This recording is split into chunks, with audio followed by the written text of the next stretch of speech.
With better knowledge, understanding, and collaboration, sustainability focused initiatives will create new opportunities, resolve the image crisis of the fashion industry, and potentially save the world from further environmental hazard. As the second largest apparel exporter, Bangladesh must play a significant role in the ongoing climate action movement.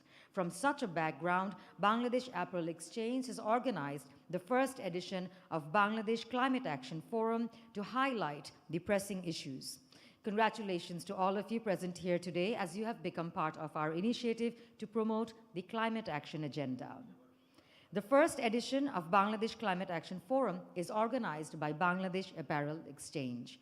Thanks to our valued sponsors, powered by PDS Limited, in association with Lotus Foundation, and in collaboration with the Apparel Impact Institute, EPIC Group, and Oxfam Bangladesh.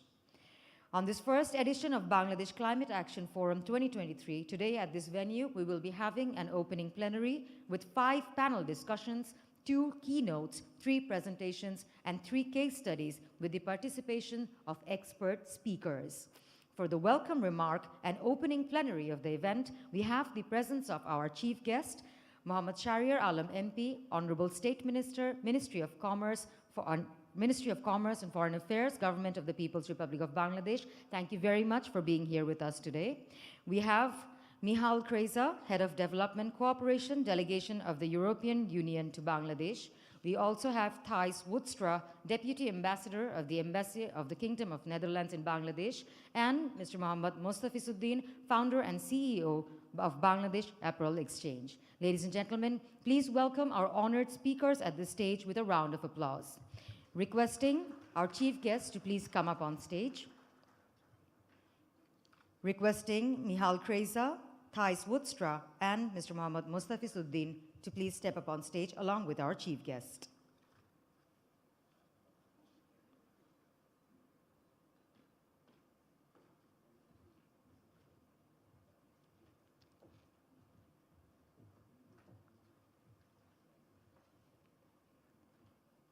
Thanks to our honorable speakers for taking the seat. Now I'd like to request Mr. Mohammad Mostafisuddin, founder and CEO of Bangladesh Apparel Exchange, to please come up for his welcome speech. With a round of applause, please welcome Mr. Mohammad Mostafisuddin.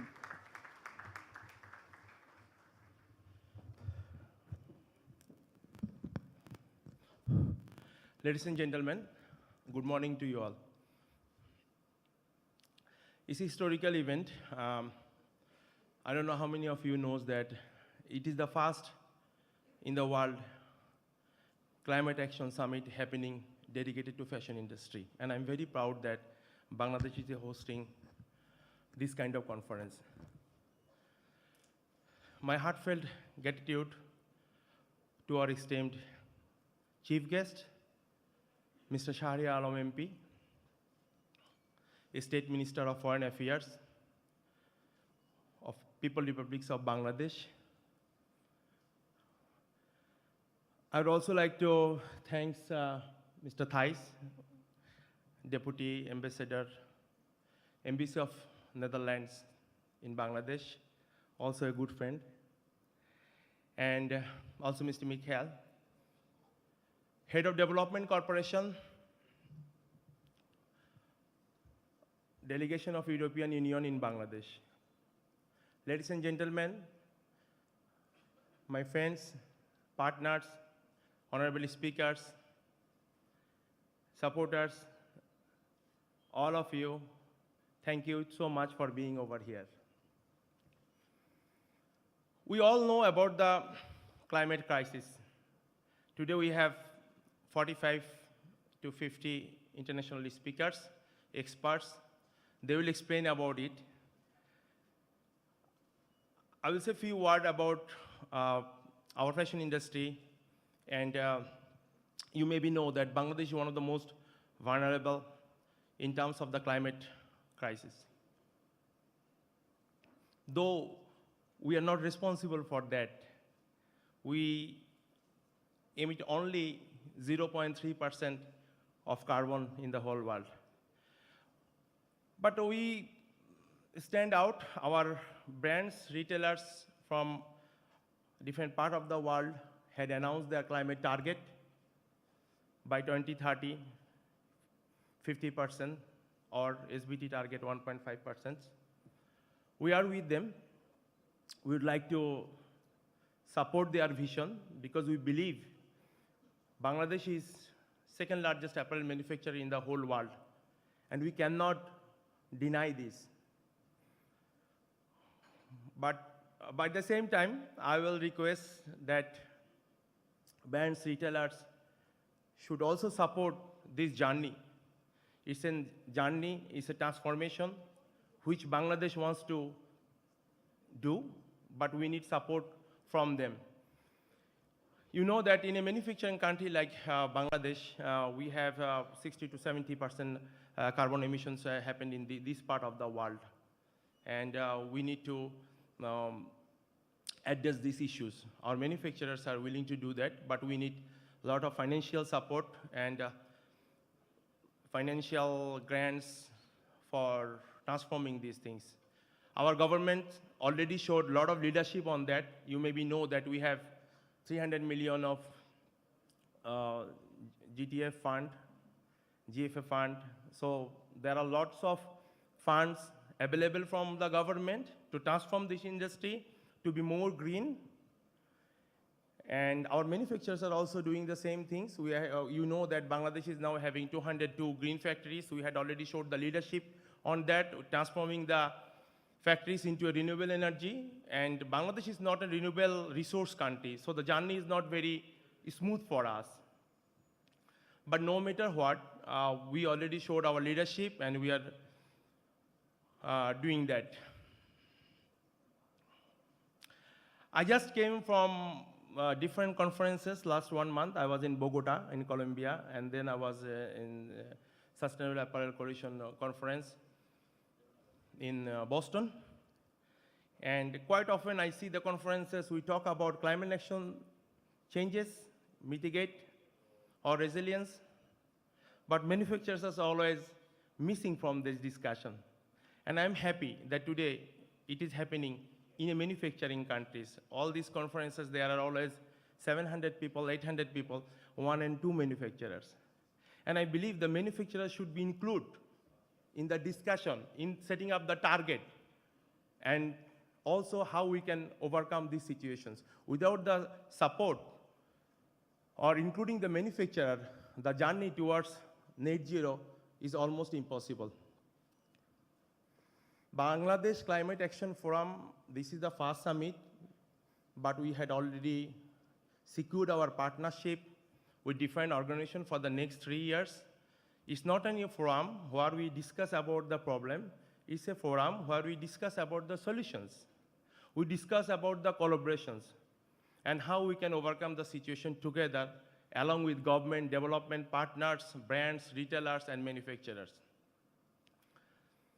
Throughout all the day, you all will be having 5 panel discussions, 2 keynotes. We'll talk about decarbonization. We'll talk about climate resilience, and obviously, most vulnerable, our workers. You may be, some of you must be know that recently a report published by Jason Jude on the risk of climate crisis for Bangladesh and also the subcontinent. So Bangladesh, Vietnam, Cambodia, and Pakistan, together, we supply 18% of the global apparel demand. And we have high risk. The report said that if we don't take action at the moment, by 2030, all this region will lose $65 billion of export. And it will impact more than 10,000 plus apparel and footwear manufacturers and 10.5 billion of workers. So we will obviously talk about decarbonization, and at the same time, let's talk about also resilience and our workers. Finally, I would like to thanks to PDS, Lords Foundation, AI, EPIC, and Oxfam. Without your support, this event would not possible to happen. And I would like to thanks to my team because I've been doing this kind of seminar, summit, conferences, exposition last 15 years. So this is the very first time. I think I just get off from the flight and I enjoy the privilege as a guest and be here. So this summit is also, I was very determined, let the boys does this. I want to see how far they learn. So I must congratulate my team, especially Farouk, Khaled, and his other team member. You guys done a wonderful job. I'm very proud of you. And finally, I would like to conclude my speech by showing you a video. You maybe know that Bangladesh Apple Exchange had done their first initiative outside Bangladesh. I'm very privileged and thankful to our Honorable State Minister, Mr. Shahriar Alam. He was present there in person for the Best of Bangladesh last 2 days in Amsterdam. And I would like to show a small video of the event, which is always memorable of my life and also for Bangladesh. So can you please show the video? Welcome to the Best of Bangladesh in Europe.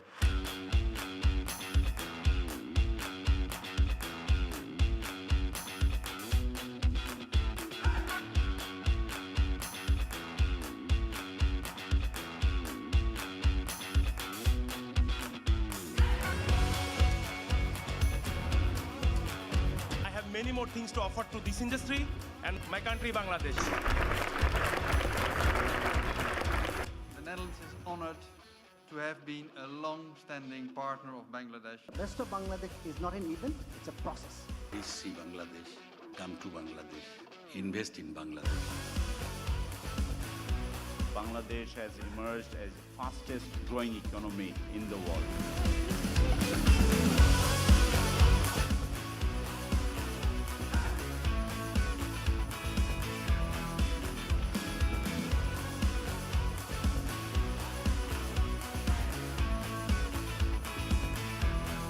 It's a great initiative, it's very good organized, great location, so that also gives a good atmosphere, so well done.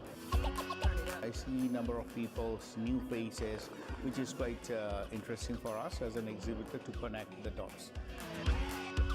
Being at this event really makes me feel part of Bangladesh.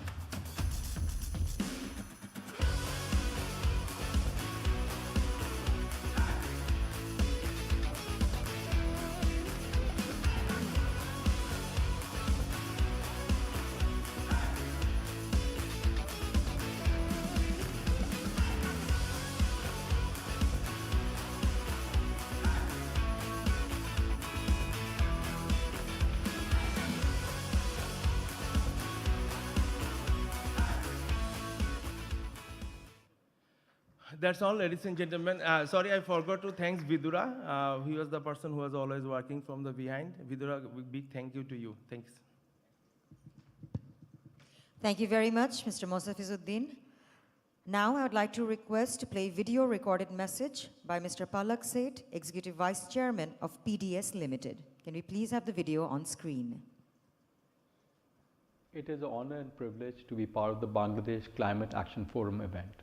Unfortunately, I could not be there in person, but I would like to congratulate Bangladesh Apparel Exchange and Mustafiz to organize another landmark event in Bangladesh in the presence of so many esteemed guests. PDS Group, as a commitment to our industry, has set up a $50 million venture capital fund. The focus of the fund is to invest in 5 buckets. One is on material science, to make sure that anything that goes into source should come from a sustainable basis.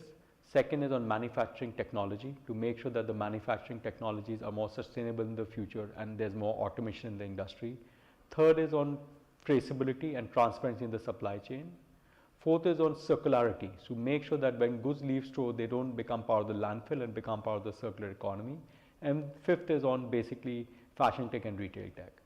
PDS is collaborating with leading retailers and brands like H&M Ventures, Ralph Lauren, Bestseller and Inditex to make sure that we co-invest in these opportunities, evaluate the opportunities on a strategic basis and make sure that we are able to move the industry forward in a way that will reduce the impact on overall environment and the climate going forward. PDS is a signatory to United Nations Global Compact to make sure that we move our industry forward so we can all achieve net zero by 2050. Almost 20% of our balance sheet is now invested in innovation as a company. We are not only walking the walk, but we're also talking the talk by the actions we are taking to help move the industry forward. We see Bangladesh as one of our key partner countries. We have a global sourcing organization, but the steps that Bangladesh as a government and the industry and all the manufacturers are taking is world leading, and we are sure and we are confident that the way Bangladesh is playing a leadership in sustainability and circularity around the world is going to take the industry forward, not only for the sake of the country, but for the whole world and the industry as one. So I would like to thank Mustafiz and the Bangladesh Apparel Exchange to create this great conference and making sure that what results come out of it can have quantifiable results for the future of the industry as well going forward. Thank you very much, Mr. Palak Seth, for the video message. Now I would like to request Mr. Thijs Woodstra, Deputy Ambassador, Embassy of the Kingdom of the Netherlands, to give his speech, please. With a round of applause, please welcome the Deputy Ambassador. Honourable State Minister, colleague Michael Kresha, Mustafiz, Bangladesh Apparel Exchange. Let me begin by congratulate Bangladesh Apparel Exchange by organizing again such a wonderful seminar on a topic which is very much at the heart of our policy. And I also acknowledge Bangladesh Apparel Exchange in hosting their first event in Europe, in Amsterdam, where the minister was there as well, our capital. Salam alaikum, Shubh Shukal, and good morning to you all guests. It is a matter of honor and pleasure for me with you to be at this morning sharing the stage with brilliant and important people of this country. At the outset, I would also like to convey my sincere thanks again to the organizers of this event and looking forward to engage, listen and interact with keynote speakers and eminent scholars of several sessions and several other stakeholders for sharing their exciting experiences, best practices and approaches in this event today. Bangladesh and the Netherlands both are a delta country and having differences but similarities when it comes to water-related issues, agriculture and climate change. Both have vast deltas, blessed by the river and at the same time challenged by the rivers, full of green agricultural lands, and wherever in Bangladesh I go outside, I'm greeted warmly and heartfully by these beautiful people of this country. The country is in transition from low to middle income country by 2026, keen to further growth and diversify its economy. Despite all the challenges like growing population, climate uncertainties, economic uncertainties, Bangladesh exhibits increasing potential for foreign direct investment and market opportunities, including for the Dutch private sector. The cooperation between Bangladesh and the Netherlands is historic. Recently, we have celebrated 50 years of productive and friendly relationship. Traditional, the Netherlands was involved in coastal and river management. However, our cooperation also covered agriculture, food and nutrition security, gender mainstreaming, SRHR, health, family planning, social development, and human rights. We have been working with the government and private sector of Bangladesh, including the textiles and fashion industries, cooperating each other on sustainability and green transition as well. As been said, this year, on 4th and 5th September, Bangladesh Apparel Exchange organized Best of Bangladesh in the Netherlands with the support from the Embassy of the Netherlands in Bangladesh. Sustainable and ethical manufacturing were also focused in the event. The event had a strong emphasis on safety, sustainability, and ethical manufacturing. Climate change is a reality, and as the result of increased greenhouse gas emissions. According to UNFCCC, The global textile industries are energy intensive and generate roughly more than 1.2 billion tons of carbon dioxide equivalent, or nearly 10% of the worldwide greenhouse gas emissions. The garment industries are considered main, although, and I agree with that with all speakers, of course, Bangladesh only contributes 0.3% of global emissions. Garment industry is considered a great contributor of the Bangladeshi greenhouse gases, as the country heavily relates on fossil fuels for electricity supply. Therefore, working on the net zero emission of the industrial sector is a mandate of the day. To mitigate this contribution to greenhouse gas emissions and ultimate climate change, the fashion industry needs to move from a moderate decarbonization trajectory to a more significantly aggressive one. We think about greener business models and create level playing fields. RMG sector already has 195 LEED certified green factories. There has to be an enabling policy environment which provides incentives to establish more green factories or help factories transition towards a circular way of working.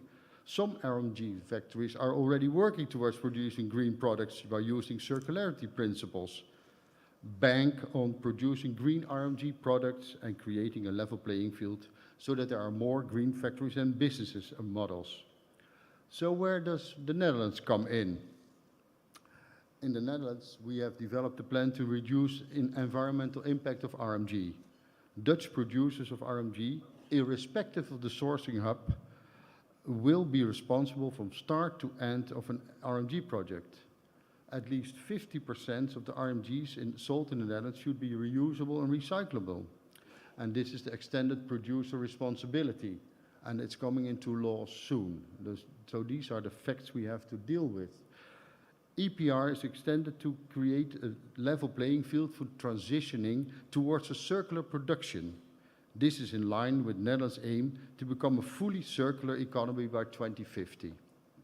In Bangladesh, we are gradually aligning our efforts in RMG sector towards circular production too.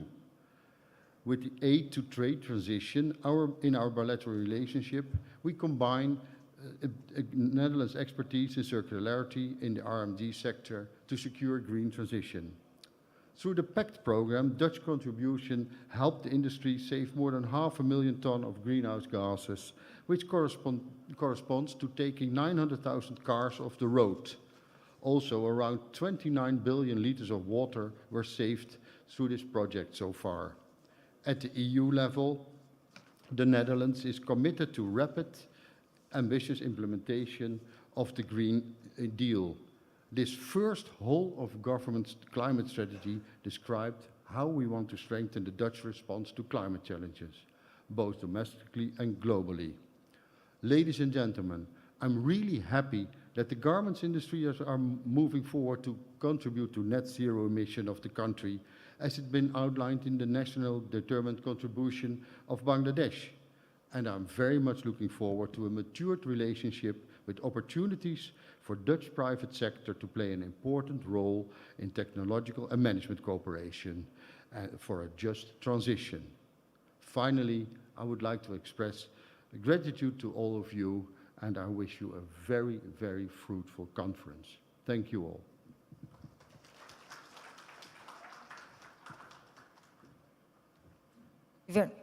Thank you very much, Mr. Thijs Hoekstra. Now I'd like to request Mr. Michal Kreza, Head of Development Corporation, Delegation of the European Union to Bangladesh, to please come up for his speech. Ladies and gentlemen, Mr. Michal Kreza.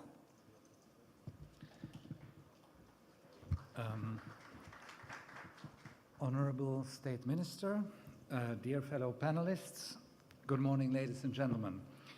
I have recently arrived in Bangladesh to manage the EU's development cooperation programs. And I would like, first of all, to thank the Bangladesh Apparel Exchange for inviting me to address today's Climate Action Forum. The forum has indeed a very well-chosen title, because action is what we need at all levels, at the government level, by the citizens and by the private sector. As we all know, Bangladesh has made remarkable economic progress over the past decades, ranking among the fastest growing economies in the world. However, Bangladesh is also considered the 7th most vulnerable country in the world to the impacts of climate change. It is confronted with a variety of threats, including flooding, rising sea levels, river erosion, coastal degradation, salinization, and increasingly intense tropical cyclones. So despite Bangladesh's economic and social progress, there is this threat looming on the horizon, and I think that we are here today together to discuss how to counter that threat, who should take action. The response to climate change obviously cannot be limited to public authorities alone. It will need commitment of all through a whole of society approach, including in particular the private sector. Bangladesh is of course not alone in facing these challenges. We as European Union recognize that climate change and environmental degradation are an existential threat to Europe and the rest of the world. To overcome these challenges, in Europe we have adopted the European Green Deal with the ambition to transform the European Union into a modern, resource-efficient and competitive economy. To do that, we have committed ourselves to ensure that there will be no net emissions of greenhouse gases by 2050, and as a first step, to reduce emissions by at least 55% by 2030 compared to 1990 levels. Getting our European house in order is obviously not sufficient. The climate crisis is a global crisis. We will need to cut emissions all over the world, and at the same time we need to increase resilience to climate change. Therefore, the European Union works with developing economies to provide them with the support they need to mitigate and adapt to climate change. The numbers speak for themselves. The European Union, its member states, and the European Investment Bank are together the biggest contributor of public climate finance to developing economies, providing more than 23 billion euros in 2021 alone. The EU and its member states are also the world's top provider of official development assistance, with action to combat climate change being an increasingly large part of our assistance. Our ambition is now particularly manifested in our Global Gateway strategy, which aims to tackle the most pressing global challenges. Through the Global Gateway strategy, we plan to mobilize as much as 300 billion euros between 2021 and 2027 to boost smart, clean and secure links in the digital, energy and transport sectors, and to strengthen health, education and research across the world. The Global Gateway has now also landed in Bangladesh. Our Team Europe Green Energy Transition aims to scale up investment in renewable energy in this country. To this end, the European Union and our member states are committed to invest a combination of loans and grants totaling 1.3 billion euros in renewable energy financing in Bangladesh. As a first step, the EU alone will soon launch a blended finance renewable energy facility consisting of a 350 million euro loan from the European Investment Bank, accompanied by a 39 million euro investment grant and 6 million euros for technical assistance. Our commitment to climate change in Bangladesh is not limited to renewable energy alone. Let me just give two quick examples. The EU supports the ready-made garment sector in Bangladesh to invest in safety retrofits and environmental upgrades, together with AFD and GIZ, the French and German development agencies, as well as KfW, the German Development Bank. This program takes the form of a 50 million euro credit facility to Bangladesh Bank, combined with another 14 million for technical assistance and a performance grant. We also aim to support the construction sector towards a green transition through the transformation of the brick kiln industry and the promotion of what we call green bricks. This 10 million euro intervention is currently under development and envisages cooperation with the private sector, also with a view to eventually scaling up financing. With regard to the future, we are currently reviewing the portfolio of our multi-annual program, which runs until 2027. Climate change and the required green energy transition will most certainly remain a top priority. The investments required for climate mitigation and adaptation will require extensive involvement of the private sector. In Europe, private companies are key enablers to fight climate change, mainly for three reasons. First, through direct investment in research and development or indirect investments in innovative startups. Second, by exercising soft power with all stakeholders along the value chain, from suppliers to customers to employees. And third, by scaling up green investments.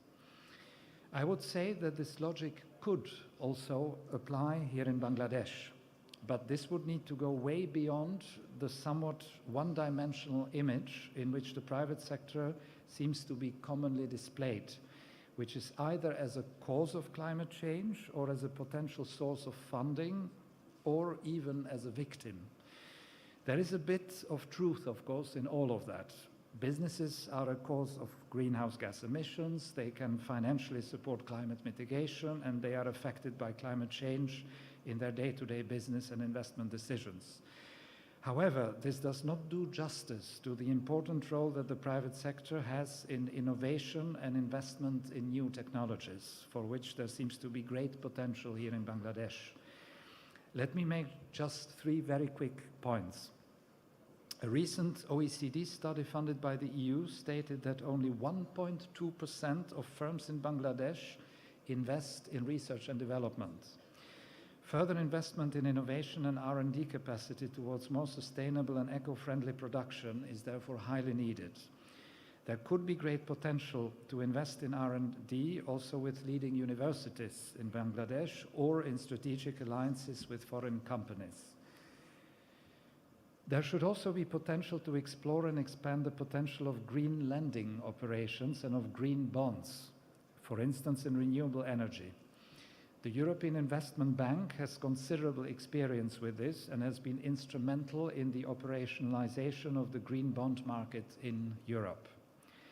One final aspect I wish to mention is that companies in the manufacturing sector should actively seek opportunities for introducing circular economy in their operations. As my Dutch colleague already mentioned, there are some good examples of reuse and recycling of materials in the RMG sector, but these will need to be replicated and scaled up.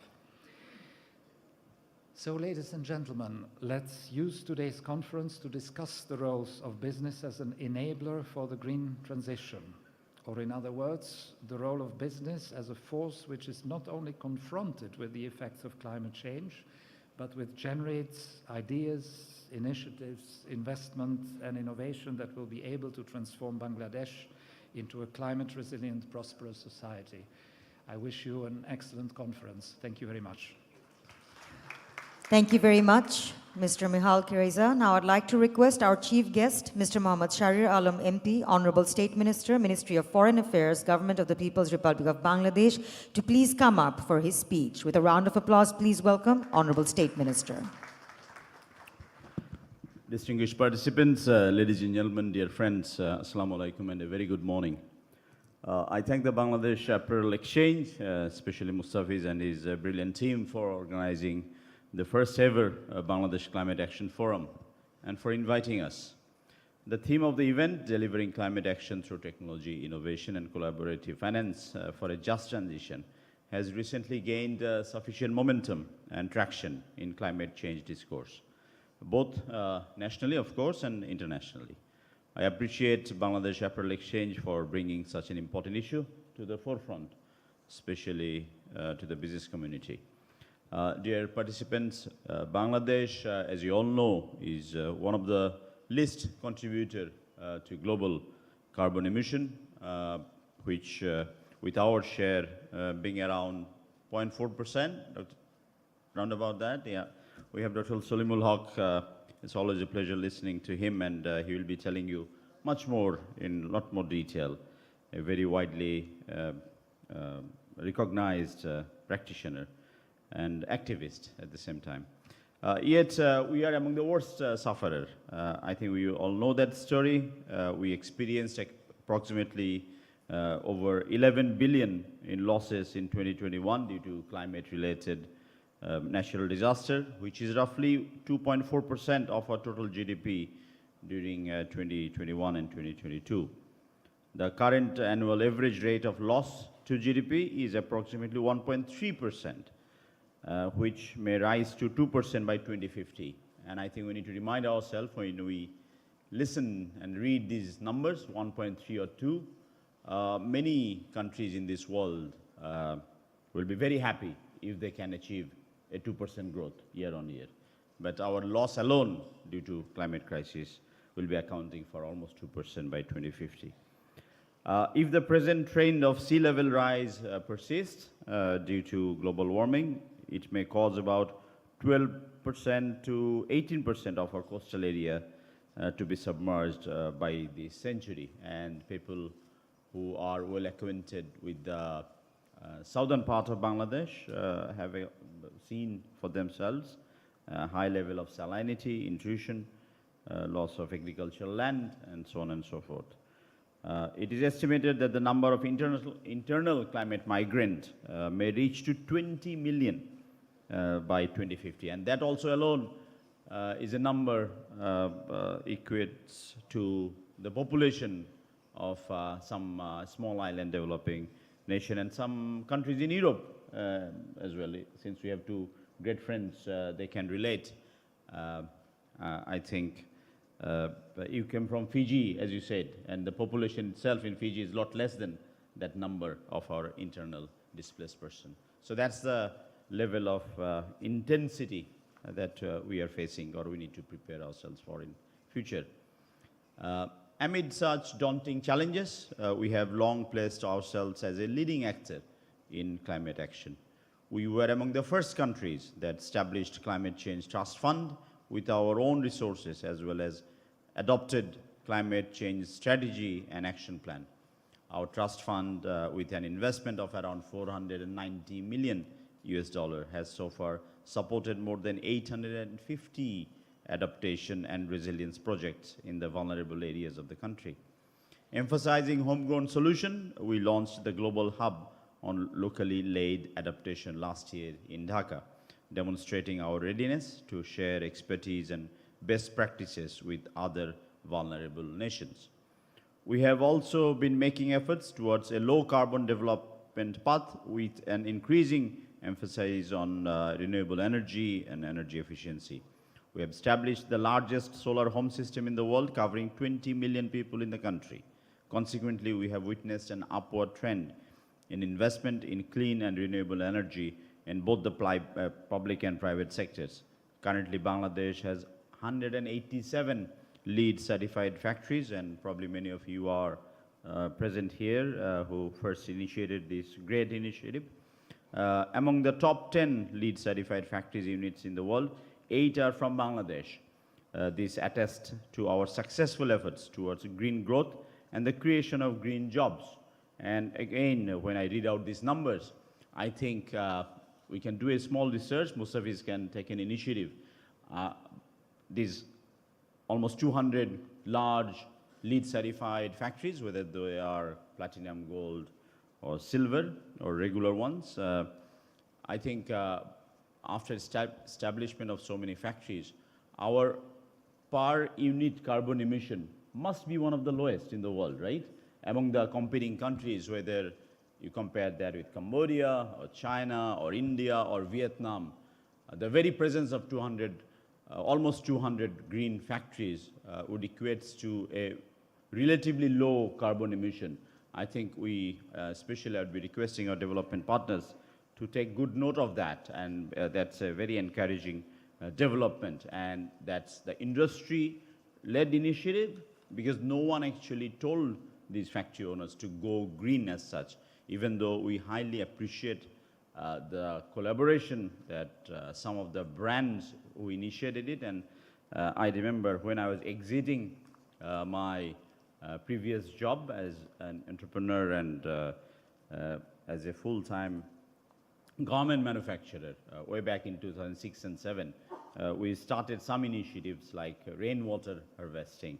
And so we are grateful to our partners, especially some of the high street brands and retailers who initiated this almost 15 years ago.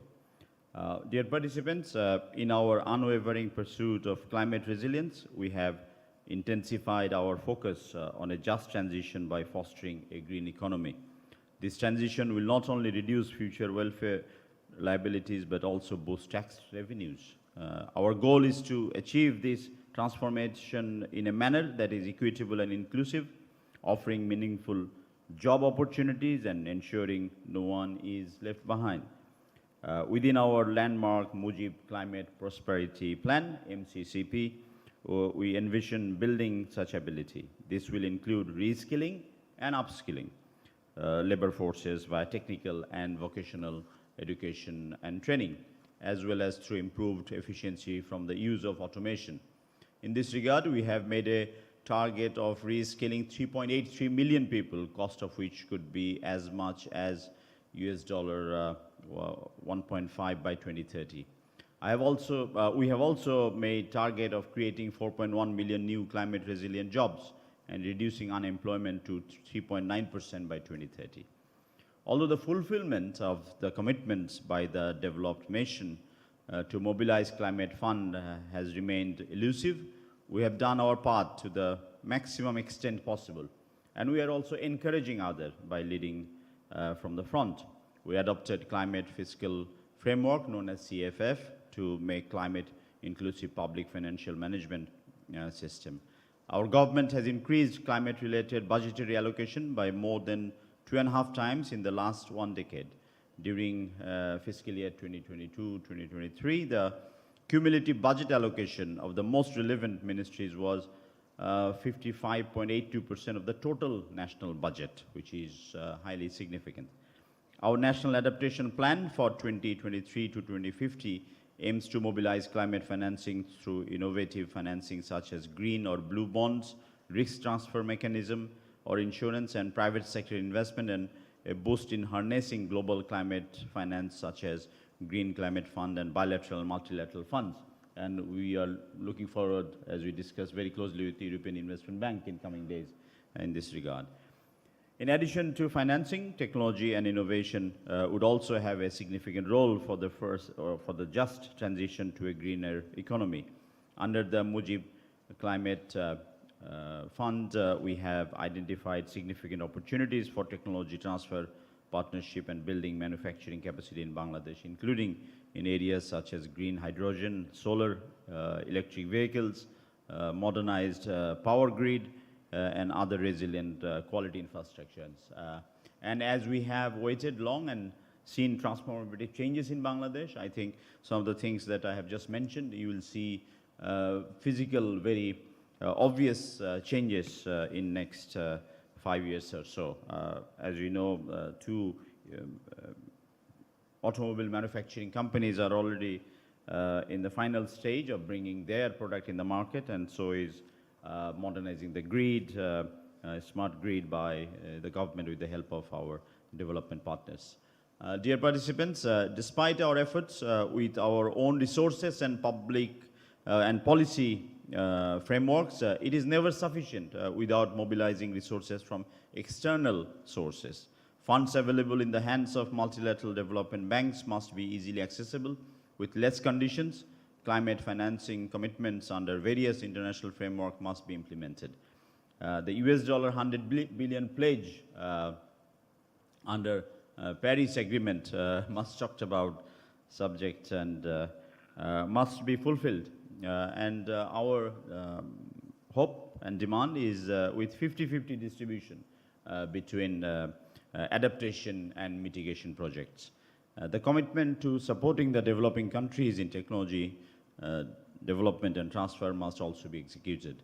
And we have made inroads, so we don't have much time, but I can go on and share a list of things that we are working on.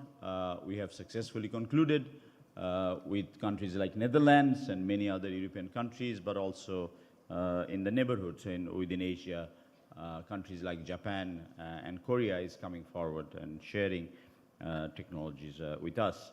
Lastly, it is imperative to invest in trade collaboration both within regions and internationally to ensure the green growth. This investment can have compounding positive impacts in the realms of science, technology, and innovation. In this regard, active involvement of the private sector, which is the focus of this day-long program, this private sector can foster effective partnership to realize the goal of just transition. I hope that in Bangladesh, government, private sector, and international partners, brands, and all other stakeholders can closely work together to explore, enhance, strengthen such collaboration. I wish this first ever initiative by Bangladesh Apparel Exchange for this Bangladesh Climate Action Forum 2023 a grand success, and I think government we will have some inputs in terms of what private sector is aspiring and what some of the international partners can help to implement the NDC that we went on to present, and we are committed.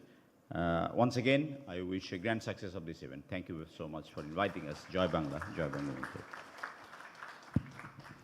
Thank you very much, Honorable Chief Guest, for your speech. I would like to request the Chief Guest and speakers to please take a group photograph and wait for a while to participate in the MOU signing between Bangladesh Apparel Exchange and the Good Fashion Fund.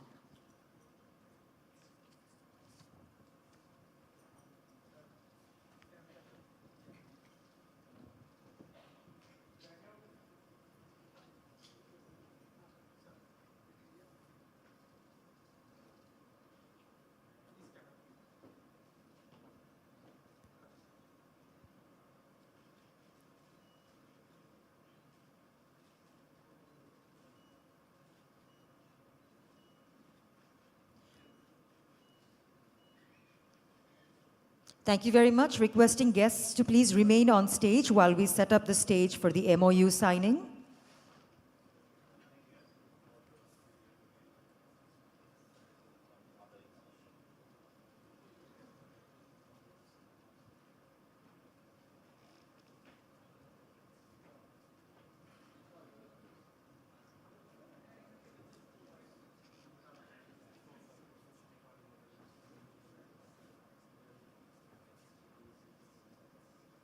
I would like to request Mr. Bob Assenberg, Fund Director of Good Fashion Fund, to please come up on stage for the MOU signing.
Can we please have a round of applause?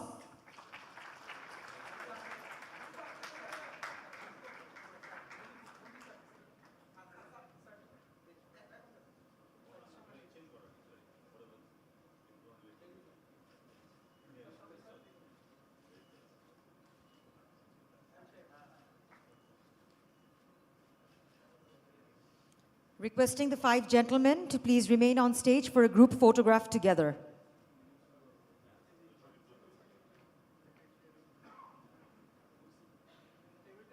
Requesting the team to remove the table from the stage, please, for the photograph.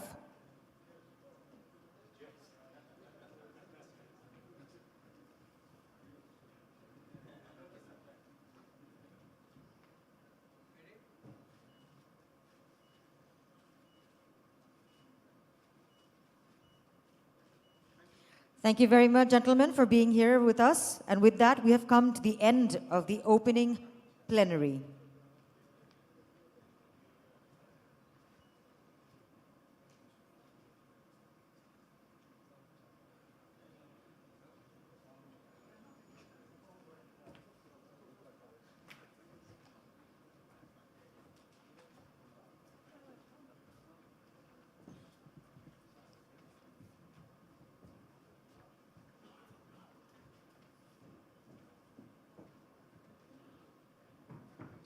Taking a little time to prepare the stage for the next session.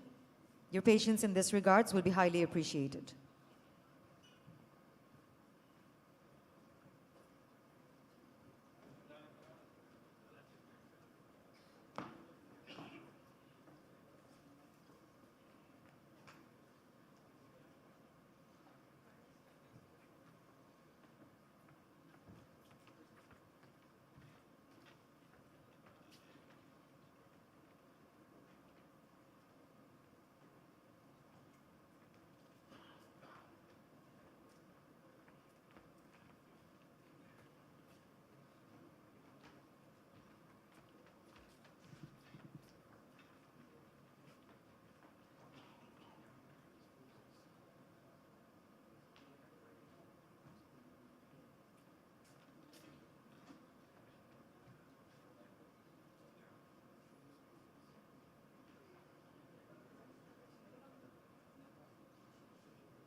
Honorable attendees, now we are all set to start our prime segment, interactive knowledge sessions, keynote presentations, and case studies, where you will find insights and solutions to the most pressing issues. Once again, I'd like to mention that you can use free Wi-Fi using the username BCAF 2023 and password BCAF at the rate 2023. Please also note that the identity card given to you at registration desk has a QR code printed at its back. You can scan the code and see the program agenda. The first keynote address on climate crisis and the challenge for humanity. Ladies and gentlemen, please welcome Dr. Vidura Ralapanaway, Executive Vice President of EPIC Group, for this presentation. With a round of applause, please welcome Dr. Vidura Ralapanaway.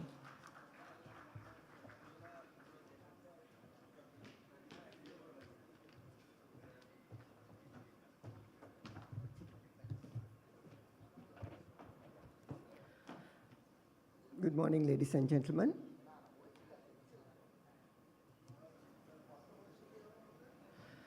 It's a slight change in the topic. Instead of talking about climate crisis, I'm talking about climate breakdown. As we speak about climate change, when I first started talking about climate change in the apparel industry was around 2006. Where I just come back from working as a climate researcher and entering into the apparel industry. And throughout that period, the way we described climate changed. We moved from climate change to climate crisis to climate emergency. And 2023 was a bit of a unique year, so that we changed the name again to climate breakdown, and I'll explain to you why. But first, let's think about what's the problem. The problem is that if you look at our history of 800,000 years, the carbon dioxide emissions or carbon dioxide levels in the atmosphere has skyrocketed in the last 100-odd years. And this has created a situation, we used to call it global warming, and then we used to call it global heating, and now even the UN Secretary General talks about it as global boiling. And this carbon dioxide is what drives the temperature increase, both in the atmosphere as well as in the ocean, and changes our climate in a very dramatic way. And we can see this in the 10 warmest years in record that's spanning 150 years. Actually, 9 out of the last 10 years come into this set of 10 years. And we can clearly see in the last 150 years how the temperature has moved from kind of average level that we were used to a level that is currently about 1.2 degrees over pre-industrial stages. And it reflects in different ways. So this picture is actually, I think it's 2022, when the spring rains covered about 1/3 of Bangladesh went underwater. So we had earlier speakers talking about how much vulnerable Bangladesh is for climate crisis. And part of the problem is actually the global sea level rise that is happening and which we are expecting to grow at an exponential rate. We saw the same thing last year in the late fall, where about 2/3 of Pakistan got flooded through unusual monsoon rains. This is 2020 when the forest fires in California essentially covered the Golden Gate Bridge in smoke and fire, so that it looked almost like an apocalyptic image. But 2023 was unique. Now, I used to be a climate researcher, so I keep checking what's happening. And the kind of temperature records that we saw in 2023 was completely unprecedented. Here you can see what we saw in the early summer. And this is what we are seeing in the fall. Now, what's interesting in the first two pictures is that in the southern hemisphere, it's still not summer. And still we are seeing temperatures 30s, 40s, and this is not normal. We saw an extremely early start of Canadian wildfire season, where by May, more forests have burned than a typical forest fire season would last. And this became a bit of an interesting global situation rather than something that got restricted to Canada, because in the bottom picture you can see how the smoke from Canadian wildfires traveled all the way across Atlantic Ocean towards Europe. And these are, again, very strange pictures, because this is how New York City looked like when the smoke came from Canada downwards, and even all the way down to Washington and southern United States. What we saw that was also very unique this year was what was happening into the ocean temperature. Now, the two pictures that you can see, especially the bottom right-hand one, where we saw this sudden spike of sea surface temperature, especially in the Mediterranean and around Europe, 3 to 4 degrees over normal. This kind of condition is extremely rare, and you don't expect that. Now, this shows some technical stuff, but I'll tell you, what we are seeing in sea surface temperature is something that scientists did not expect to happen around this period. When I was studying about climate change, we were always thinking about these type of changes happening in 2035, 2040, 2050. And this is what our conversations around Paris Agreement was built in. We understood the climate system to work in a particular way so that our emission reduction strategies can keep our climate stable. The whole of human civilization developed during a period of what we call climate stability. It is already gone. And this is the start. So whatever you think about what's happening in 2023, we will think that 2024, that 2023 was better. This is a Category 5 Typhoon Saola, which hit China. This is the cyclone that hit Florida. What's unique about it? It moved from a Category 1 cyclone to Category 5 cyclone. The intensification happened in 24 hours. Why? What caused it? Because extreme sea surface temperature around Florida. We are talking about now a Category 6 hurricane as a possibility. Now, what's unique about Category 6 hurricane? There is no human infrastructure that can survive a Category 6 hurricane. But we don't need Category 6 hurricane. This is what happened to the floods, happened during floods in Libya, where over 15,000 people died. Why is this happening? Because increased temperature creates more humidity in air. So when even a regular rainfall, it comes much more, you get more rainfall happening. So we are seeing in China about 450 millimeters of rainfall happening within 24 hours. And there is no possible way that you can design infrastructure for that level of rain.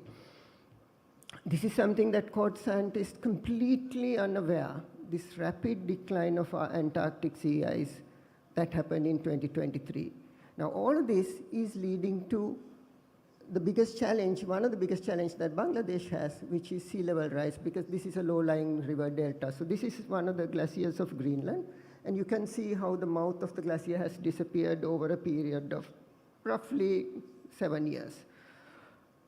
This is what normally most glaciers in the world look like across a period of 10 to 15 years. This is a river that is actually happening in the summer on Greenland. Now, Greenland should be a frozen ice sheet. Now, what happens when these rivers form, they create these things called molins, which is freshwater wells that goes all the way to the bedrock, and through the bedrock goes to the ocean, completely destabilizing the ice sheet. And what does it do? It creates sea level rise, coupled with storm surges, makes quite a lot of places uninhabitable. And it's already happening. Mass human migration is happening globally due to climate change, and it's happening in Bangladesh as well, around Cox's Bazar. It's not only in the poor countries in the global south it's affected. You cannot get insurance for most parts of Florida right now for your homes. You can't do it in parts of California. This is a picture of Great Barrier Reef, what it looked like. This is how it looked like due to coral bleaching in 2009, sorry, it's not 2019, it should be 2017, where roughly about 50% of corals died. This is the same thing that happened in US, in the Florida Keys, where the temperature of ocean went up to 37 to 40 degrees for more than 1.5 months. At that temperature, not only corals, most species in the ocean does not survive. And then we talk about tipping points. For example, the integrity of a forest system such as Amazon is dependent on particular types of cycles, that after a particular level of deforestation and drought, it completely breaks down. Same thing with the things like Antarctic, some of the Antarctic ice shelves, or Greenland or Arctic. So we are extremely close, and sometimes scientists believe that have already crossed the critical thresholds of human survival. When we talk about climate, we talk about 3 key injustices that climate change actually brings in. And the first critical injustice is from our generation to the next generation of our children. Because we have loaded, what we call load in the climate system. There is so much emissions and warming in the pipeline. There's nothing we can do to bring that climate change impacts onto stable conditions within our lifetime. It's simply not possible. Why? Because if you take something like ice sheets, we talk about ice sheets having something like 100 to 200 years inertia. So even if we stop emissions now, stabilize at current level, it will still melt for 100, 150 years and reverse maybe about 300 years later if we act fast. But that action is what is needed. The second injustice is actually the injustice of the global north to the global south, because most of the historical emissions have been in the developed countries in the global north. But a lot of the problems due to the climate breakdown is actually happening in the global south, who, because of poverty and lack of development, are not very positioned to do either recover from the climate crisis, the natural disasters, or build resiliency to or adaptation towards that. And you can see what the historical per capita emission for a person in Canada versus maybe a person in India. And if you plot Bangladesh, it's going to be very, very, very small. As the previous speakers also spoke about, and a lot of the emissions in Bangladesh is also maybe tied down to industry that goes out of the country, and it's not necessarily because people in Bangladesh, it's for their own development, which is very different to, say, if you take US and Canada. And that's a problem that we have to address. And the third injustice is that, all of this talk about climate adaptation, resiliency, they are only about human systems. It's not about the ecology. And if we destroy the ecology, we destroy the complete foundation of how we can live. We spoke about, we are talking about 25 to 50% of the global species going extinct. And I don't know how much of that can actually be reduced with the actions that we are talking about. Even if we talk about the Paris Agreement 1.5 degrees, the chance of survival of tropical coral reefs under 1.5 degree scenario is actually 3%. Under 2 degree scenario, it's 1%. Why is this significant? Coral reefs, 60% of global marine species spend part of their life in a coral reef. But there's a bigger question to ask. In a world without coral reefs, are we still humans? So urgent climate action is a global need, and there are 3 parts that we talk about it, and I hope this conference covers all 3. One is rapid decarbonization. This is urgent and non-negotiable. Whether you're a rich country, whether you're a poor country, decarbonization is a global need. Everybody must come together. Second, we need to build human and natural system resilience. It's absolutely important. We can think about human system resilience. It's very difficult to think about natural system resilience. And third one is climate adaptation. And this is where the global inequities actually play. Because countries who have adequate resources will figure out ways to do at least some level of adaptation, where countries which doesn't are going to get left behind, and they're already left behind. But we must ask fundamental questions about how we live, what we make, how we make, how much we make, because without asking those fundamental questions, trying to just plug in renewable energy is not going to solve the problem. So 2 priorities. Climate action must address climate debt. Climate debt is the debt that is owed by countries who did most of the carbon emissions to the countries who are suffering from it. We talk about climate equity and climate justice. All of these are combined. They must be part of how we talk about climate. It cannot be left outside the conversation. The second one, it should not increase systemic inequities that is already present in this world. Now, I don't know how we can do this, because we don't even talk about this. Not all is bad news. This year we are going to get about 440 gigawatts of renewable energy. This is one of the bright sparks, and we are expecting to go to about 1,000 gigawatts of renewable energy per year within about 3 to 4 years. So this is one good thing that is happening, and we just need to be supportive in all our individual countries. I know I'm out of time, so I'm going to take 2 more minutes, but I just want to set the context of this conversation, right? And what is important is there are 3 priorities I see that as the RMG industry we need to talk about. The first one is, how do we do rapid decarbonization, reduce absolute emissions by about 50% within a decade? Can this be done? Yes. Can this be done in the way that we are trying to do this now? No.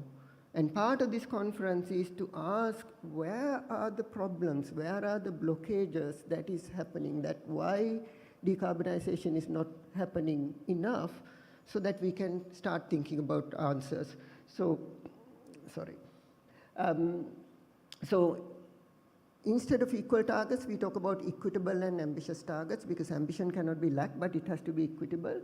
And we need to start talking about how we decouple what must be done, who must do it, versus who is going to pay for it. Because if you don't decouple this, we will not get to the solution. The second one is climate resiliency for infrastructure and people. If the temperatures, and especially the wet bulb temperatures, are going to rise up, how are the people going to work in the factories? If the roads are going to get flooded, the factories are going to get flooded, how is this industry going to survive? So the climate resiliency is absolutely critical. It's not yet part of the conversation. We must bring it back to the table, because manufacturing will get disrupted, supply chains will get disrupted, business will get disrupted. Third one, climate adaptation to vulnerable people. Who are the workers? Who is the lifeblood of this industry? This has to come back into the conversation, because it's absolutely important that we do it.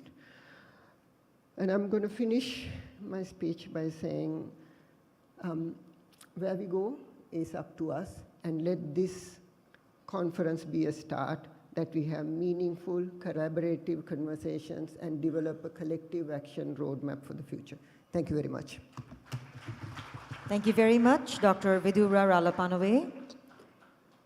Next, we have the first presentation on Bangladesh climate response. Ladies and gentlemen, please welcome Dr. Salim ul Haq, Director, ICC, CAD, and Professor of IUB for his presentation.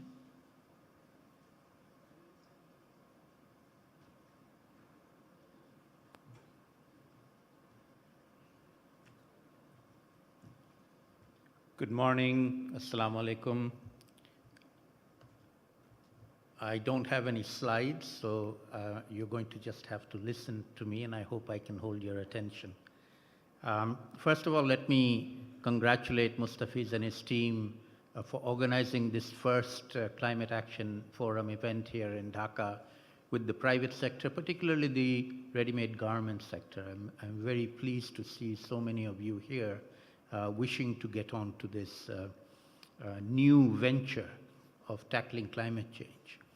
I was going to open my remarks by telling you that we have bad news in terms of climate impacts, but our previous speaker gave some very good examples of exactly what's happening in the world around, and it's going to get worse. The last 3 months of this year, 2023, June, July, August, were the hottest 3 months humanity has ever seen. And that will not remain the hottest for long. We are just entering a El Nino year in the Pacific Ocean, and El Nino moves around the whole world, and it's going to elevate temperatures and cause even hotter conditions. So the whole world is going to face impacts of climate change at a scale and at a pace that they have never seen before, and nobody is prepared for it. Not the United States of America, the richest countries, China. Everybody is way behind in terms of understanding the problem and working out what to do about it. Now, having said that, I am not going to spend more time talking about the bad news. I'm going to now talk about the good news in the sense of opportunities that it presents to us here in Bangladesh.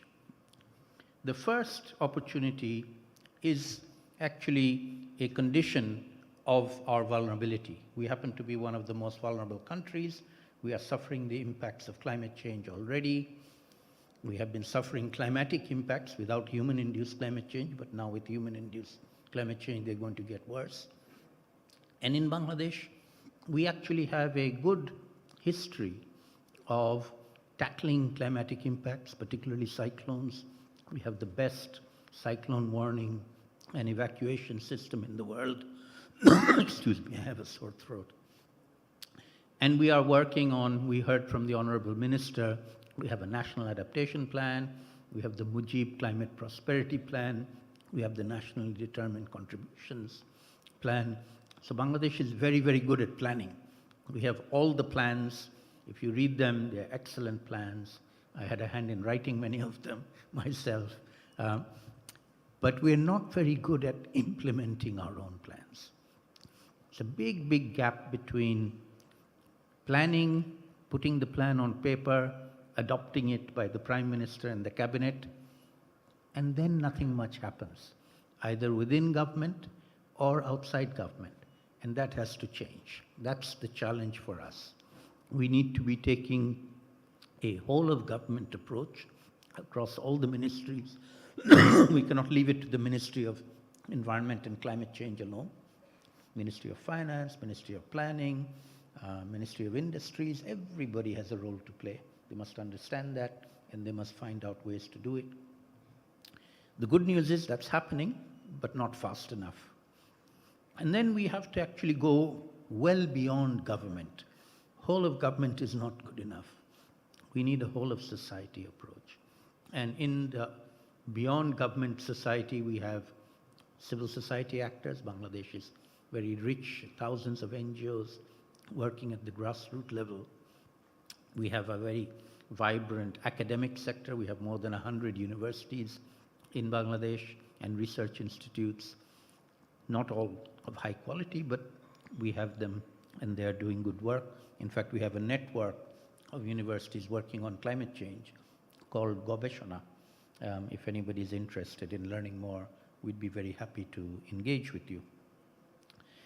And we also need the media to highlight the issues, raise awareness. Again, good news is media is doing that to some extent. And we need the private sector. And the private sector is still, in my opinion, a little bit behind the other non-governmental sectors. And I'm very pleased to see so many of you here, but the private sector is much, much, much bigger than the people in this room, and they all need to be brought on board. And I'm going to spend the last few minutes of my talk saying how this can be done, making it happen. So the first thing we need are champions. All of you are champions. The minister mentioned the 187 LEED certified factories. Champions. They've spent their own money getting LEED certification, even though they don't get a single cent extra for their product compared to the other factories. But they did it. They are champions. You are champions. We need champions like all of you to now multiply messages, share knowledge with others, bring them on board. And in my view, it may sound cruel to say this, but ready-made garment factories who refuse to move forward into this new era are just simply going to be left behind. Just competing on cheap labor and not paying your wages of the workers is not going to be a viable model for much longer. You need to be investing in your industry, improving it, making it green, and you also need to be making it also a viable proposition for the garment workers, the millions of women and men who work for you. So the first step in the climate change engagement process is what you've been hearing about here.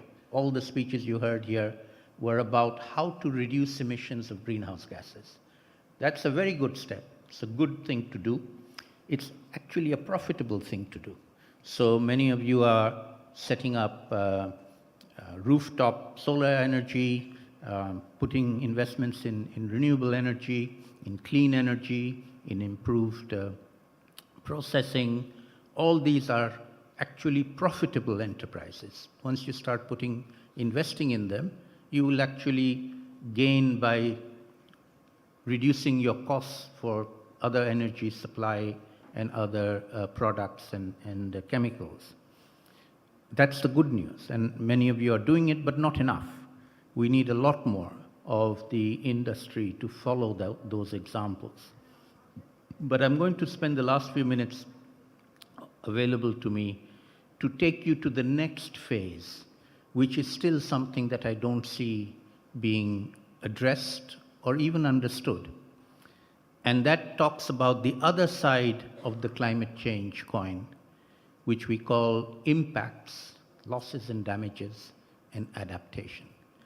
We happen to be living in a country, you've already heard, that's one of the most vulnerable to the impacts of climate change.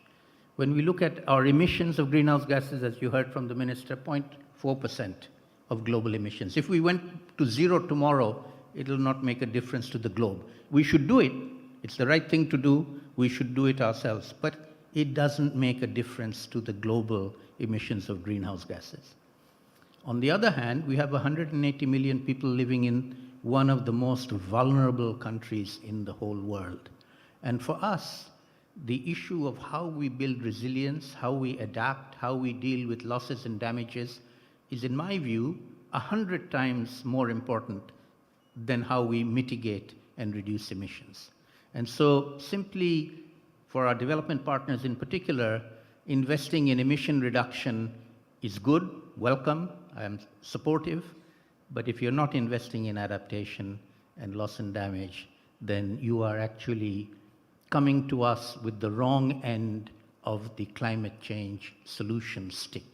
You're giving us a solution for something that doesn't matter in Bangladesh. What matters is how are we going to deal with the impacts. Now, on that side, we actually have a lot of things happening. The government has plans, as I said, government ministries are doing things, many development partners are investing in these activities. Many things are happening. I would encourage anybody who's interested to get in touch, and I'd be very happy to share more information with you. But in particular, I see a specific role for the ready-made garment sector, for those of you who own industries, those of you who run industries. It's your workers. Your workers are the people who create the value that you then get profit from. Those workers are extremely vulnerable. Where they live is usually very vulnerable conditions. Even many of the factories that they work in, although they're improving the conditions, are still very vulnerable. Particularly, and this is a new phenomena that we are now beginning to see in Bangladesh. We didn't see this before. We know floods, we know cyclones, we know, droughts in the northeast, northwestern part of the country, but heat waves. We just had a major heat wave recently. We don't get heat waves like this before. Heat waves are extremely disruptive, and garment workers working in your factories are very susceptible to being disrupted by heat waves. So this is something that I would encourage you to think about, start thinking about it. Again, we need some champions who are willing to be first movers. We'd be very happy to engage with you. We're doing some research on how we can help everybody, but specifically garment workers, know what to do when there's a heat wave. The first thing is knowing what to do and then doing it. And so I'm very encouraged by this. Again, congratulations to Mustafiz and his colleagues for organizing this first forum. I hope it'll be the first of many to come, and that we will all collectively go up a learning curve, a learning and doing curve, not just learning, but learning and doing to tackle climate change, because this country happens to be the place where the solutions for the whole world can be developed, and we can share those solutions with the rest of the world if we come up with the solutions ourselves. And I'm absolutely certain we can do it if we get a committed partners in all the sectors, particularly the private sector, particularly the ready-made garment sector. Thank you very much.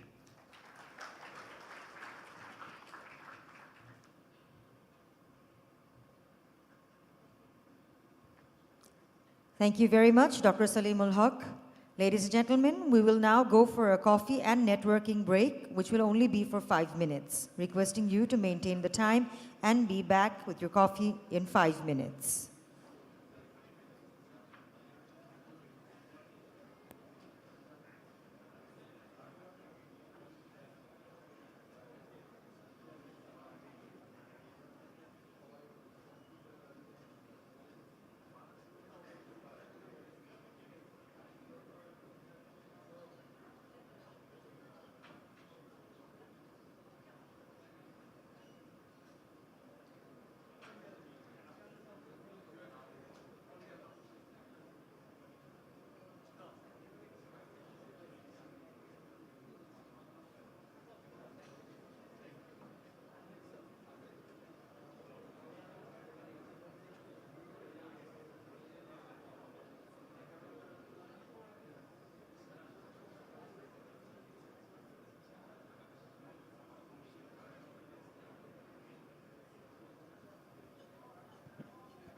Hello hello hello শোনা যাচ্ছে না?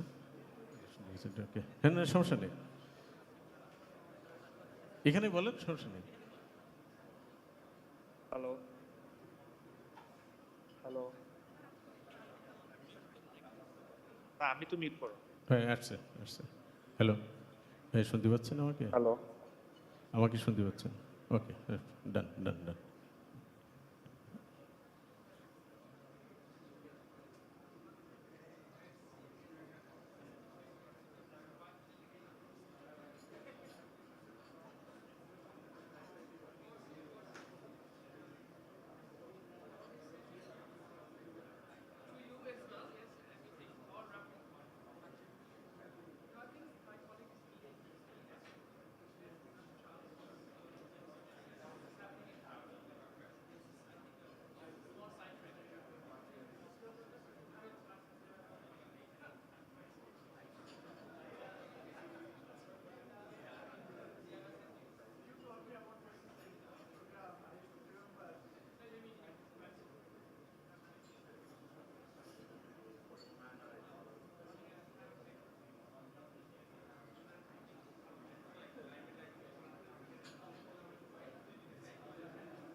Ladies and gentlemen, we will be starting shortly, requesting all of you to kindly come to the hall and take your seats, please.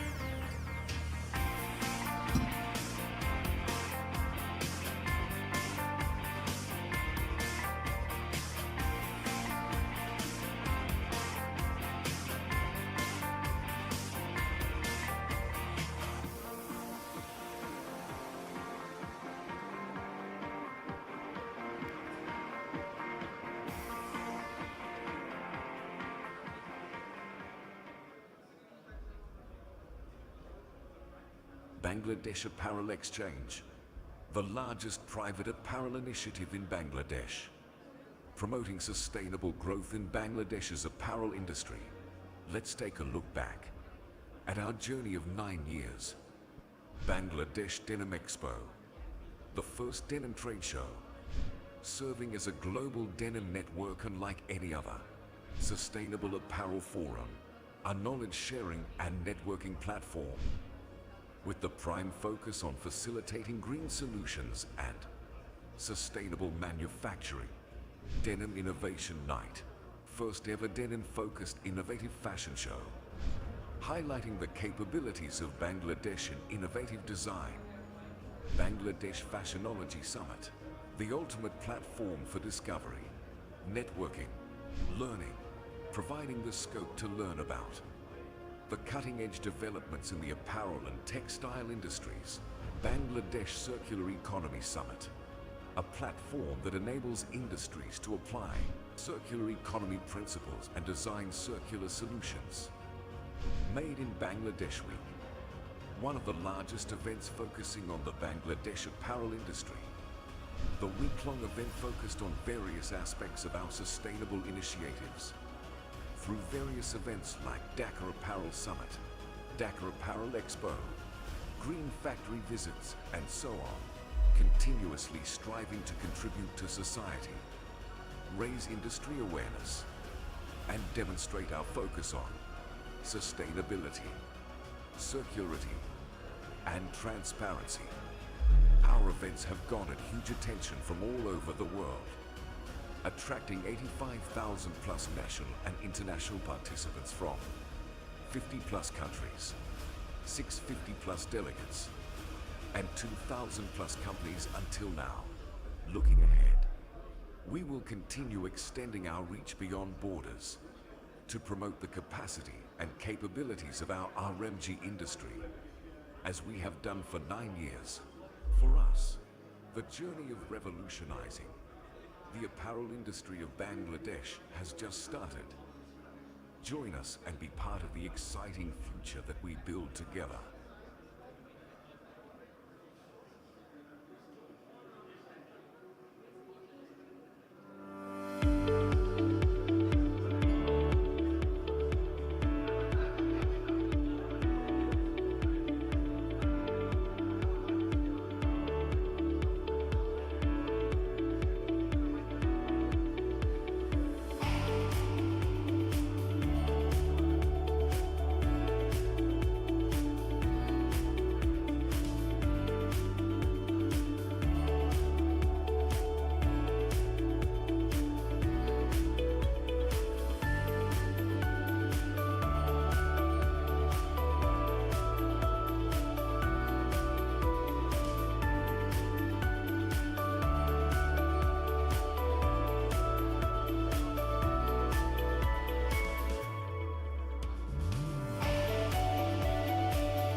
Ladies and gentlemen, we will be starting shortly, requesting all of you to kindly take your seats, please.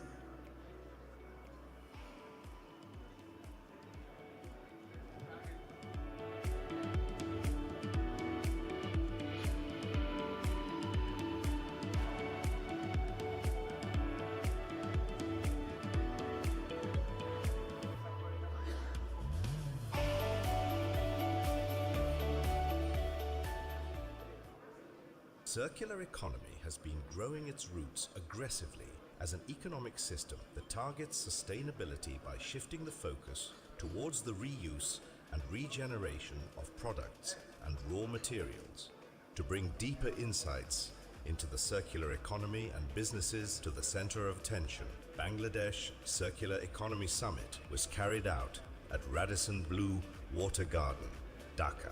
The summit, held on June 15, 2023, took place with the explicit objective of initiating the implementation of inclusive business models. The Bangladesh Apparel Exchange orchestrated this esteemed gathering, exemplifying its unwavering commitment to fostering sustainable economic advancement across all sectors. The first ever Bangladesh Circular Economy Summit served as a platform where diverse businesses, policymakers, and members of the development community converged to delve into the practicalities of transitioning towards a circular economy within Bangladesh. The first half of the event proceeded with a generalized approach in dispersing the principles of circular economy and how it can be put into effect across the wide-ranging sectors of Bangladesh. Multitudes of subject matters received coverage for the plenary sessions such as food and beverage, circular economy, and mapping opportunities across industry. Roundtable discussions and presentations were held to generate more engaging exchanges and share meaningful ideas for incorporating the application of circularity in the respective industries. The second half of the packed and prolific summit pledged for the apparel and textile industry. Bangladesh Circular Economy Summit provided sincere solutions that can be utilized going ahead in these industries. The objective of the Bangladesh Circular Economy Summit was to offer valuable perspectives on the changing dynamics among brands, manufacturers, and legislators. In light of this remarkable event, we are eagerly looking ahead to coordinating more such influential gatherings in the future, fostering collaboration and progress towards sustainable and circular practices.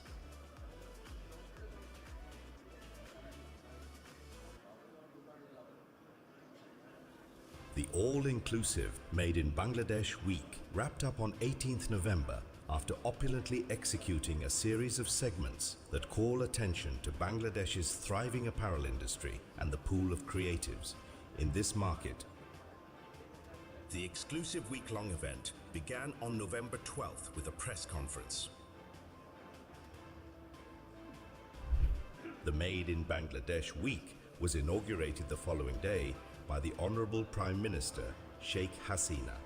Her appearance cemented the significance of the week for all the apparel adjacent industries in Bangladesh and also on a global scale. On the 15th and 16th of November, the most significant component of the MIB event concurrently took place, filling up different halls of ICCB with distinct audiences. The Dhaka Apparel Summit brought all the inspiring changemakers from around the world together to conduct a meaningful exchange of anecdotes in an attempt to strive for progress and innovation. In another hall, the Dhaka Apparel Expo showcased a wide range of made in Bangladesh garments and provided innovative business opportunities for global buyers. The expo highlighted Bangladesh as a sustainable, value-added apparel producer. The most elite denim convention in the name of Bangladesh Denim Expo celebrated the entire denim value chain, trading information and trends from across the world and connecting buyers and sellers in the same hall. Talents were rewarded for their ceaseless creativity to cultivate our local geniuses through various awards, such as the Sustainable Design and Innovation Award, MIB Photography Award. Ladies and gentlemen, we will be NRB moving forward with the sessions, requesting all of you to kindly take your seats, and those of you who are still outside of the foyer, requesting you to please come back into the room. Welcome back after the short coffee break. It's time for the second keynote on decarbonization. Ladies and gentlemen, please welcome Pauline Optebik, Environmental Portfolio Lead, Apparel Impact Institute, for her keynote. With a round of applause, please welcome Ms. Pauline Optebik.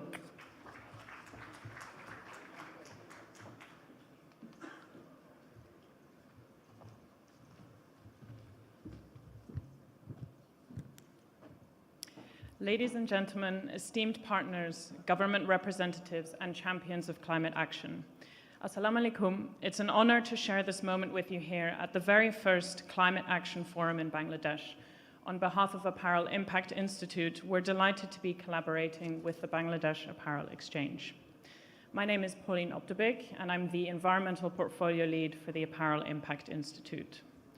We're not just an organization, but a global initiative committed to safeguarding our climate, with a goal to help the apparel industry reduce its emissions by 100 million tons by 2030.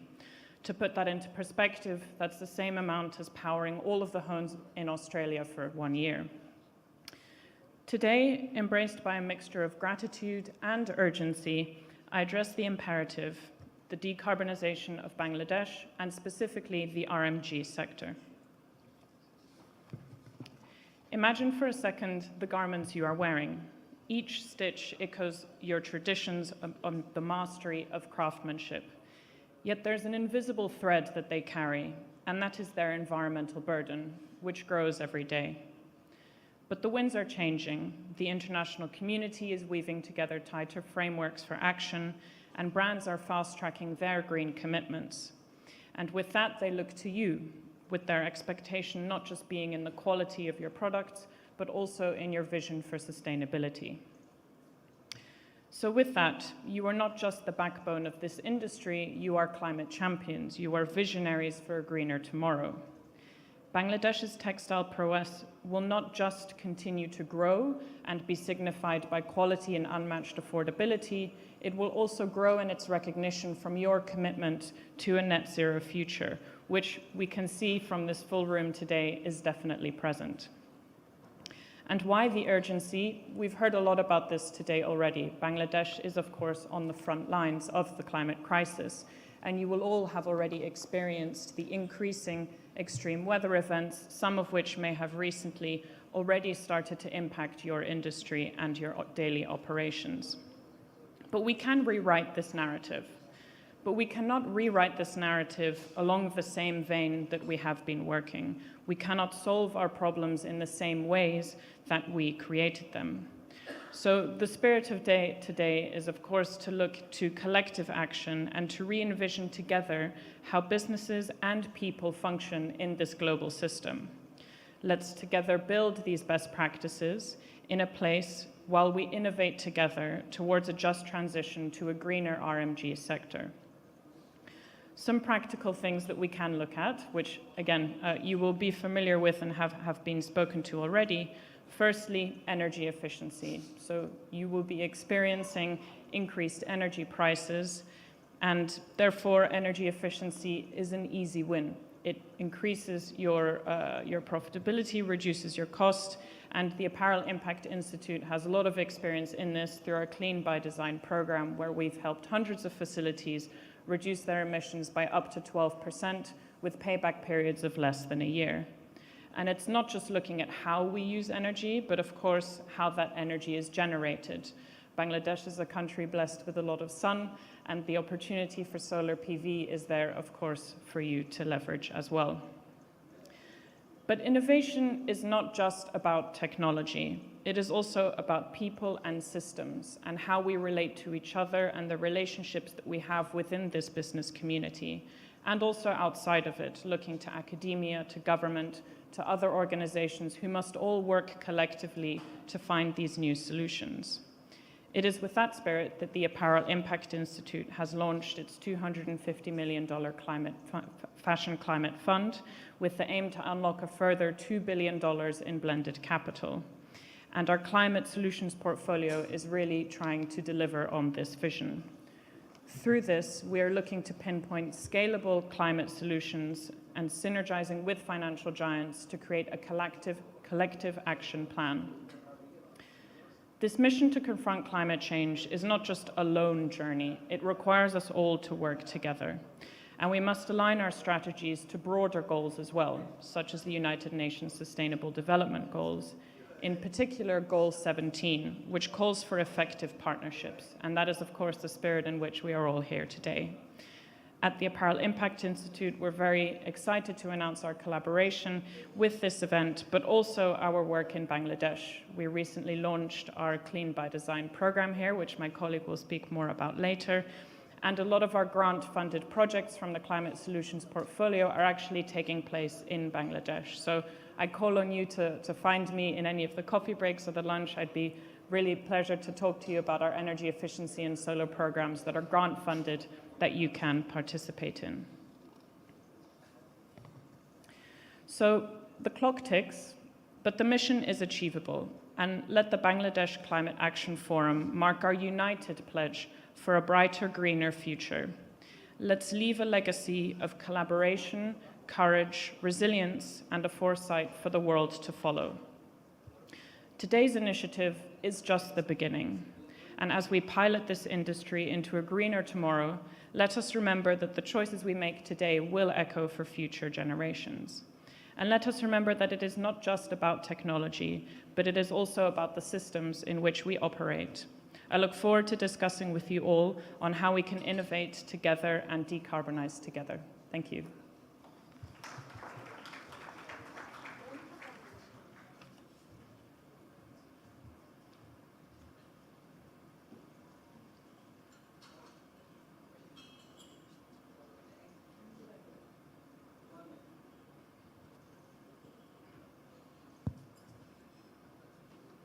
Thank you very much, Ms. Pauline Optebek. We're taking a little time to set up the stage for the next session.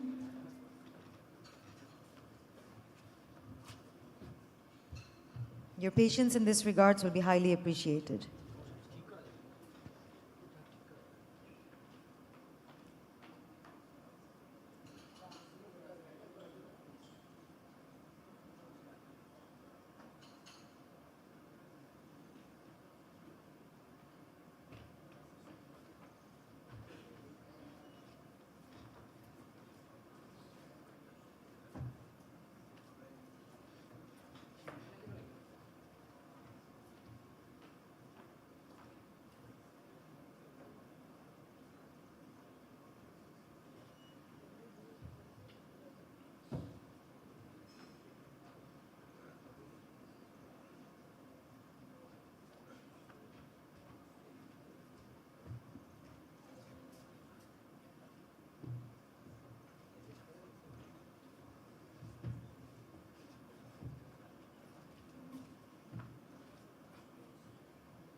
Ladies and gentlemen, we will now have our first plenary session. It is on decarbonization opportunities and challenges for Bangladesh RMG industry. This session will explore the potential for carbon capture and storage and other carbon reduction strategies, as well as the challenges and opportunities for decarbonization across the sector.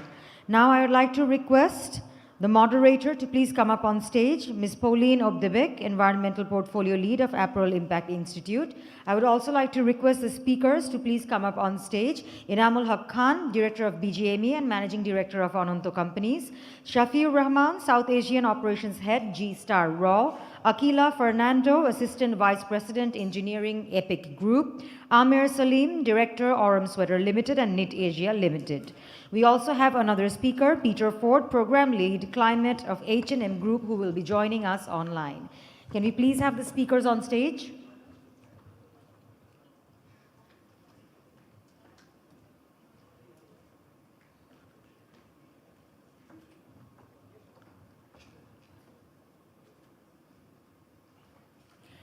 The duration of the plenary will be 40 minutes. Pauline, handing over to you. Thank you very much. So our panel today is to really set the scene. What does decarbonization mean for the RMG sector? What are the opportunities? But importantly also, what are the challenges? And I believe the remaining panels of the day will go through each of those opportunities and challenges in more depth. So this can be seen as very much setting the scene. So to start, Akila, thank you for joining. Could you please, from a technical perspective, give us the nuts and bolts? What is decarbonization for the RMG sector in Bangladesh? Yeah, thank you, Pauline. So before I talk about the technical aspect of it, I'll give some context to the question. A recent publication done by Bangladesh Renewable Energy and Sustainable Development Authority, 1/3 of the industrial energy is consumed by the apparel sector, both garment and textile together. And that is 1/10 of the country's energy demand. So even a small thing that we do across the industry will have a significant or noticeable impact on the country's energy portfolio or towards the decarbonization plan. So coming back to your question, from technical perspective, we have a huge potential as an industry. So in the interest of time, I'll only talk about 3 things. First one is waste heat recovery. Now, as an industry, we have both thermal and electricity demands in our factories.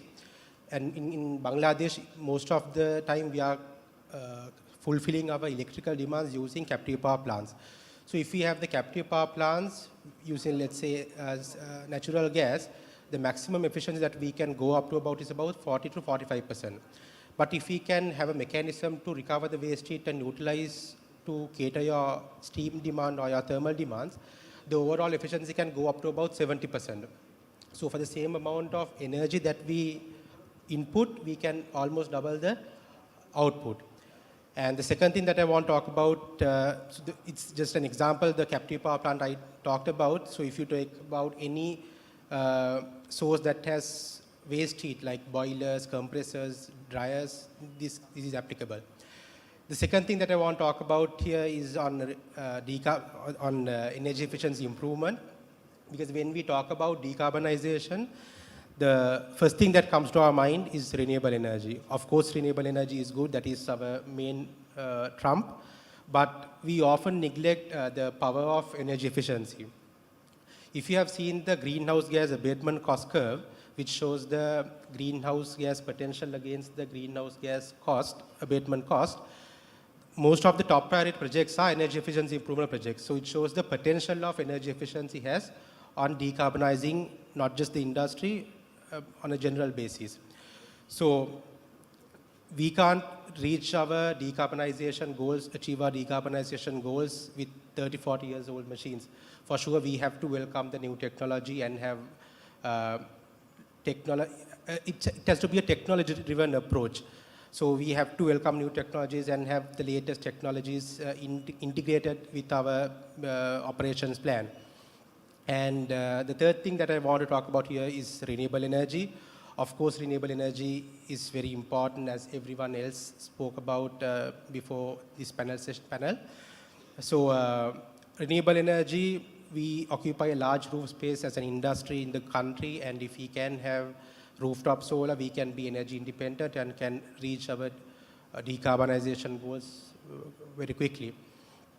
On a final note, I would say there was a period when people did not realize about climate change or climate impact.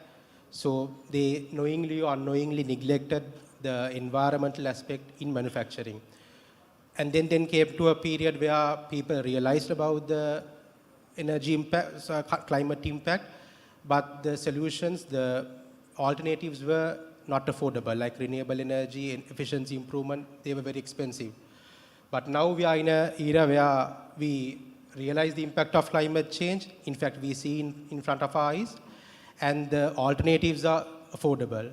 So we don't have any excuse at the moment. Thank you. Thank you so much. Peter, thank you for joining us online. I think we can see you. Can we hear you?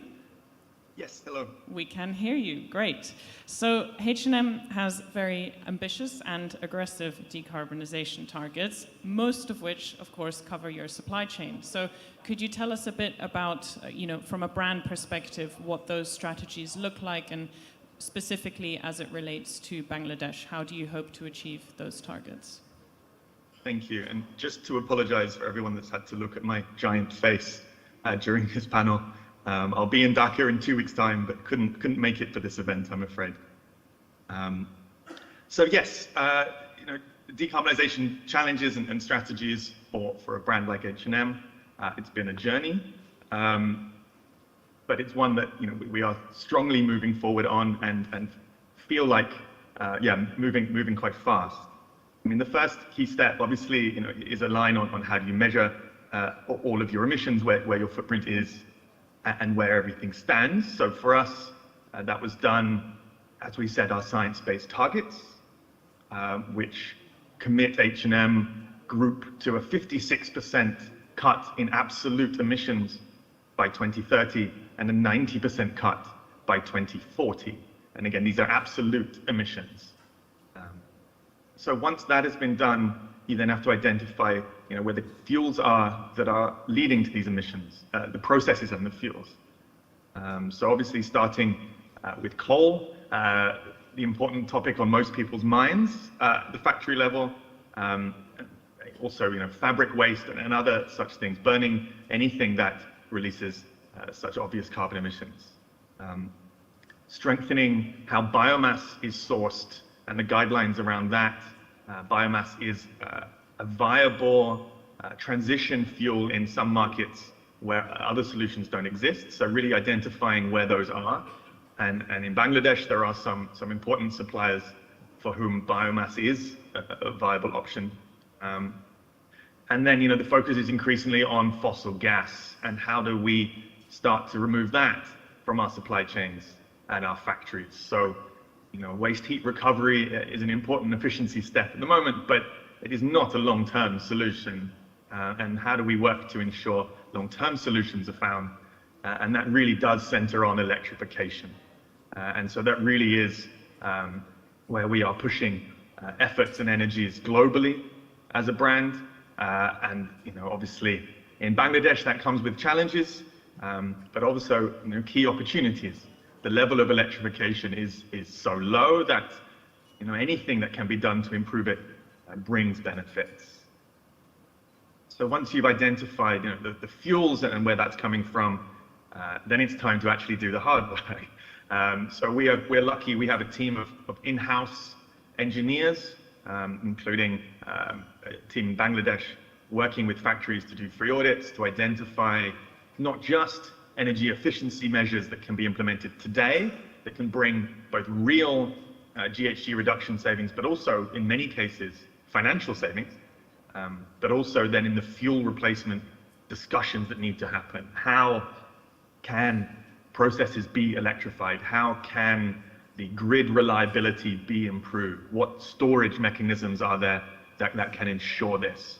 And so this is our team, working on this globally, whether it's thermal heat storage, heat pumps, other such interesting technologies that will bring the impacts we need to see. We also work with all of our suppliers on on imagining. Sorry, it's not my phone, I promise. Okay. Then working with all of our suppliers to imagine a future which does have a carbon reduction in it. So by up to 2030, what steps and processes and investments and technologies need to happen at each factory that will bring these savings. Again, rooftop solar for tier 1s is quite nice. For tier 2s, especially in Bangladesh, it doesn't even necessarily cover the air conditioning in the office. So how do we increase ambition and scope, and not just doing projects that sound nice, but projects that actually bring impact? So these roadmaps really help us to see and identify factories that are showing ambition, that clearly understand the scale of the challenge, and then are willing to work with us on finding solutions. And one of those solutions that H&M is able to offer is through the GFI program, the Green Fashion Initiative, where we can offer low interest loans and financial support to factories to actually purchase this equipment and these technologies that will bring these savings. And obviously, that's happening just at the H&M level. And then we work increasingly trying to find other brand partners to work in collaboration with us to really scale this up so that we can bring that rapid climate action that's needed. And again, really pushing for electrification. I would say that globally by 2040, it's not an impossible thing to imagine a totally electrified garment sector at all levels. And then, what steps and what we need to do today to realize that vision, what needs to happen, what support for power purchase agreements, for grid strengthening, and for boosting renewables into national grids that we can see. So yeah, that is how H&M Group is aggressively and very actively tackling our Scope 3 emissions and the Scope 2 emissions of our suppliers, and really bringing some positive impact and success. It's great to see. Thank you. Thank you. Inamul, as the director of BGMEA, we'd love to hear your perspective on decarbonization of Bangladesh's RMG sector, really taking that big picture perspective. What do you see are the opportunities and challenges? Thank you. Bangladesh is the second largest exporter in the world in apparel division, and that puts a big responsibility to us in Bangladesh, and we need to address the issues of GHG emission and the carbon decarbonization issue. In BGMEA, there are a lot of initiatives, as we have heard from our minister, Mr. Sharia, that government has lots of plan, and they are implementing and they are helping. I think the initiative just started. It's not like long 10 years or 15 years back. Those initiatives are like 5 years or something. And in BGMEA also, we have taken a lot of initiatives. But I don't know how late we are, but we have started working on it from BGMEA perspective. All the factories are informed on a regular basis what to do and what are the actions we need to take. But also we need to remember that RMG is the least polluter in this industry, because total fashion industry, we have like, I think it's how much? 10% of carbon emission. It is fashion industry. And in the fashion industry, there are two divisions. One is RMG and one is textile. RMG side is kind of very low in terms of pollution. RMG is kind of, we can do a lot of things, and we are doing a lot of things. So whatever pollution we are doing in terms of carbon emission, we can control it. And I think the programs taken by H&M and EU, that's helping us, guiding towards what to do. Because we can identify few things that is, as I say, the opportunity and challenges. I can see that we have renewable energy transition, improve energy efficiency, product design. I mean, the product we are making, if we can make it friendly for production, like less washing or less use of water, that sort of thing. Use recycled materials for product sustainability. Engage in PACT program, which is actually guiding us, the PACT program guiding us what to do to face the decarbonization challenges. Science-Based Target Initiative is a United Nations organization, and they're also basically, they are setting the targets, 2030, 2040, 2050. So this organization is helping in that line. Transportation optimization. Here also we have a very good opportunity. We can start converting our vehicles and all other transports into this electric car coming in future. And also we have one industry in Bangladesh already, they are going to manufacture early next year, they are going to come out with electric cars. That is going to help us. And then green building practice. Green building practice, Bangladesh is doing excellent. We have 202 factories that is LEED certified. And I also have 2 factories which is platinum certified factory. So this is a very big step. And people can come and see that what we are doing, environment friendly things, what we are doing, that is going to help others to learn also. And 202 factory already we have LEED certification. And we hope that another quite a few factories will be coming within 2024. And another is last opportunity, we have power purchase agreement. That is a very good initiative. Whatever carbon reduction we can do, the other thing is we can buy certificates from this organization where the fund will be used in terms of environment friendly activities. And finally, just a few challenges I must mention. So there are not much alternative to fossil fuel. Then less option for renewable sources in Bangladesh, not much. Because we don't have wind power, we don't use wind power. We have few solar power, in rooftop solar, not much also. And we have water, in Kaptai hydroelectric project. And another good thing is, is coming into operation is the nuclear power in Rupur. If that comes, that is going to help us much. Then we have land and space scarcity. Investment requirement and inflation rate. This is also a big handicap. Then sustainable pricing strategy and customer behavior. Here we want to always say that the price we are getting, everything ends up in price. Factories which are going to use green for decarbonization, they need fund, they need money. And here I personally will request the buyer community to start thinking of fair wage thing. That is going to help us out a lot. Then product diversification, increase production cost and utility cost, infrastructure development, supply chain complexity, and finally what I want to say that we need collaboration with the buyers. Exemplary thing is done by H&M. We have already signed, from BGMA we have signed a contract with H&M for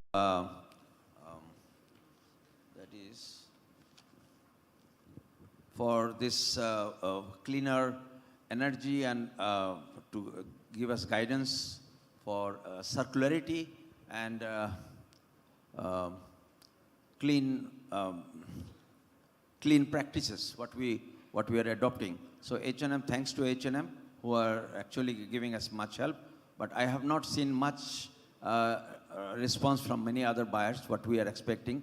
They should also come up, because I, as a H&M vendor, I'm going to take steps, because H&M is giving us help and also some pressure, which helps in terms of conversion.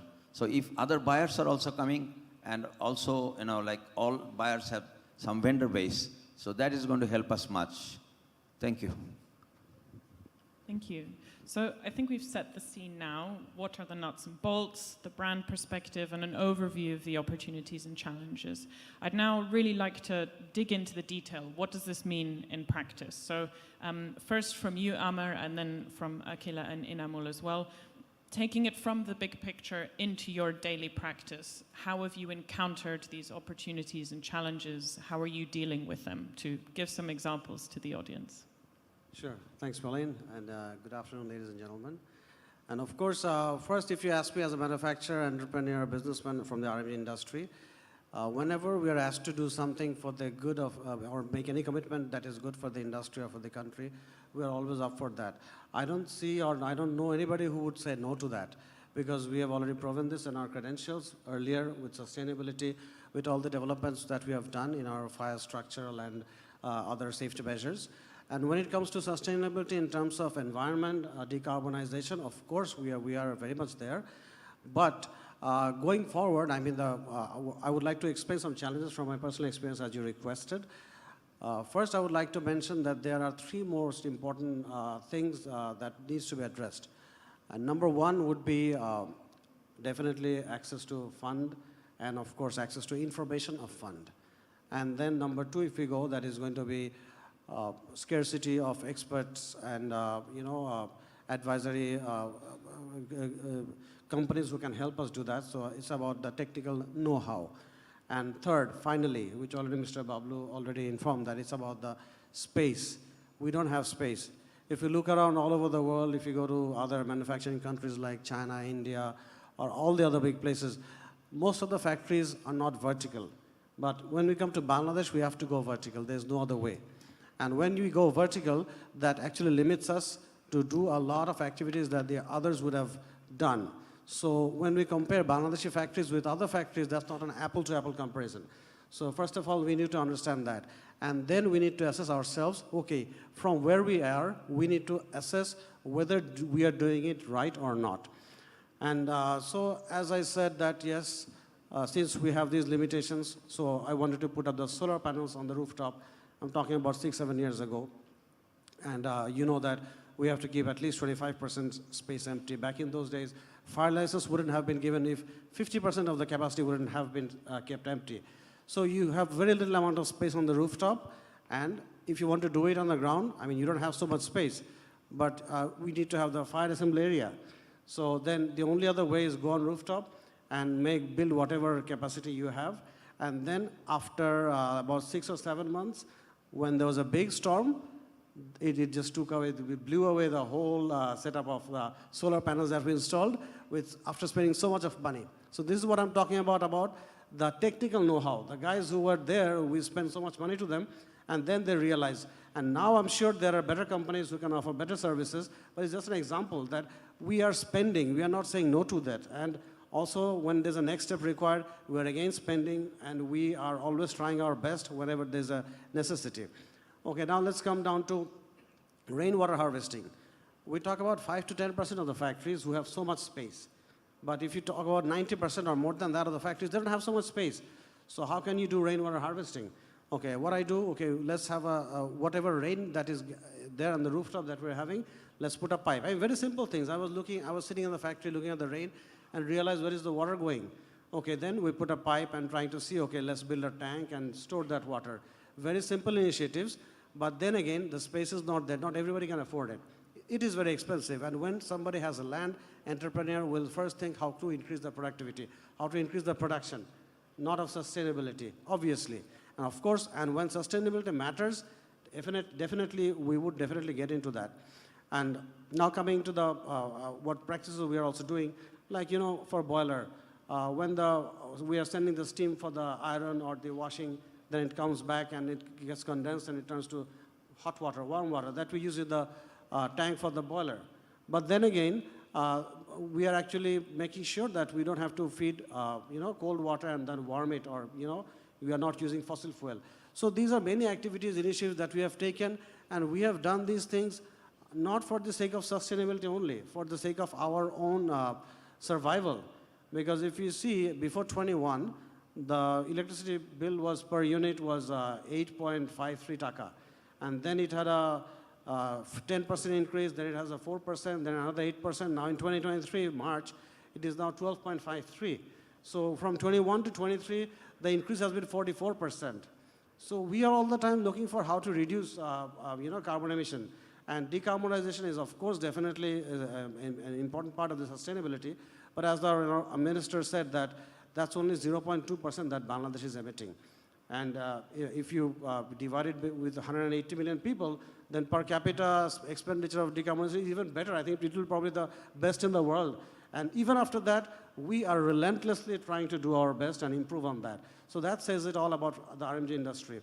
And finally, I would like to say that in terms of compliance, we've seen there have been many inspections, there have been many audits, and we have come to some kind of central audit like RSC or Accord.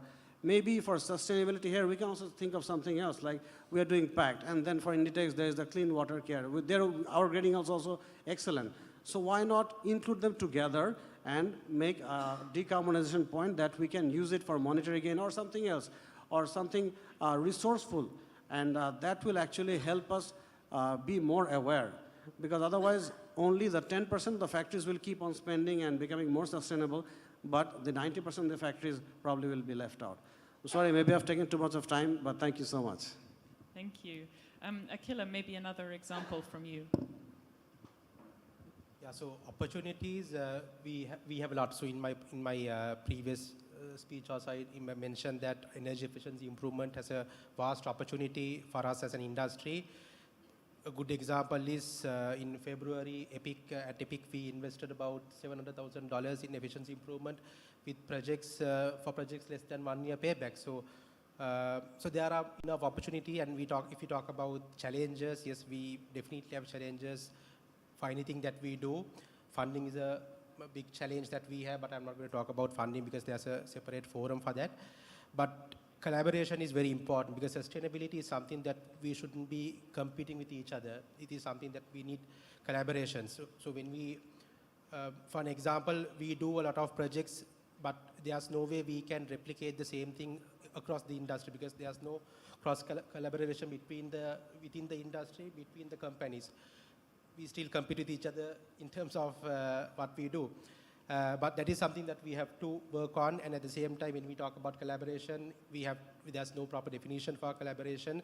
So you can do whatever you want and say we have collaborated with this party or not, but ultimately what we actually want is a collaboration not just for knowledge sharing, not just for problem identification, but also for funding and then risk sharing and execution, so that we can close the full cycle of the project, which will have an ultimate impact. Because otherwise, no matter how many energy audits that we do, how many feasibility studies we do, unless we do the execution, we will not be getting any benefit in terms of emission reductions. Thank you. And then, Inamul, from your experience, could you maybe share in your operations some opportunities or challenges? I've already mentioned these opportunities and challenges. I'll go deep into this thing. And I think starting from a renewable energy transition, here we are using this sunlight from solar. We are using it, and here we can make like some soft loan or something will help the factories, because factories, they don't have, we need a lot of money to go for solar and installation and all these things. If we can do it fast, then we can use this free sunlight, we can utilize this one. So here there's a lot of opportunity for solar power expansion, and then improve energy efficient in the factories. So we need a lot of things we are doing, like conversion to LED lights, and also use the motors, not using the clutch motor, we are using the servo motors. So that is helping us in terms of energy save and all these things. So we have to be smart in terms of designing our machines, taking the better machines, upgrading our machineries with BMRE, where we will be using less energy. We can work over here. Then use recycled materials for product sustainability. So we are doing over here, like in H&M, they have a practice of thread and everything like organic, and it has to be recycled material. It is a compulsory thing. We need to use all the threads from the recycled material. And like this, all the recycled materials are being promoted, and here we can we can contribute much over here. So then transportation optimization. What we can do is like we should buy the modern, technology. There's electrical car that's coming. but at least we can use the other vehicle which uses the less fuel and more on a battery operation. So that is helping us in that one. And green building practice, which is the most effective one.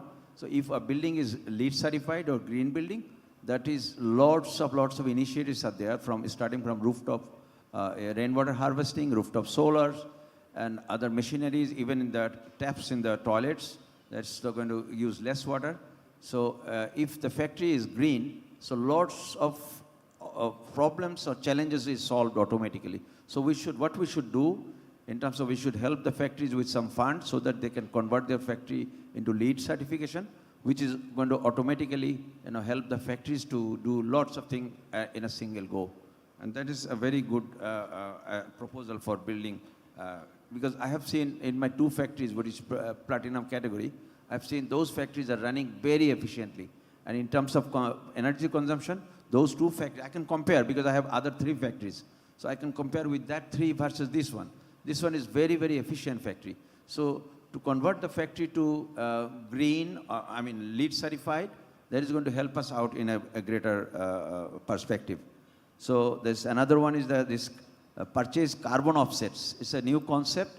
We can buy the certificates from or some organizations where this fund will be accumulated and used for all green energy sources. So in terms of it is going to, we are not able to meet all the things, like the target set 2030, target set by 2040 from H&M, and then from a United Nations, net zero is the target 2050. So to achieve those, will always be some short. So to overcome that one, this purchase of carbon offset, so this is going to help us out. It's a kind of a complex thing, but we need to spend some dollars, lots of dollars we spend and buy certificate. So that is going to compensate us and achieve the target. So these are the things what I can do in the garments factory. Thank you. Thank you. And Shafur, firstly, thank you for being so patient. It would be really great to hear from you, representing a brand, how you help your suppliers, leverage some of these opportunities, but also to help them with the challenges that they face that come from the targets you have asked them to meet. Thank you. First of all, as a brand, G-Star, we also have our carbon emission reduction target. Our target is more like achievable target, I would say, like in 2025, we want to reduce around 15%, and 2030, we want to reduce 30%. So once we are talking about reduction, then of course we should know our baseline, where we are now. That's why we hired a few consultant climate experts in 2020 and 2021. We managed to measure where we are. So, and from that point of time, we targeted to reduce that. So let's say, once we talk about reduction, then as a brand, we should think about the emission points. So in our organization, every team is involved how to reduce. Let's say our designers, once they are designing a product, they always think about recycled material, organic material, or compostable material, from where emission start already, design point, we see the emission is less. And if we talk about other department, like let's say our logistics or planning team, they think many times before sending any goods by air, because air emission is much higher than sea emission. So let me share one small example. In 2021, we tried to analyze many of our components, and one example is like our packing, because generally around 44% of plastics are using in packing. So we also analyzed our packing, and then what we saw, we revised our packing size, and we also reduced the thickness of our polybag. Only by modifying 2 parameters, we managed to reduce around 50% of polybag consumption in whole G-Star. This is not only in Bangladesh, with the analysis from Bangladesh, but we implemented that in globally. And of course, the reason why I'm sharing, because this is something sustainable things we should, no one should keep only for themselves, rather to spread to everybody. And if we talk about our vendor side, many of our vendors are already producing solar energy. And many of our vendors are already using natural light. Even a few of our vendors, they start working from 7 a.m. during summertime to use daylight, just to reduce as much as carbon as possible. So many of our, probably around 50% of our denim and 50% of our outerwear already carbon neutral, because they are invested in solar power and they are using that. And sometime in the weekend, they are also contributing their solar power to national grid. This is not only in Bangladesh, also in other countries. So there is a prospect, and of course, then question, I'm sure in business, financial freedom is one of the important factors. That's why from brand and we ensure payment term and also purchasing practice. Because if, as a brand, if we commit a good payment term and a good purchasing practice, and there, that can create a financial freedom for the manufacturers. Once manufacturers have the financial freedom, only then they can think beyond business. Otherwise, it's not easy for them. So I think that approach we could manage to create. So thank you, everybody. Thank you. So the bell has gone. We have about 5 minutes left. So I would like to give the opportunity if ever anyone on the floor has a question for our panelists. So I've seen some hand go up. I don't know if there's a microphone.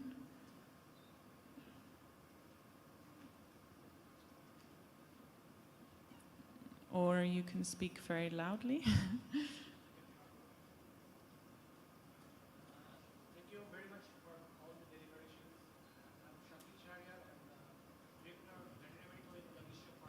I see a microphone's coming. I repeat.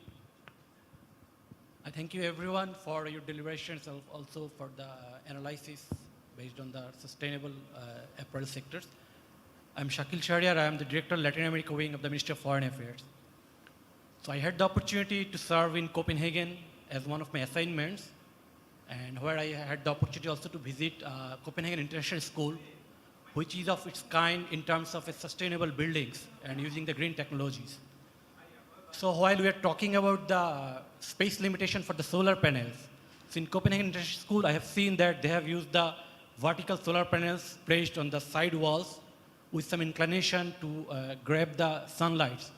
So as we are talking, especially Mr. Amir was talking, the limitation of the space in the rooftop. So whether we can explore this opportunity to use the vertical solar panels, and maybe we can think of the roofs for the rainwater harvesting. If already any of the buildings of Bangladesh is using this technology, that I would like to know. If not, whether we can explore this opportunity or not. Thank you very much. Thank you. Of course, that's a very good question, and we also explored the opportunities and initially how we could address that. And while designing the factory, we realized that, you know, in the floors, you have to look into a particular area, what is the wind flow, and from which direction the wind is flowing. Based on that, you put the exhaust on the other side. And also, you have to ensure the daylight coming in, and because we are talking about a mass number of people, like in most cases, in corporate houses, it's different. It's a glass building, air conditioned, you can do a lot of things. But here, we don't have the luxury to do that. Because as I said, it's all about money, financials. So of course, if it comes even at a cheaper rate, then at the same time, we cannot make it whole air conditioned. You know, when you're doing that, you're blocking the windows. At the same time, sunlight is going to be affected. It is definitely going to create probably energy, but inside the factory floor, then we need to turn on lights all the time. And also the airy part is also important. And also as the heat generating operations that are there, especially in the finishing section, then how are we going to manage that? So yeah, of course, that is there, and we have always been thinking, and we always look forward. That's why I looked into factories in China and in other places if these kind of solutions are there. But unfortunately, I could not find any as of now. But I'm sure there are research and development going on, and I'm very much hopeful maybe in the future there could be something or something different that could help us solve this issue. Thank you. Thank you. I think that's a really good example of when we need to really look at context-specific situations and which solution applies the best where. I think there were a few more hands. We probably have time for one more question. Thank you for giving me the floor. My name is Arif Faisal. I'm working with UNDP Bangladesh. As you have already mentioned that Bangladesh is one of the pioneers for promoting green industry. What is the cost and benefit for adopting green industry?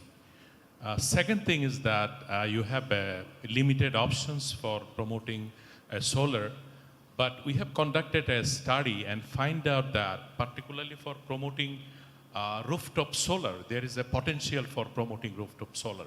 And garments industry can meet actually more than 25% of energy demand for solar rooftop. Third question is that you are doing lots of things on decarbonization, but garments and textile industries are using lots of hazardous chemicals. There is a study that more than 200 types of dyes and chemicals is used in the fashion industry. So what are you actually adopting, particularly for addressing these types of hazardous chemical? Thank you. So I think we only have time to answer one of those questions, and I'll take the first one on the kind of business case, and maybe Akila, could you close us off by answering that question?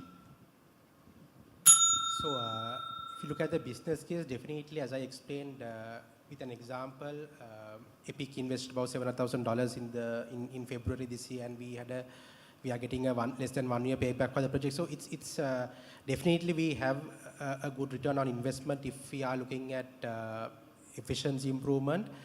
And to answer the third question very briefly, yes, sustainability has a broader meaning, not just decarbonization. Since the topic is only decarbonization, we have been talking about decarbonization.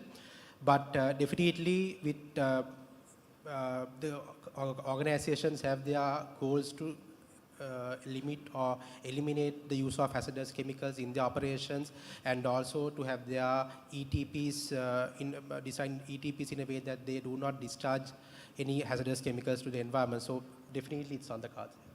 Thank you. So unfortunately, that's all the time we have. And as I said, this is really setting the scene for today, and we're going to dive deeper in the next few panels into a lot of the topics that we discussed. So can we please have a round of applause for our esteemed panelists, and thank you very much.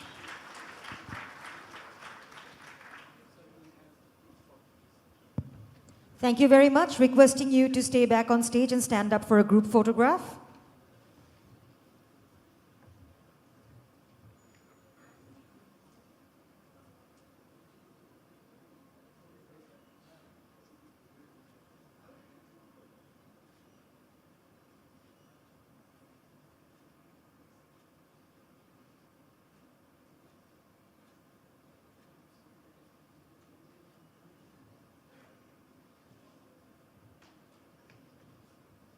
Thank you very much once again. You may take your seats now. Taking a little time to set up the stage for this next plenary session. Your patience in this regards will be highly appreciated.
Moving on to our next plenary session. This session is named Policy Landscape and Improvements to Facilitate Change. This panel brings together policy experts and industry leaders to discuss the current landscape and explore policy adaptations that can accelerate climate action. The panel will also discuss improving institutional coordination and governance mechanisms to effectively facilitate these policies. I would like to request the speakers to please come up on stage and take their seats, requesting Mr. Shahidullah Azim, Vice President of BGME and Managing Director of Classic Group, Noreen Chaudhry, Head of Labor Rights Program, Lotus Foundation, Jihan Palihena, Director Asia Product Supply South Asia Contour Brands Inc., Nafis Uddaula, Director Impress Nutex Composite Textile Limited, Ambreen Tabassum, Operational Process Manager, Decathlon Bangladesh, Buddhi Paranama, Director Sustainability and Innovation PDS Limited, Azizur Rahim Chaudhry, Managing Director JM Fabrics, Director New Asia Limited. And to moderate this session, I would like to request Asif Ibrahim, Director BGME and Vice Chairman of New Age Group of Industries, to please come up on stage.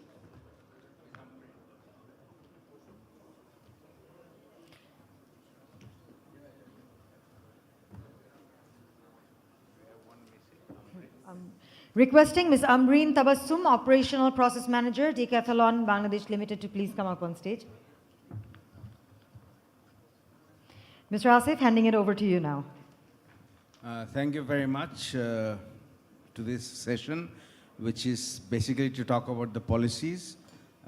We can support the decarbonization, what's been talked about from the morning and also in some detail in the last session, through either policy measures such as tightening rules on boiler generator efficiency metrics, lowering duty on machines, that was also talked about, and equipment to improve energy efficiency, then creating rules on equipment efficiency, lowering duty on renewable energy, and some of those agenda items were discussed. Also, a national policy on technical skill building and the elevation of technical skills among sector practitioners are also very important in this regard. Here, I would like to mention that this morning, I was just, before I came here, a study was revealed by one of the civil society platforms, and they said that actually the incentive for the Bangladeshi RMG entrepreneurs to going green is not necessarily, they do it for getting better prices, but unfortunately that doesn't turn into reality, and they sort of do it to remain competitive amongst the competing countries. So without further ado, let's go straight into the discussions. As the panelists were already introduced, let's not waste time on that anymore. I'm going to go straight to Nafis, who is from Impress Nutex Composite Textiles Limited. Nafis, could you share your experience and insights on the challenges and opportunities that you have encountered while transitioning to more sustainable and low-carbon manufacturing processes? What policy measures could incentivize manufacturers, such as yourself, to invest in energy efficiency and emissions reduction initiatives? I would appreciate if you can limit your deliberations to 4 minutes, please. Hi, thank you for having me. I would like to mention the opportunities first, because obviously a lot of people has said these things, that actually whenever we are talking about the low carbon and the climate changes, more efficient, sustainable sourcing, it's all about the investments. Actually, we need to change a lot of machines, we need to change a lot of process, we need to invest for the solar panels, rainwater harvesting, and a lot of things. So we need some funds. So there is a lot of funds are available now. Actually, there's a green funding is there. Then ITCOL is coming up with a lot of funds, and also the Zyka, everybody is having a lot of funds. But the problem is that access to the fund.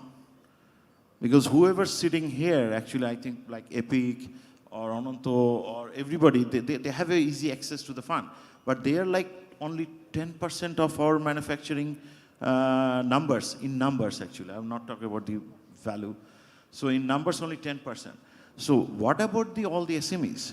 We need to convert them. But they have a very limited access to those funds to get the solar panels or rainwater harvesting or heat recovery thing. So there is issues. And the other opportunities, obviously, with the customers, that they're whatever the prices we are getting, because it's not actually only manufacturers' responsibility. It's the government, all the stakeholders, the customers, government, everybody has to contribute here. So from the government, yes, they're giving us the like 10%, 2% less income tax, then also other policies supporting their giving. But what about the customers? Are we getting the prices? And also all the consumers, they have to have a very good purchasing practices that, okay, I will pay more for the sustainable sourcing.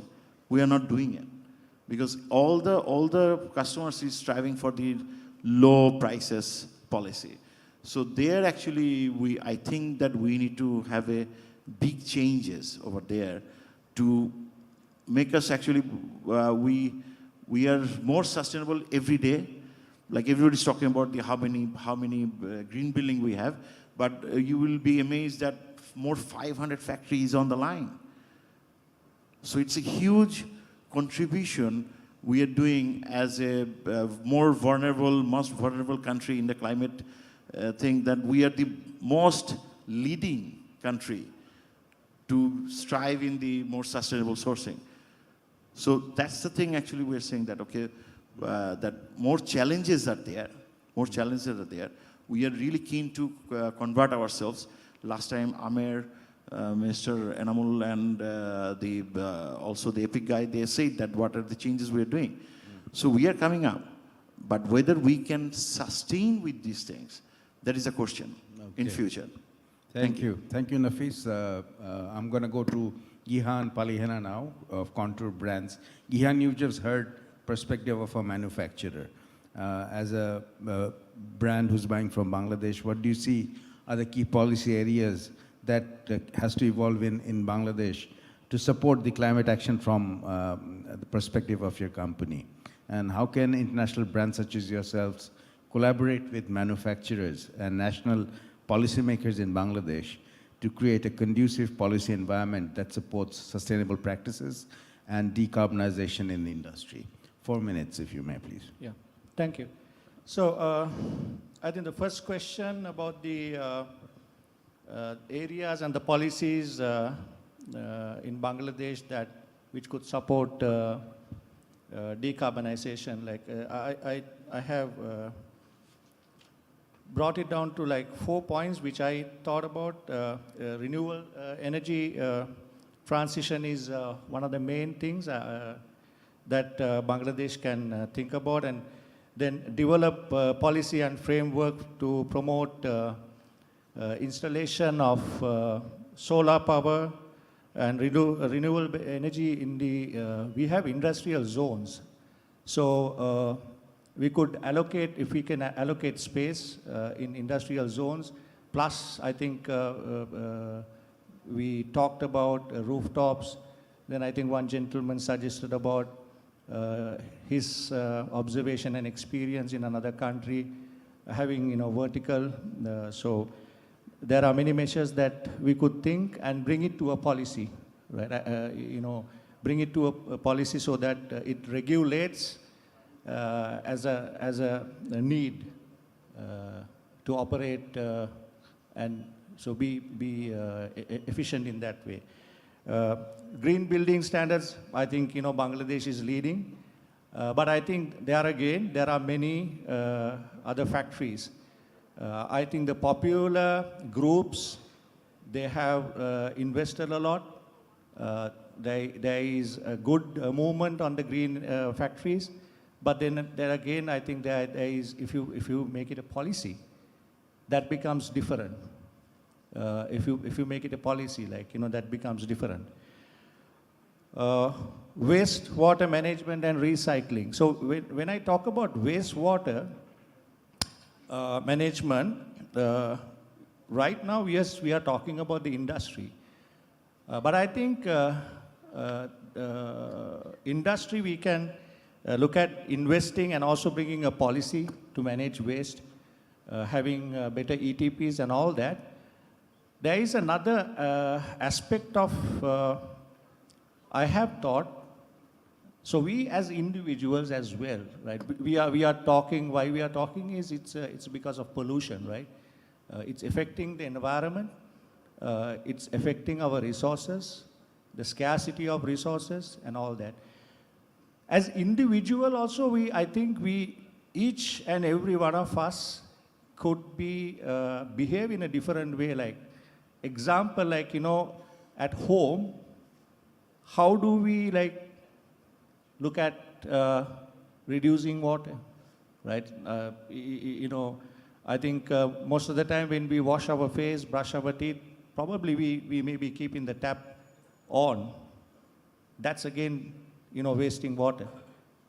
So as individuals, as we talk about the industry in a bigger way, but also as individuals, we can contribute, and definitely we are talking here today about bringing policy. So like if the government and the bodies who are operating in the apparel industry can bring out policies for the factories to follow, that's the thing. And then second question, I will go to the second question as international brands, how can they help? Like, I think collaboration is one of the big part, like, advocate for sustainable policies, support research and development, collaborate with supply chain, and reward makers for the best practices. Like, so the rewards could be in many ways. And then educate consumers as well to promote sustainable and to decarbonize. Another fact which I would want to say is awareness among everybody.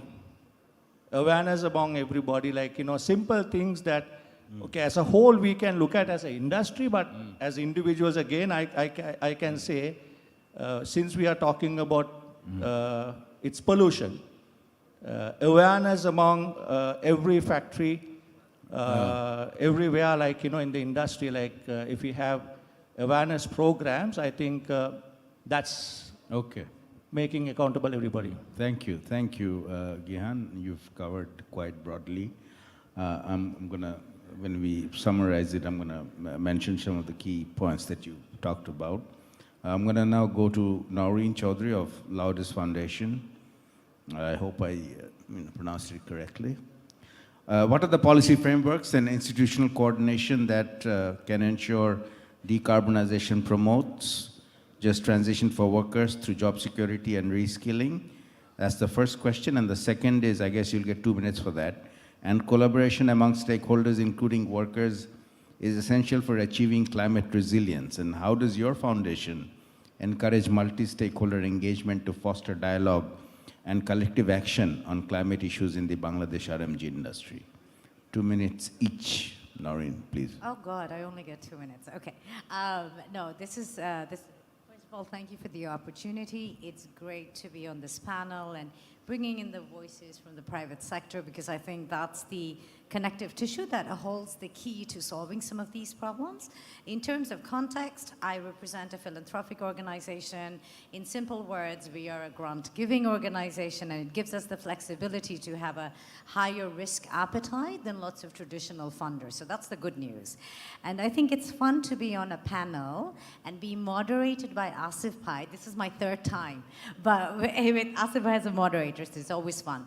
Look, I'll keep it short and within 3 minutes. I think just transition is something that's at the heart of the transition that we're doing, but we need to be clear on what it means and who is it just for. It's an opportunity to bring the private sector, public sector, impacted communities together to collectively define what good looks like, how to measure that, how to achieve that, and most importantly, something we've heard today a lot, how to finance that. I think from the Bangladesh perspective, I love bullets, so I'm going to speak in bullets. There are a few truths about Bangladesh. The first thing, we are the second largest apparel production country in the world. The RMG sector is the heartbeat of this industry. Second, we're the 7th most climate vulnerable country in the world. That puts us in a very interesting trajectory of balancing growth with sustained growth. The third reality is 40% of our population is under the age of 25. That's a huge demographic dividend. The fourth truth is that we're the only country in the world to have a climate prosperity plan. What does it really mean in harnessing that energy and making sure we are creating a sustainable pathway that's just, in terms of making sure all voices, especially that of impacted communities and workers on whose shoulders this industry has been built. Azizur and I are both second-generation exposed people in the RMG sector. Our fathers and the earlier generation built this industry, but we need to take it a step further. What does that look like in terms of achieving opportunity? From the Lauda side, we see 3 areas where we can play a role. First, we need to bring more evidence to the table that climate and rights are very much linked. When I talk to a climate person, they're like, yes, okay, labor rights. When I talk to a labor person, no, climate is a scientific issue. We need to merge the two.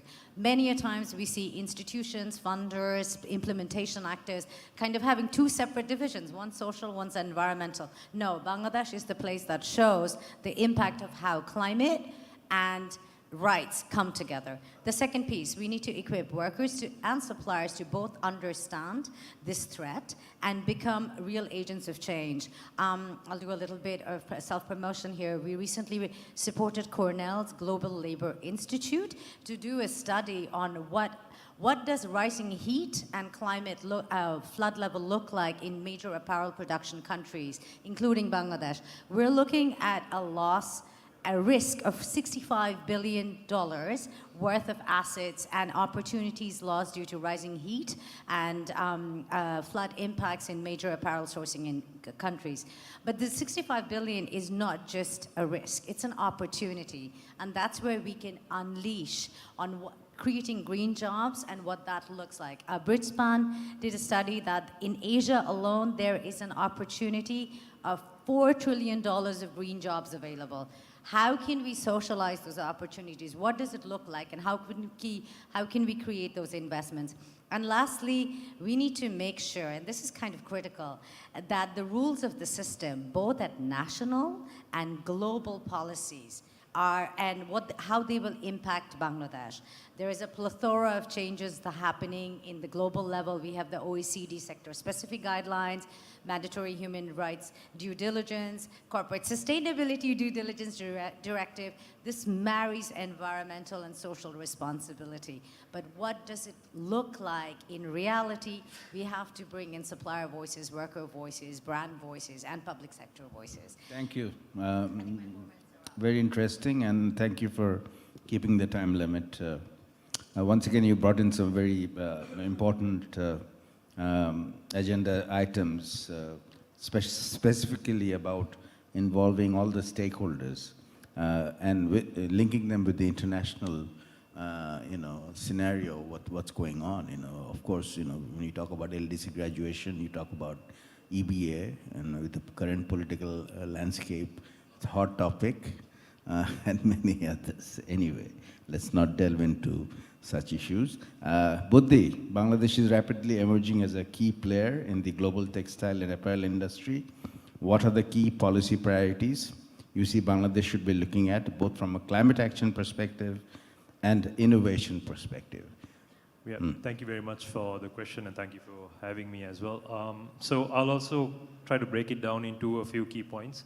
As for the first part of your question in terms of policy on climate action, 2 key agendas I think we need to focus on. One is transparency and the other one is incentivizing.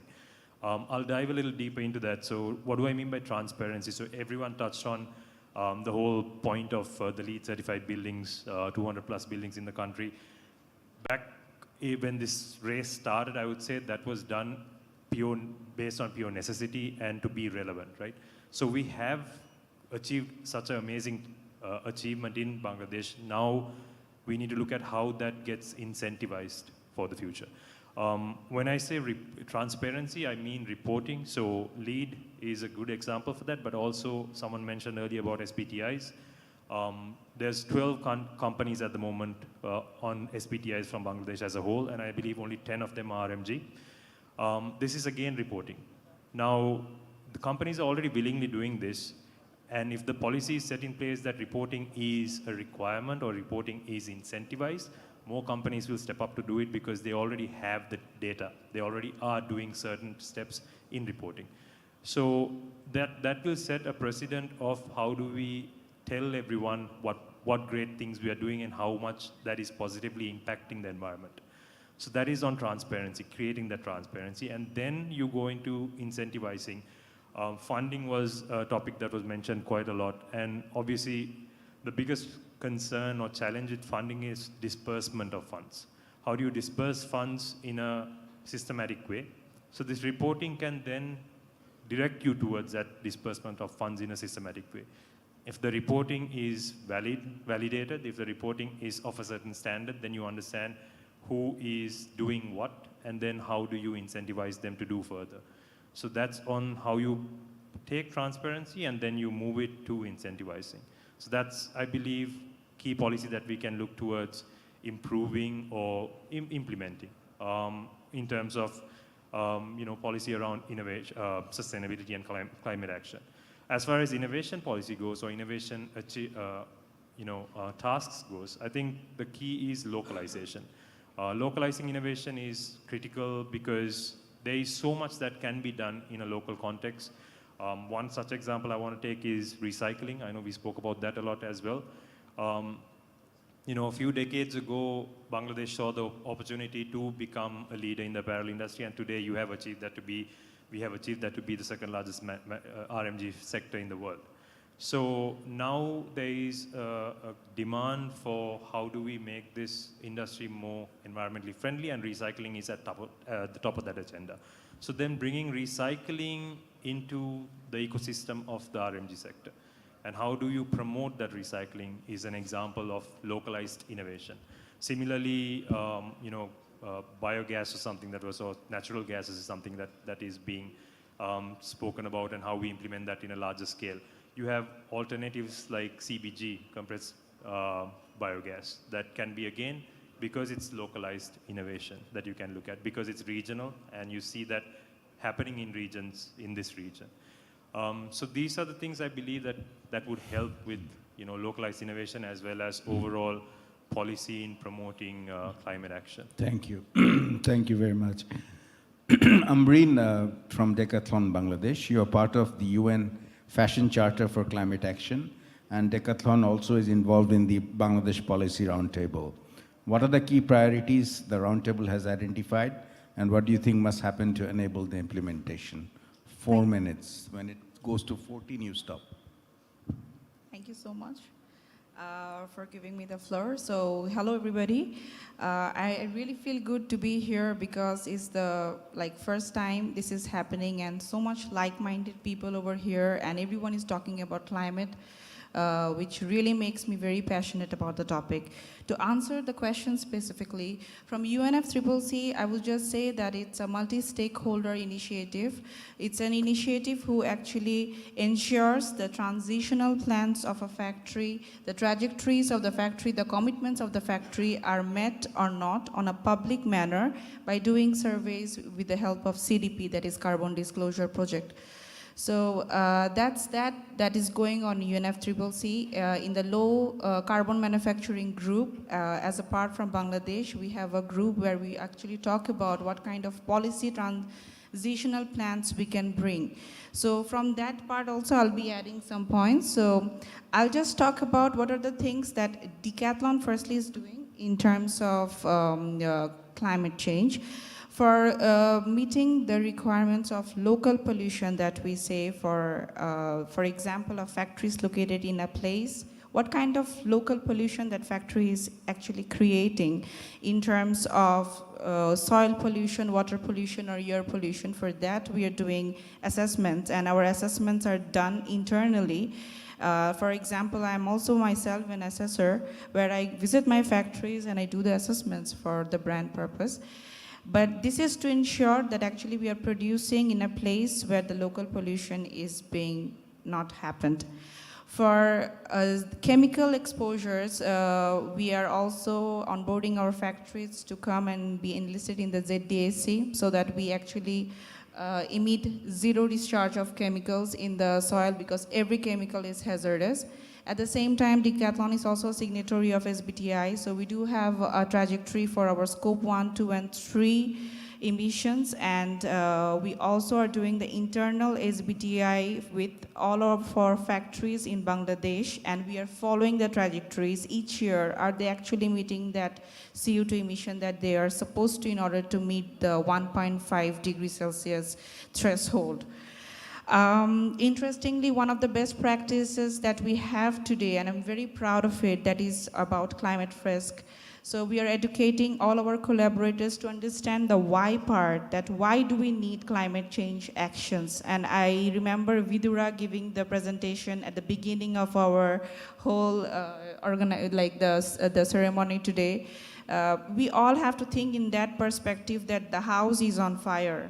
The climate has already changed. It's not a climate change anymore. Even when I'm sitting over here, I'm seeing so many lights. Even I'm also thinking and questioning myself actually what I'm doing in terms of energy efficiency.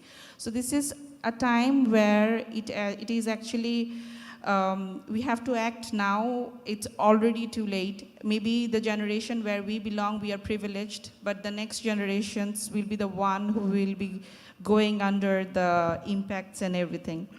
So from also for the sourcing perspective, whenever we are sourcing a supplier, we are ensuring that supplier has zero coal usage in the factory. So in that's how we can actually do the fossil fuel, transition. So we do not have any kind of factories that are using zero coal in terms of our country. I just want to highlight some of the points about the policies, as this segment is specifically designed for the policy. It will be interesting to have changes in our policy in terms of net metering when we talk about the solar panels, because we do have very limited space, vertical space. We do not have that much of space in order to implement solar. But one catch is that inside EPZ areas, we produce solar on Fridays also, like off days, but the net metering policy is not there. So it will be really interesting if we can actually have people from the policy makers over here. It's my request if we can see in that regard. And also about the PPA that was highlighted before. So PPA is one of the biggest solutions that we have to bring on the table right now. Without this, it will be like the solar implementations and everything. If we do the full feasibility and if we use the whole rooftop and we ensure that every factory is having solar still, out of the national grid, it will be a very insignificant percentage that we can become renewable. That's true. But if we actually talk about PPAs, we can ensure more renewables in our grid. So we have to think in that retrospect. Thank you. Amreen, I have to cut you off right now. I'm sorry. Okay, I'm really sorry. I have to go to my next speaker. Okay. Thank you so much. Maybe when we come back, when you summarize, we'll get you an opportunity. Aziz, second generation entrepreneur of Bangladesh. In the context of our textile and garment industry, what do you see as the primary challenge and opportunity in terms of policy support and industry-wide improvements for climate change? A very broad question, but limited to 4 minutes, please. Absolutely. Thank you, Asif Bhai. It's an honor to be on this panel, and it's great to be able to speak to people who are receptive to the message that we are all, as a group, trying to provide, that we need to be more aware of what's happening in the world, and climate is of utmost importance, and we need to start acting immediately. So without further ado, I'll start talking about the actual topic. So I want to firstly appreciate all the incentives that our government and the whole industry together has come up with and are providing to investors and entrepreneurs and industrialists to incentivize greens. So Bangladesh has 202 green factories already and many more in the pipeline, as Nafiz Bhai said. And the reason for this is because it is something that we see as a necessity. It's now become kind of a minimum requirement. When anyone is building a new factory, the first thing they think about is how can I make my factory green so that I can comply with the standards or the requirements to get these benefits that a green factory is supposed to get. So when we have these expectations, the number one expectation, of course, is to help the planet. That's definitely a big motivating factor. But monetary benefit is very important as well. So our government has done something that's very encouraging for us, which is as a green factory, we get 2% less corporate income tax. So instead of paying 12%, we would pay 10% as a green factory. So that is definitely a big incentive.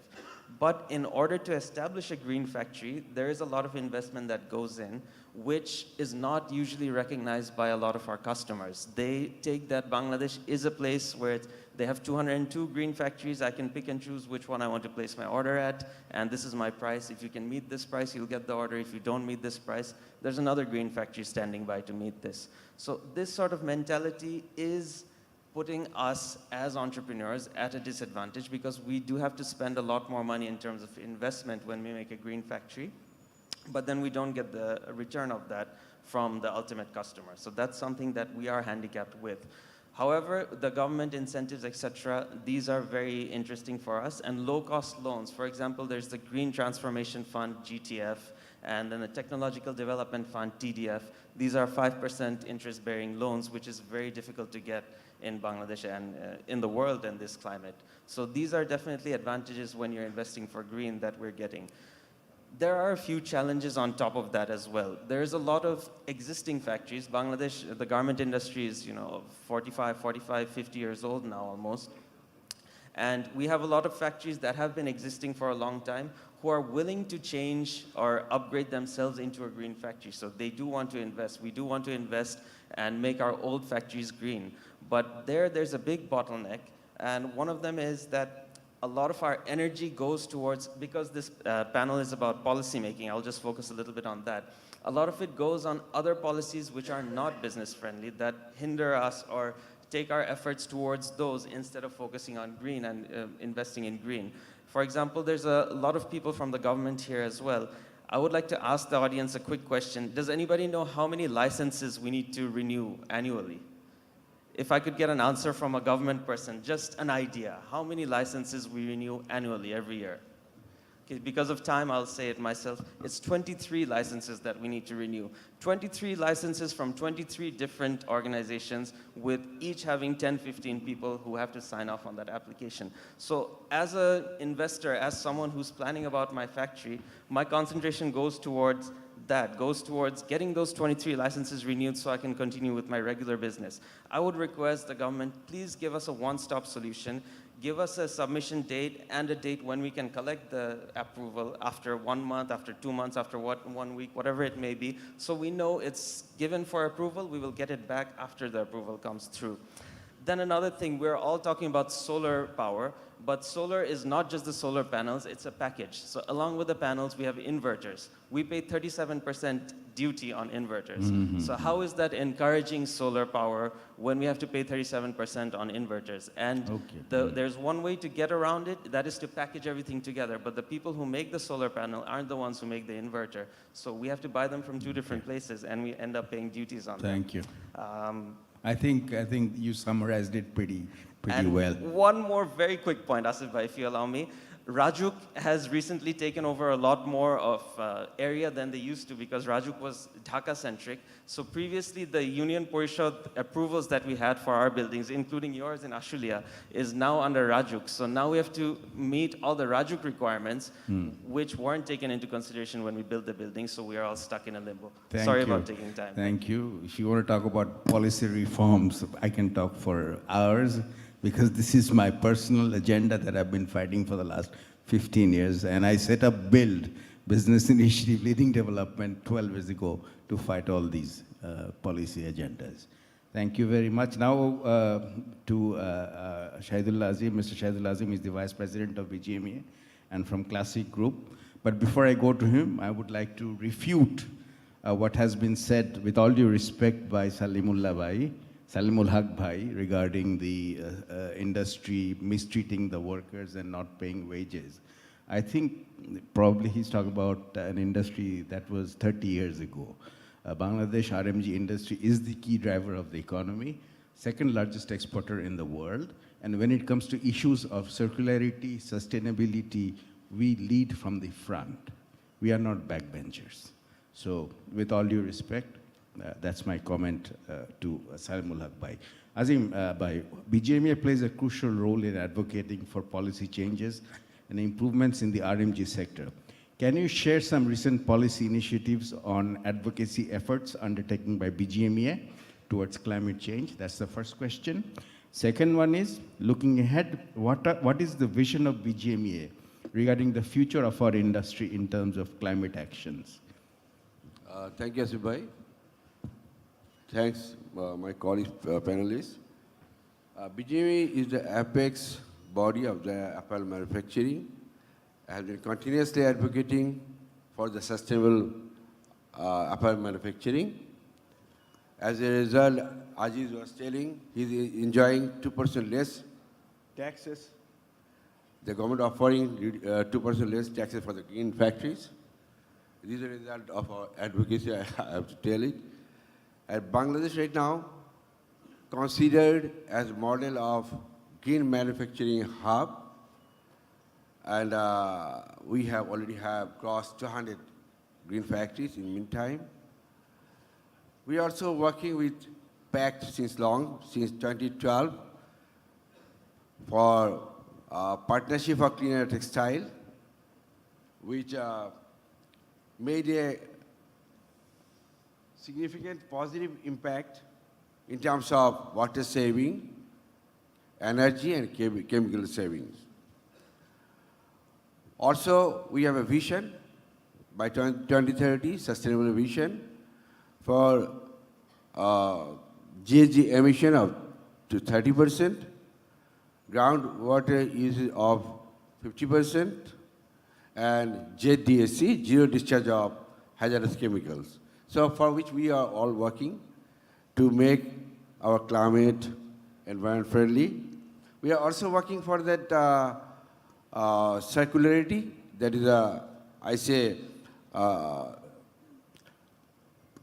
for that pre-consumer waste, we have always have the 400,000 tons of pre-consumer waste every year, which either using for filling the soil or burnout. Both are hazardous for environment. So we are working for that and inviting that our development partners, our brand buyers to come forward, because which is very expensive one, and in the meantime we have only 2 or 3 recycling hubs in Bangladesh. In fact, our individual industries, they are also working a lot. The setting up the solar power in the factories, and also working for that decarbonizing for the RMG industry. As you know that green industry, they are, I can say that eco-friendly, the features all eco-friendly materials, so there's less carbon emission than the conventional factories. Those we are working always, and it is a continuous process for us. Every day we have some new projects are coming. We are addressing with our global partners, with our government, how we can make more in the climate and all these environment-friendly things. So BGMA always proactive for such kind of things. Thank you, Azim Bhai. And I now have about 3 minutes for questions from the floor. If anybody has any questions, please raise your hand. Can you please take the microphone over to the gentleman quickly, the volunteers? We don't want to lose time. Please introduce yourself and your question to any of the panelists. All right. Thank you very much for introducing the main policy landscape parts. My name is Martin Verhoeft. I represent a brand, Stanley Stella. My question ties panel one with this panel. So looking at the decarbonization of factories, we see there's already more than 200 LEED certified green factories. So a massive efficiency gains have been realized. The next step would be going further, which is additional reductions via greenifying the energy used. So what is your take on the policy needed to further enhance, for example, power purchasing agreements, renewable energy certificates, allowing for a safe, reliable, and greener electricity grid available to the factories so they can decouple from using natural gas and actually use electricity from the grid rather than having to burn natural gas to generate their own? Or likewise, enjoying more biogas, biofuels, rather than having to use natural gas. So what's your take on policy initiatives that could actually help the energy system as a whole for Bangladesh? Thank you. Noreen, you want to take that? I think I come from the PACT program, the Partnership for Cleaner Textiles program. So I think the two truths that hold from that program is access to information and evidence. Some of the things examples that you've described, I think it needs to be socialized and we need to understand what's in it for me. So greater emphasis needs to be given before we start developing the policy and what the evidence of the landscape looks like. Where's this worked? Is it feasible within the local context? What are the opportunities and what's the payback? I think rather before getting a lay of the land and understanding what the opportunities are, we can't really start deciding on policy discussions. I mean, I'm giving a very honest answer from my perspective.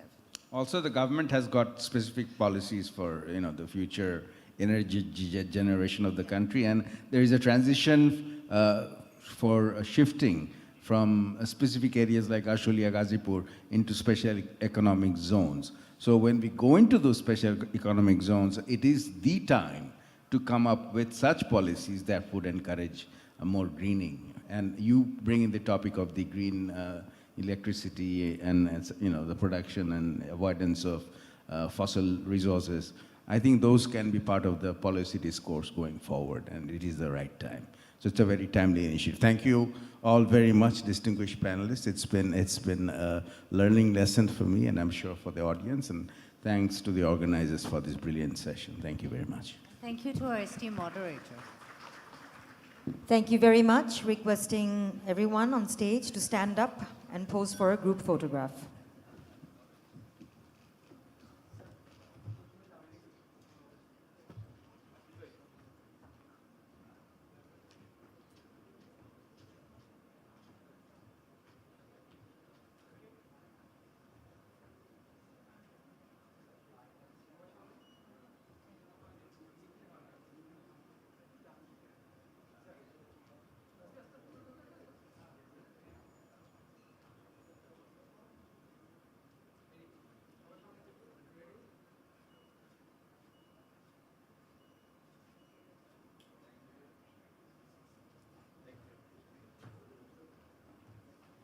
Thank you very much, speakers. You may take your seats now. Before we move on to our next presentation, we will take a little time to clear out the stage.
Ladies and gentlemen, now we will have a presentation on decarbonization best practices from Bangladesh RMG industry. This segment will be presented by Lakshmikant Jawale, Regional Lead, South Asia, Southeast Asia, April Impact Institute. With a round of applause, please welcome on stage Mr. Lakshmikant Jawale.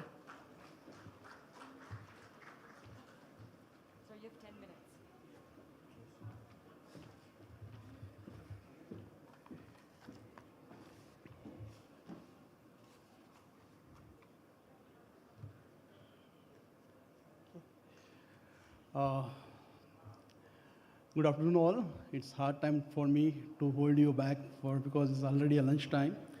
So let me quickly give you the background behind starting the subject. So RMG industry in Bangladesh is actually a backbone for the national economy and making up to a substantial 84% of the total exports. And now further strategic vision now sets a even more ambitious target of achieving the $100 billion export by 2030. Now, in the pursuit of this economic goal, there is an acknowledgement of the responsibility for the sustainable growth. And the major challenges for the global textile industry is lowering carbon and footprint and its heavy reliance on electrical and thermal energy for the production of the processes. Now, in Bangladesh, also among all the subsectors, garment and textile sectors consumes maximum energy, and if you see the RMG sector, it still relies on the high uses of fossil fuel-based system for the electricity and thermal energy generation, which actually demands for the decarbonization. Now, to address this issue or to address this sector needs, BGME actually joined with UN Fashion Industry Charter for Climate Action, committing 30% reduction on the industrial GHG emission by 2030. Now, whatever the target is taken is an ambitious target, and considering this target and future growth plan of the industry, we have to urgently need work on this decarbonization process with whatever the possible options available in the market for this country. Now, looking at the Bangladesh perspective, there are two major viable opportunity options can be considered. First is shifting to the renewable energy source, and second is implementing the energy efficiency and conservation practices. Yeah, it's all basic. We already talk about like renewable energy source and energy efficiency, but yes, that's two are the major options right now we are having, and we can go further with the implementation of like immediate actions. Considering the both option, actually, renewable energy source through the rooftop solar installation is widely accepted model. And currently, a lot of work is going on in the progress of implementation of rooftop solar. But yes, there are some limitations available for that particular things also, like availability of the land or availability of building strength for installation of rooftop solar, skill gap, technology availability in the country, then import duty, as rightly mentioned in the previous panel. And then available, actually, the final main important point is high investment required for the installation of the rooftop solar from the facility. Now, on the other hand, the second option available is the renewable energy system from the offsite solar system. It's not offsite, but offsite renewable energy system. But now here, the complete ecosystem is not completely set or developed. So it's again that option is not viable to start immediately with that offsite renewable energy option. Now, for that matter, energy efficiency is the best option right now, which we can start with implementing within the facilities and get the reduced production prices, then increase the profit, and also along with that reduce carbon emissions with no additional cost. Now, as per the government of Bangladesh Energy Efficiency and Conservation Master Plan, potential opportunity for the textile and garment sector reduction is 12 to 13%. Now, here most of the common decarbonization best practices are discussed here or shown here, and now you can see here that best practices includes the general areas such as heat recovery, lighting, insulation, and most of the times it includes the boiler and compressor systems. Now here it is important to tell that since I consider RMG and textile industry as a together because most of the energy consuming area is in tier 2 facilities also. So in tier 2 facilities, optimization of the process is very much important, considering that with the optimization you can get the energy saving, water saving, chemical saving, time saving, and which indirectly gives you the energy savings and steam saving. Now here you can see that energy efficiency emerged as a practical and dependable approach to curbing the greenhouse gas emission in the production phase, specifically for tier 1 and tier 2 facilities. Not only it is a cost-effective solution, but it also provides a reliable path toward reducing the environmental footprint. On a global perspective now, let's consider the potential impact. Imagine that achieving an energy efficiency improvement of 15% per unit. This seemingly modest enhancement could yield a substantial reduction of 64 million metric tons of carbon dioxide equivalent emission between baseline 2019 to 2030. Now, by prioritizing the energy efficiency in our operations, we are not just adopting a responsible course of action, but also tapping into the significant opportunity to contribute to a more sustainable future. Now, to focus efficiently on maximizing energy, AII have Clean by Design program which focuses on improving the process efficiency to reduce the energy, water, and improve the environment. Now, at its core, the Clean by Design is committed to optimize the environmental performance of the textile manufacturing facility. The program focuses on reducing the environmental impact of these facilities through targeted interventions and enhance the resource efficiency, energy conservation, and overall operational stability. The cornerstone of the Clean by Design program is set on 10 best practices, which rounds behind or which goes behind the low-hanging fruits. This involves the providing factories with a suggestion that not only easy to implement, but also have a minimum or less payback period or faster payback period for the facility. These customized suggestions pave the way to the immediate improvement in how the resources can be used and their environment impact for each facility can be done. Now, implementing straightforward and affordable measures has a potential to result into 10% of reduction per production, whereas optimizing energy efficiency could give you the 20% of per unit of the saving. Now let's see the recent success story of the Clean by Design program impact, which is done in China during the year 2022 and 2023 for total 14 factories. By targeting and implementing low-hanging fruits, enhancing the metering practices and data management, steam tap management, optimizing air emission system, insulation and condensate recovery system. These are the low-hanging fruits targeted in that particular CBD program. And if you can see that with that, there is 9% reduction of energy consumption and 7.2% of the water reduction were achieved. And this substantial annual saving of this has given $4.2 million USD per year. And moreover, whatever the ROI of that particular program was around 2 years. So for Bangladesh, we already started one cohort in this June, and we are expecting to close in June 2024 and expecting a very good result compared to the China region. Now, while working with the energy efficiency challenges observed, firstly, the energy efficiency looks very simple, but working on the continuous production system and performing routine tasks, it is always challenging for facility to go for implementation of even a small measures in regular production operation. And in addition to this, the facility faced the initial investment issue for the implementation of any program which requires a high investment requirement.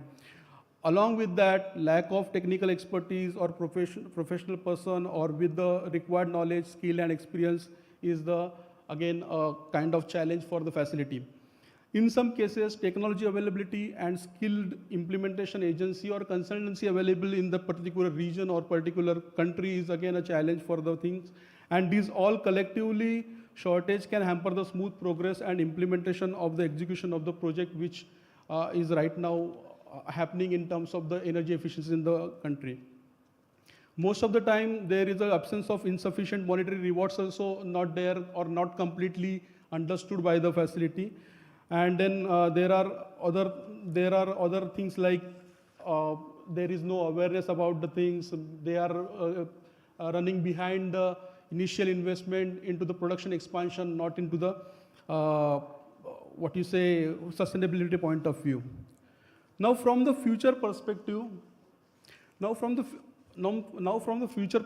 these points are important to follow to success in energy and efficiency program, like proactive involvement of facility in energy efficiency program, where commitment is required from the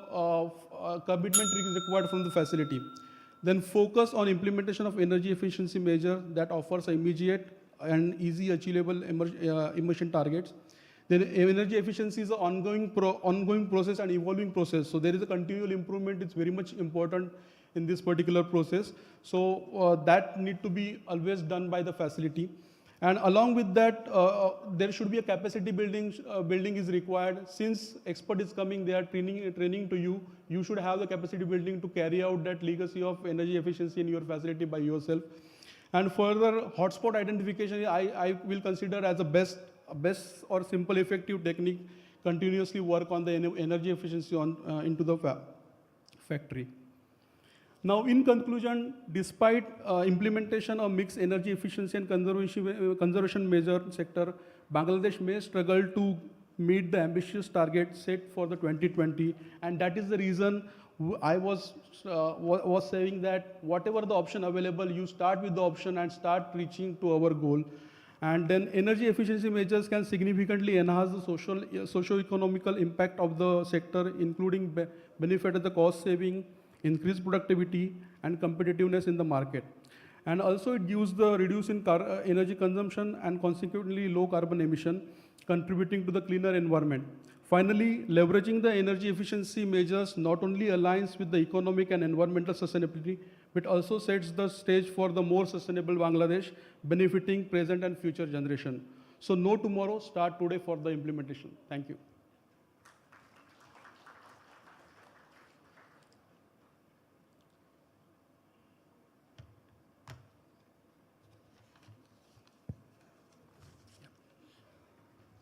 Thank you very much, Mr. Lakshmikant Jawale. Next, we will have a case study on DB Shankar's Global Sustainability on Reverse and Impact. This segment will be presented by Mohammad Shamsa Tabriz, Managing Director of DB Shankar, Bangladesh, along with Jennifer Ang from DB Shankar.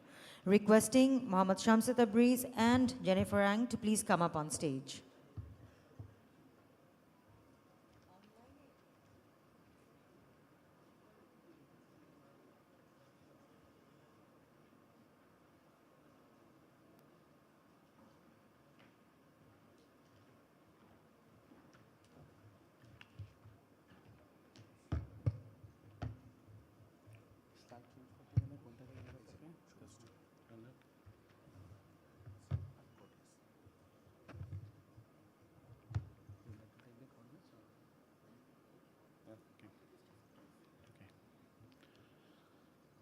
Thank you, everyone. It's a privilege to be present here and present the company as well. I hope that everyone knows about DB Shankar. It's an organization of 150 years plus working in this industry for quite a long time.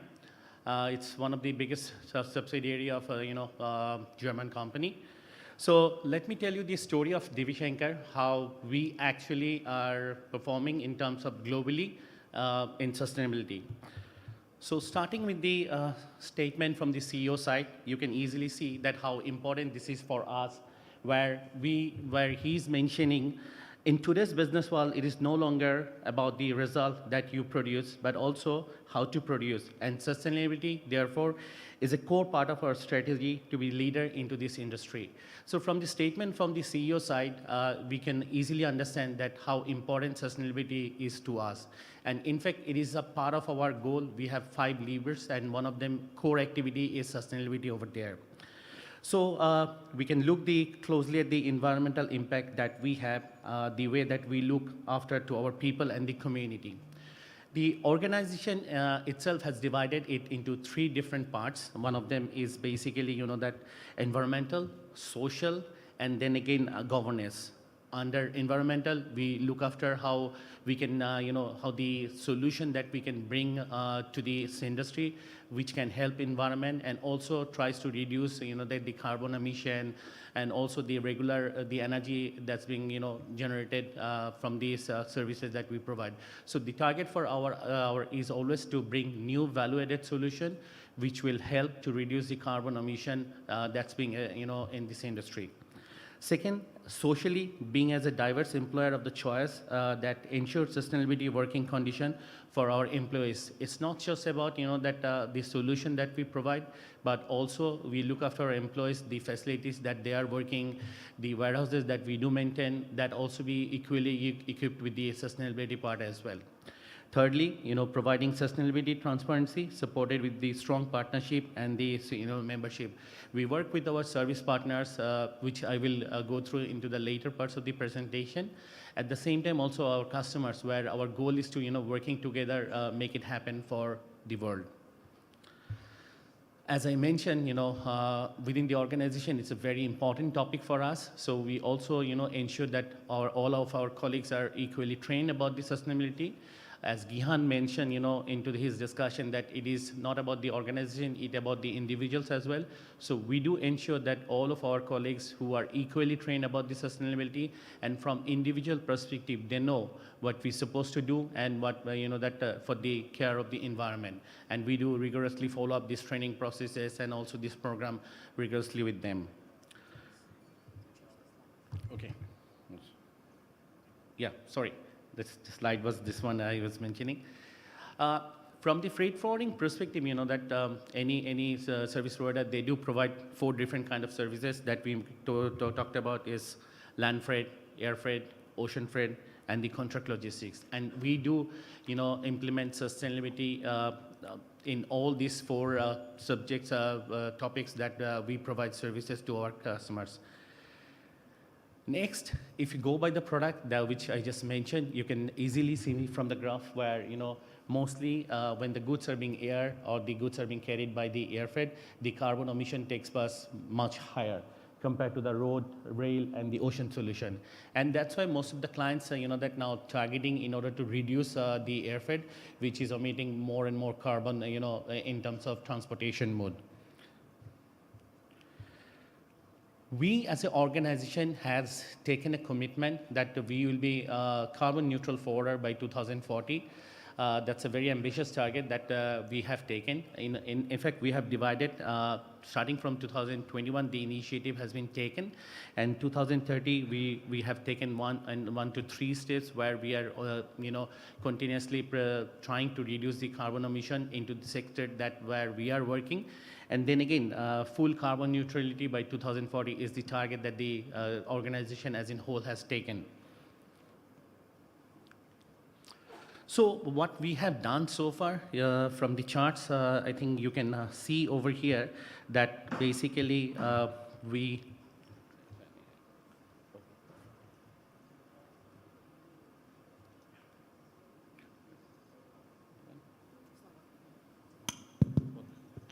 I think it's so. First of all, you can see that the fossil sources, what we have done, some of the cases with solar and wind power, we have installed. We have purchases biofuel and also the SAF, sustainable aviation fuel, for some of our partner airlines, where we basically have transported their goods with this sustainable fuel. And also we have purchases biofuel for the shipping lines that we have a global agreement with, which definitely will show you the the presentation. And then there are a lot of e-vehicles that we have brought into the system, which is that giving the sustainable solution to our clients. And then also there are a lot of initiatives like that reaching to 100% renewable electricity share globally, its own buildings by 2025. We have taken that initiative. So these are some of the activities that we have done, and gradually, as we mentioned, that the target is to reach by carbon neutrality in 2040. So this is the slide. We basically, as I mentioned in my previous slide, that we have partnering with the MSC, one of the shipping line, as well as CMS CGMA. We have purchased biofuel for them and we have supplied them. So some of their ships are running with a biofuel that's being provided from the Schenker side. Then we have done the partnership with Lufthansa Cargo as well as Air Islander, where we have purchased the sustainable fuel for them that we call SAF, and then those flights were moved into the sustainable aviation fuel. We have pre-ordered roughly around 1,500 fully electronic trucks that will be delivered by 2024 and will be in operation in Europe. And then again, some of the cities which my colleague Jennifer will also be sharing, one of the case study where the warehouse we are making again a sustainable one. We have made the Volodrone, which electronic and emission-free last mile delivery for the e-commerce services that we provide. And also, that we are doing some eco-neutral carbon offset project for the land transportation. So this is so far Schenker has done, as status is 2023. We have done roughly 450 vehicles, which are operated through alternative energies worldwide. We have 14 million, returns of the electronic devices processed to contribute to the circular economy. 53 eco warehouse we have at this moment level. 10,000 plants, 10,000 tons of SAF fuel we purchased in 2022. 17,000 tons of sustainable marine biofuels we have purchased in 2023. And 25, that avatars in the countries. So this is, that from Thorsten Meinke, one of our, that board member, who actually, that we have, entered into the partnership with one of the shipping line, again, Hapag-Lloyd, where we'll be, supplying them the eco container. So the goods will be transported from Bangladesh to any over the world or any movement worldwide that will be happening in this eco container. So this one is the warehouses that we have. So I'll now hand over to Jennifer. She is our head of Asia Pacific for consumer and retail vertical, which is the most important vertical for Bangladesh. So she will talk about the warehousing and what we have done, our case study in Singapore. Thank you, Tabriz. Hi, everyone. So as I mentioned, as my colleague mentioned, we actually are investing a lot in Asia Pacific region. So bringing closer to heart in Singapore, for example, 3 years ago, we opened up a new warehouse that is actually eco-friendly. That's already almost, it's actually very, very good in terms of carbon emission neutral.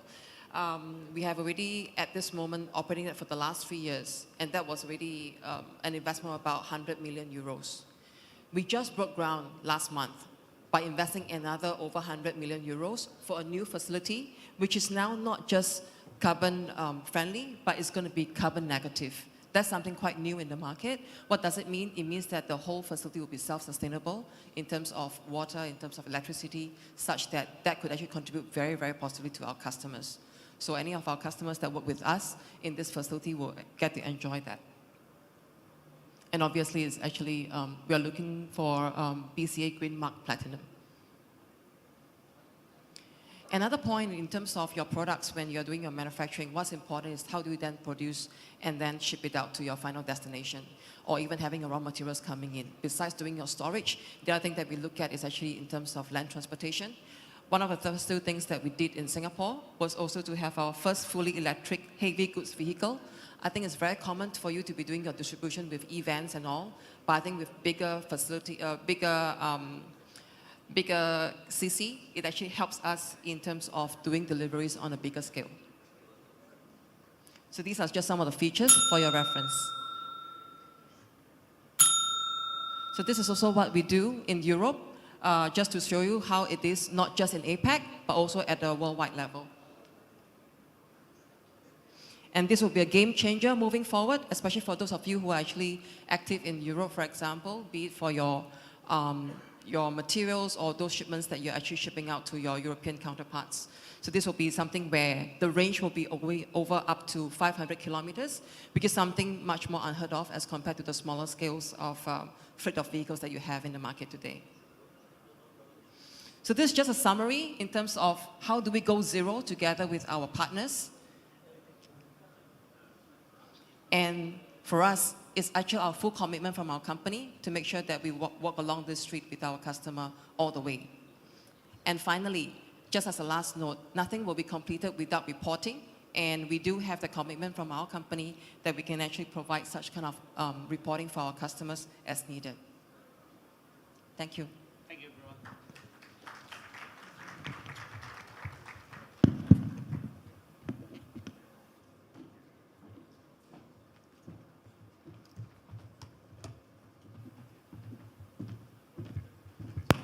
Thank you very much. Ladies and gentlemen, we will break for lunch now. Lunch will be for about 20 minutes. After 20 minutes, we will return with our third plenary session. Enjoy your lunch.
Bangladesh Apparel Exchange, the largest private apparel initiative in Bangladesh, promoting sustainable growth in Bangladesh's apparel industry. Let's take a look back at our journey of 9 years. Bangladesh Denim Expo, the first denim trade show, serving as a global denim network unlike any other. Sustainable Apparel Forum, a knowledge-sharing and networking platform with the prime focus on facilitating green solutions and sustainable manufacturing. Denim Innovation Night, first ever denim-focused innovative fashion show, highlighting the capabilities of Bangladesh in innovative design. Bangladesh Fashionology Summit, the ultimate platform for discovery, networking, learning, providing the scope to learn about the cutting-edge developments in the apparel and textile industries. Bangladesh Circular Economy Summit, a platform that enables industries to apply circular economy principles and design circular solutions. Made in Bangladesh Week, one of the largest events focusing on the Bangladesh apparel industry. The week-long event focused on various aspects of our sustainable initiatives. Through various events,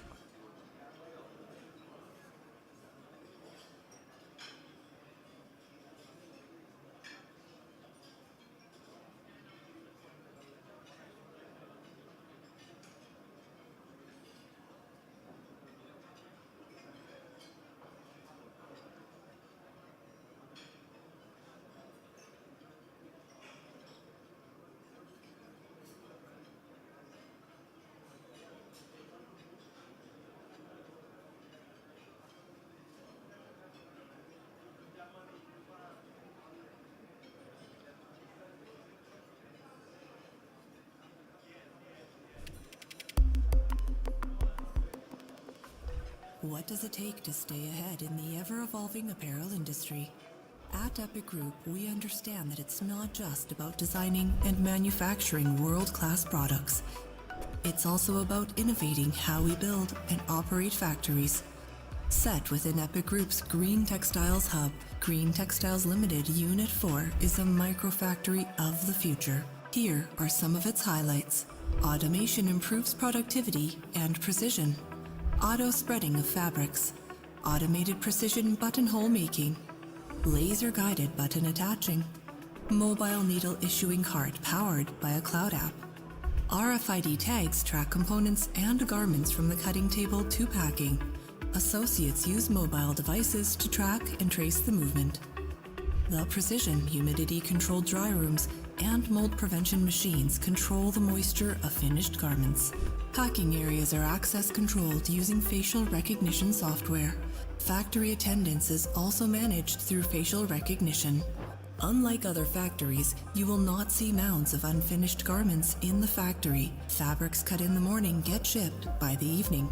A 730 kilowatt solar system provides 60% of factory electricity. The highly skilled female-intensive supervisory team works harmoniously with our associates. Epic University next door builds skills in new associates and supports skill enhancement of existing associates. All employees are paid through direct bank transfers. Associates use smartphone banking. A range of company facilities and benefits are provided to support associates. Apparel industry is evolving, embracing technology, empowerment, and sustainability. This new microfactory is a testament to Epic Group's relentless pursuit of better.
Welcome to the best of Bangladesh. In Europe.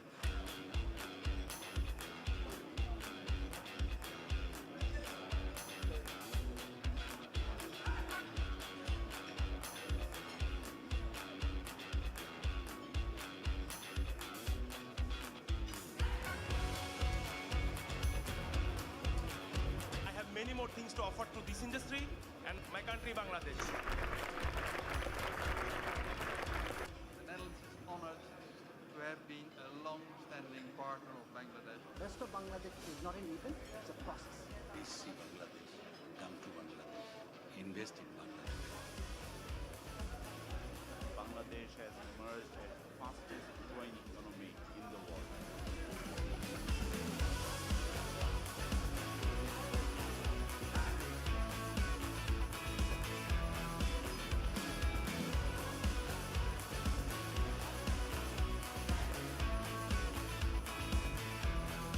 It's a great initiative, it's very good organized, great location, so that also gives a good atmosphere, so well done.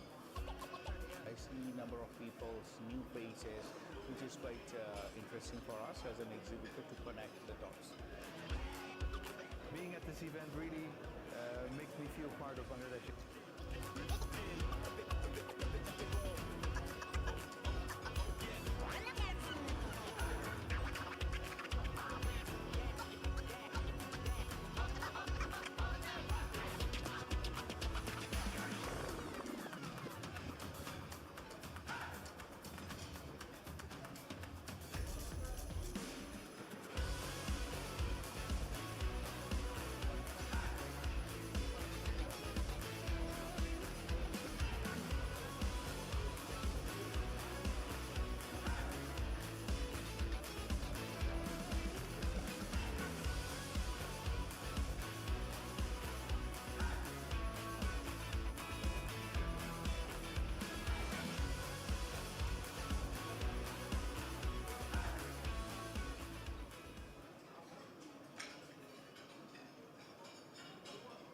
Welcome to the best of Bangladesh. In Europe.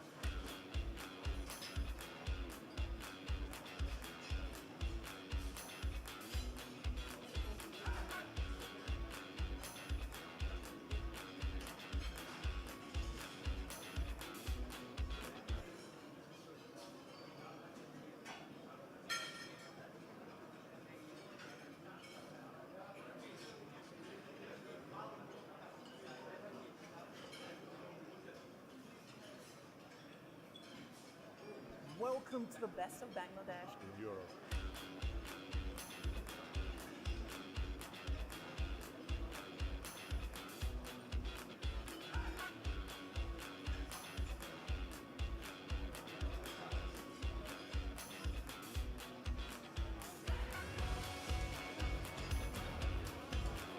I have many more things to offer to this industry and my country, Bangladesh.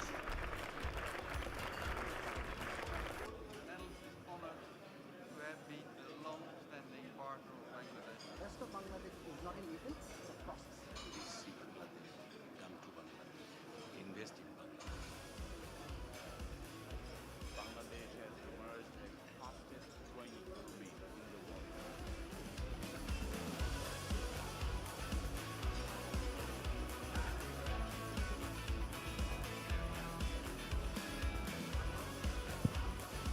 Ladies and gentlemen, hope you're enjoying your meal. We will be starting in 5 minutes. It's a great initiative, it's very good organized, great location, so that also gives a good atmosphere, so well done.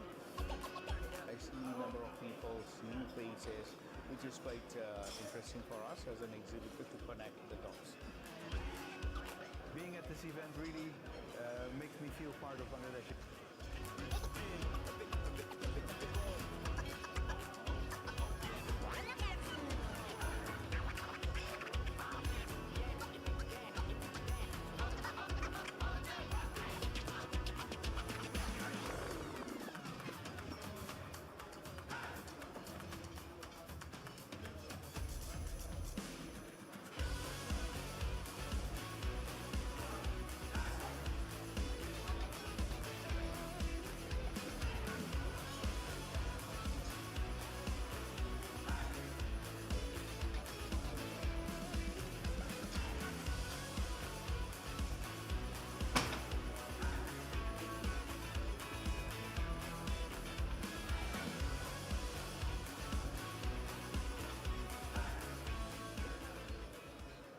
Welcome to the best of Bangladesh. In Europe.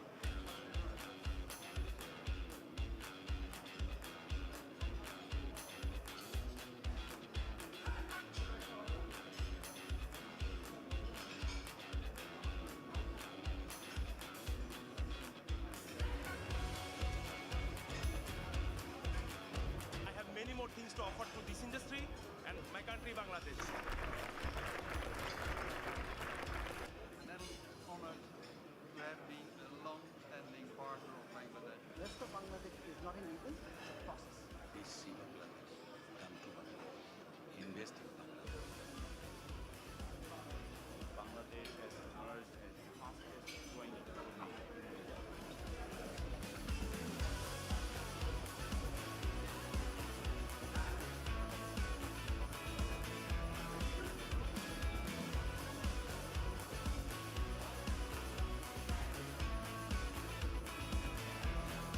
It's a great initiative, it's very good organized, great location, so that also gives a good atmosphere, so well done. I see a number of people's new faces, which is quite interesting for us as an exhibitor to connect the dots. Being at this event really makes me feel part of Bangladesh.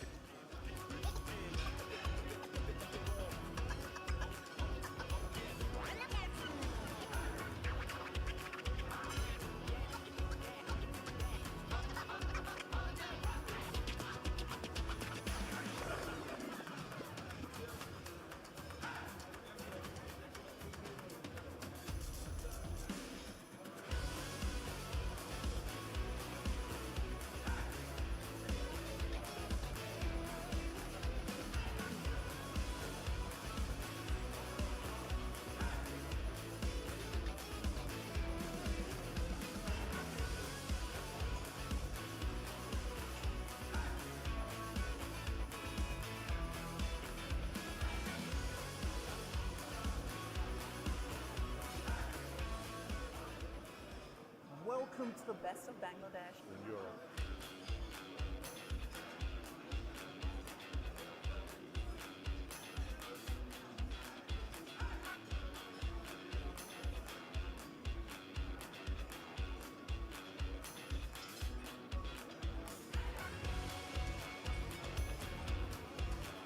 I have many more things to offer to this industry and my country, Bangladesh.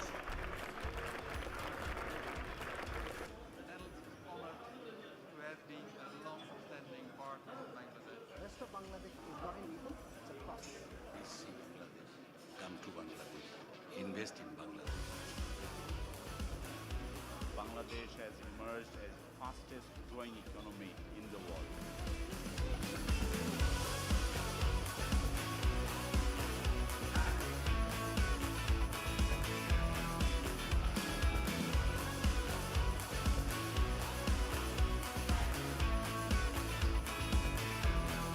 It's a great initiative, it's very good organized, great location, so that also gives a good atmosphere, so well done.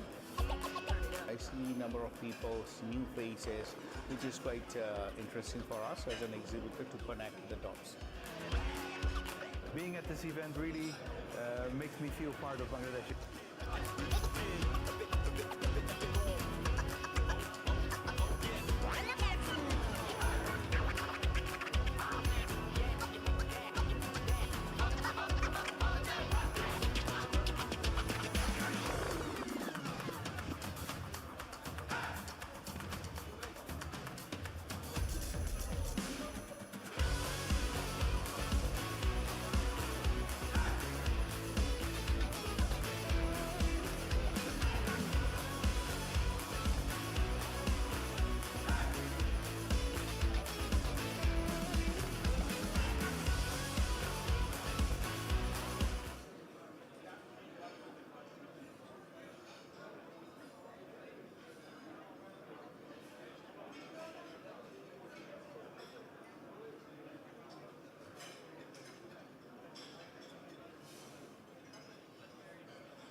Ladies and gentlemen, for the first time, we've had Best of Bangladesh in Amsterdam, Netherlands this year. We will take a sneak look at what happened. Can we please have the video on the screen, please? Welcome to the Best of Bangladesh in Europe.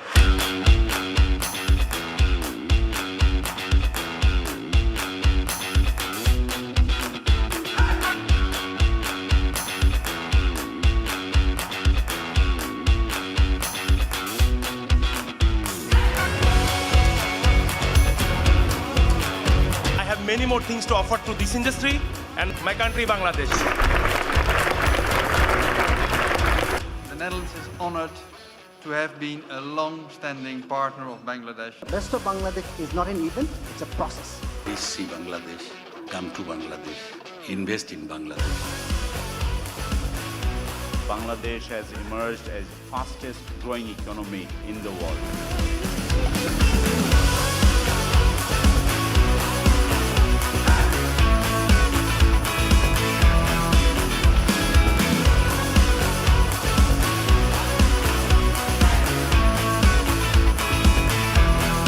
It's a great initiative, it's very good organized, great location, so that also gives a good atmosphere, so well done.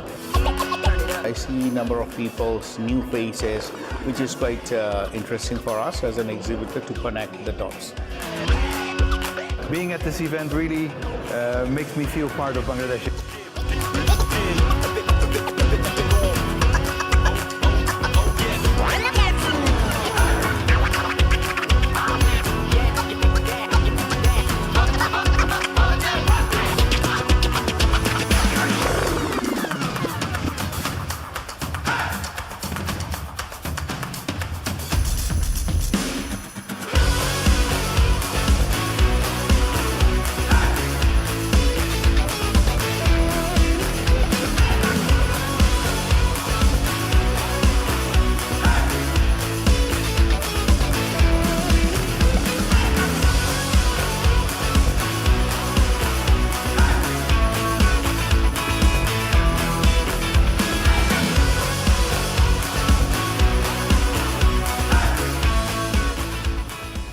Welcome to the Best of Bangladesh in Europe.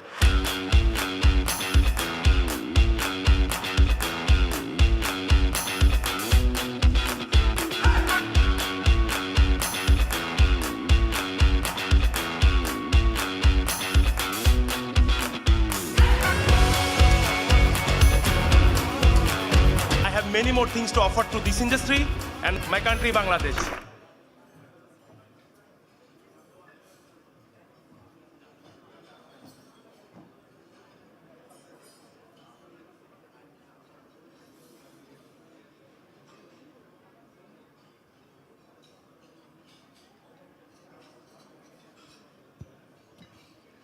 Ladies and gentlemen, we will be restarting, requesting all of you to kindly take your seats, please.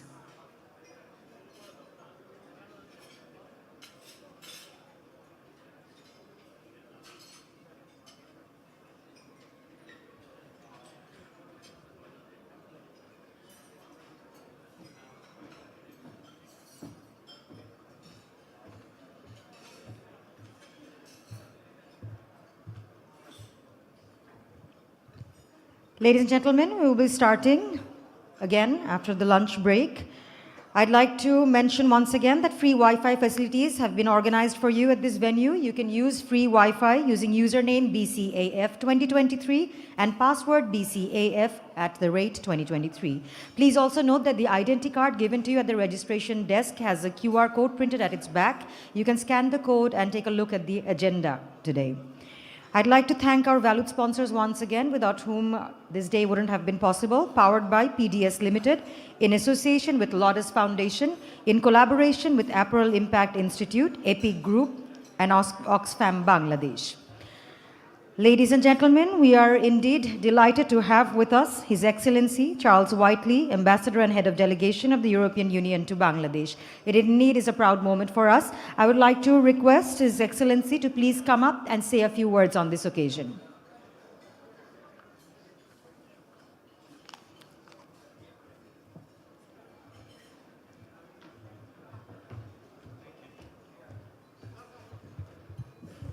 Thank you very much indeed. It's a great pleasure to be here. I'm terribly sorry I didn't make it for the morning session, but I'm delighted to get a flavour of this Climate Action Forum. It's another of Mostafiz's great initiatives and follows hard on the heels of the Best of Bangladesh Summit in Amsterdam. I think we're all learning to talk more about climate issues and how they relate to all aspects of life. I think we look at what's just been happening in New York at the Climate Ambition Summit, where the UN Secretary General brought together key players, he called them movers and doers, leaders from government, international organizations, civil society, to accelerate climate action at the local, international, sectoral and national level. And I think what we're seeing here today at the Climate Action Forum is a very good example of thinking global and acting local, and that's become a bit of a cliche in climate terms, but it's essential. We do have to respond to the climate change challenge both locally and, of course, globally. And every day we're now hearing horror stories related to the climate. Just this morning there was a story about soil temperatures being excessively high, and this has an impact on all sorts of ways in which the soil behaves. So the stories keep coming and the calls for action keep coming, and we need to heed those calls. I think we all share the same assessment that both climate change and the digital transformation are fundamental challenges of our time, and it's clear that the 21st century industrial revolution will be green and digital. In the European Union, we're tackling these two challenges as part of our growth strategy. As part of the European Green Deal, the EU has taken the decision to make Europe carbon neutral by 2050, and that's enshrined in law. So it's no longer a political choice, it's a legal obligation, and that applies to all our 27 member states. To address this twin transition, digital and climate change, we're working on a new industrial plan which will support the goal of achieving climate neutrality by 2050 while enhancing the competitiveness of Europe's net zero industry. Access to technology, products and solutions is a key pillar of this plan. This includes photovoltaic cells, wind turbines, batteries, hydrogen electrolyzers, carbon capture, storage equipment and much more. And such products and solutions also represent a major source of economic growth and quality jobs for various economic sectors. Again, access to technology is possible only through investment and financing for clean tech production. Therefore, addressing climate through tackling this twin transition requires a massive investment.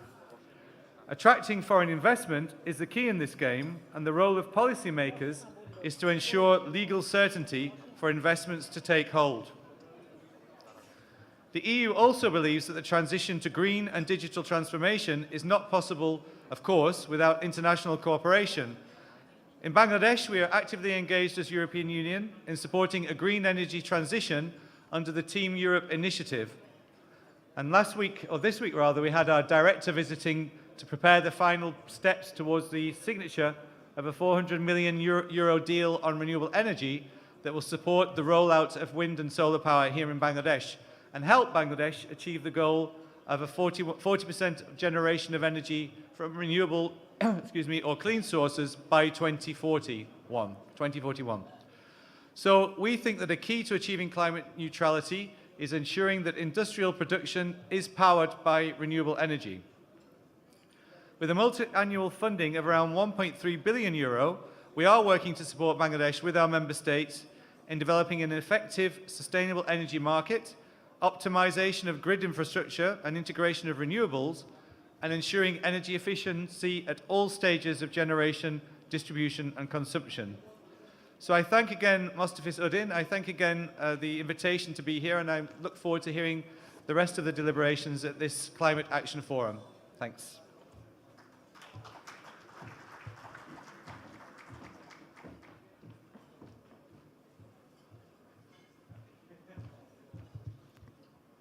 Thank you very much, Your Excellency. Ladies and gentlemen, I'd like to request all of you to kindly take your seats, please.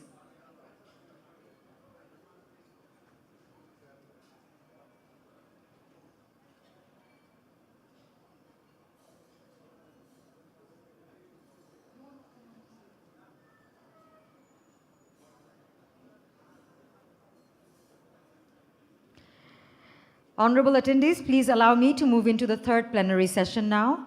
Collective action. Tackling the climate crisis requires unprecedented collaboration across all sectors of the society. This panel will explore how collective action can drive more ambitious climate targets and accelerate change in Bangladesh. I'd like to request the honorable speakers to please come up and take their seats on stage, requesting Mohsina Yasmin, Executive Member of BIDA, to please come up on stage, requesting Moin Chaudhry, Country Manager of Puma, Bangladesh, requesting Mohammad Tanvir Hussain, Executive Director, Investment Promotion, BEBZA, requesting Vidura Ralapanawe, Executive Vice President, EPIC Group, requesting Mohammad Asaduzzaman, Senior Policy Advisor, Climate Change, Embassy of the Kingdom of the Netherlands in Bangladesh, Sadia Raisa Khan, Economic and Private Sector Development Advisor to GIZ, Bangladesh. I'd also like to request Siva Pariti, Senior Technical Marketing Officer, Blue Wind, to please come up to moderate the session.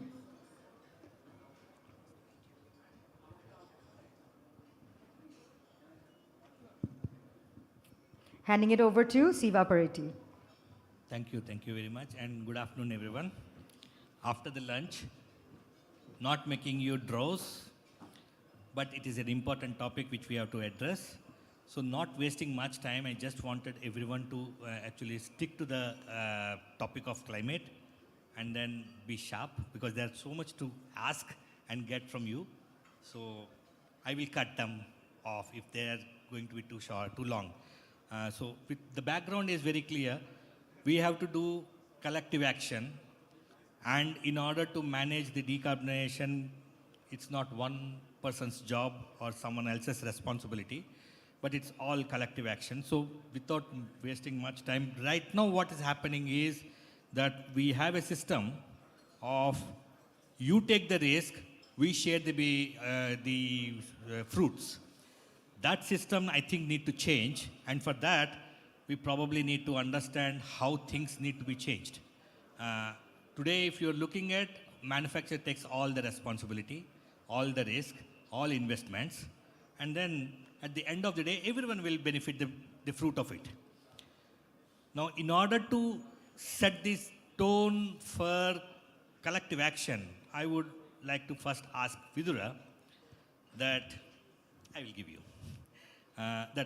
Let me ask you, what is the fundamental principle which is needed to be, the ground principles to be needed to create the fundamental of collective action?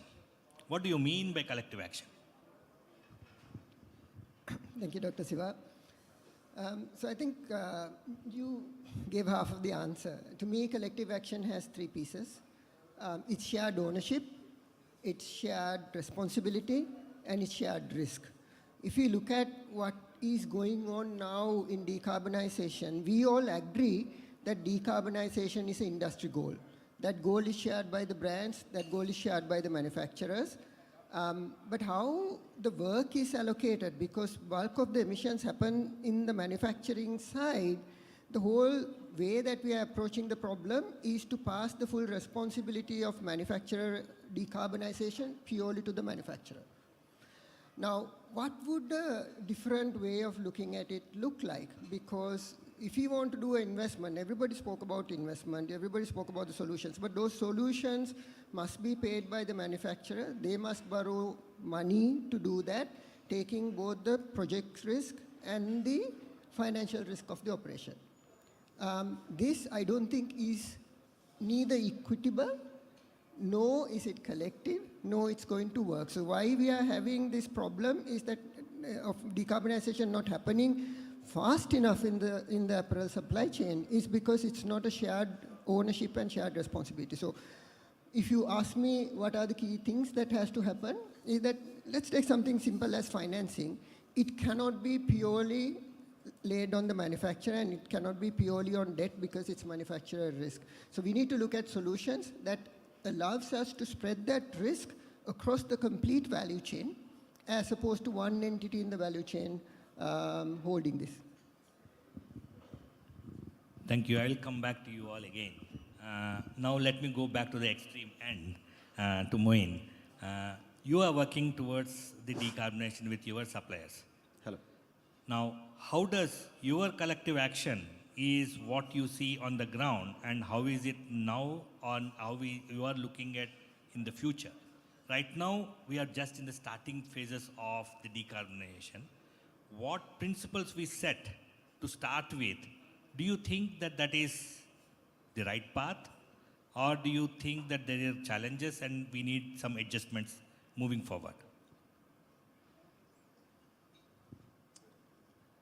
Thank you very much. First of all, I was trying to get hold of my breath. I was trying how long I could, stop and keep my breath on. But for all of us, like probably for some times we can hold it, but not for so long. So same goes for us. We cannot, keep our breath, and we have to take the breath, fresh breath to live on. First of all, thank you very much to you and also all the panelists and as well as Bangladesh Apparel Forum for inviting us. And to tell about Puma, what we are doing, we actually engaged both with our partners, which is suppliers, and we are also taking initiatives for decarbonizing. Not only, before coming to decarbonizing, it goes with the product circularity, it goes with the people who are engaged doing the product and production. And then we look into also the environment where the decarbonization really play a role, where we are looking into, we are partnering with like IFC, where we are engaged with PACT for cleaner textile in Bangladesh, and we are doing it for many years. And as well as we are also taking this initiative to other part of our sourcing. And also we are engaged with GIZ, on solar, green renewable energies. And what we do, like we actually set a science-based strong targets. And these targets we share with our partners, and we also support them, wherever it is necessary. And then we work closely, and we are also partner with, like since 2021, we are partner with a lot of, global partners where we get support from the technologies. And then we work closely with the supplier, and we set few of our supplier who covers, at least 20 suppliers who covers 40 to 50% of the business globally, and work with them, network with them, and share with them like what actually they are achieving. And we also train them like what is important in coming days and what can really benefits us in coming days, meeting those targets, science-based targets that we have setting up. Just to add on and ask for my understanding, do you drive it, or do you listen to them and then change the model? How does it work? Initially, we set our target. Like at the moment, we have, if you look into puma.com, you'll see we have 10 for 25. Like we have 10 different areas where like this decarbonizing and also environmental and also social areas that we are looking at. And we set this target initially, and then we go, because we had to work with different stakeholders who supported us to build up these science-based targets. And then we put it into our agendas, and then we share with our partners, with the supply chain, and then work together to make it happen. Okay. So let me come back to Mr. Asauddin, Asad Zuba. Now, we have a lot of legislations, and you are working with a lot of regulatory bodies and in EU. And do you see that these legislations which are leading collectively, and our collective action is part of your agenda, and how does EU is looking at it from the regulatory perspective as well as from the action and implementation perspective? Thank you so much for having me here. Yes, European Union as a union with 27 countries, as my colleagues said in the morning and also in the afternoon, we are working as a Team Europe initiative. But other than that, individually, like I'm from the Embassy of the Netherlands, So we have several initiatives. We are working with the government, civil society, and private sectors. And our actions are visible. Like last month, we had this the Best of Bangladesh initiatives where we were supporting. But we are also supporting for several initiatives like multi-stakeholder coordinations and also collaborations in different aspects, and to achieve shared responsibility in terms of green transition. And regarding climate change issues, we have, many activities you can, list, because currently we are also doing few things that is basically, very much important for government of Bangladesh and also some other developing countries. We are sharing our resources, technology, and different other management supports, so that regionally we can have our target fulfilled, and also at global level, other than UNFCCC of Conference of Parties, we have several other coalitions where member states, and including the Netherlands play a vital role for that, for the initiatives, and everyone is working on that. Especially for this green transition, I would like to, emphasize here for your note that we are closely working with the environment, social, and governance perspectives to achieve the nationally determined contributions of the government of Bangladesh, as well as we have several other standards to achieve and fulfill. Those we are closely working with. Thank you. Thank you, thank you. And Vidura, I will come back to you about the simple question on how much of representation as a manufacturer you are getting in these forums as well as action points. Sure. I think that question goes to heart of the issue.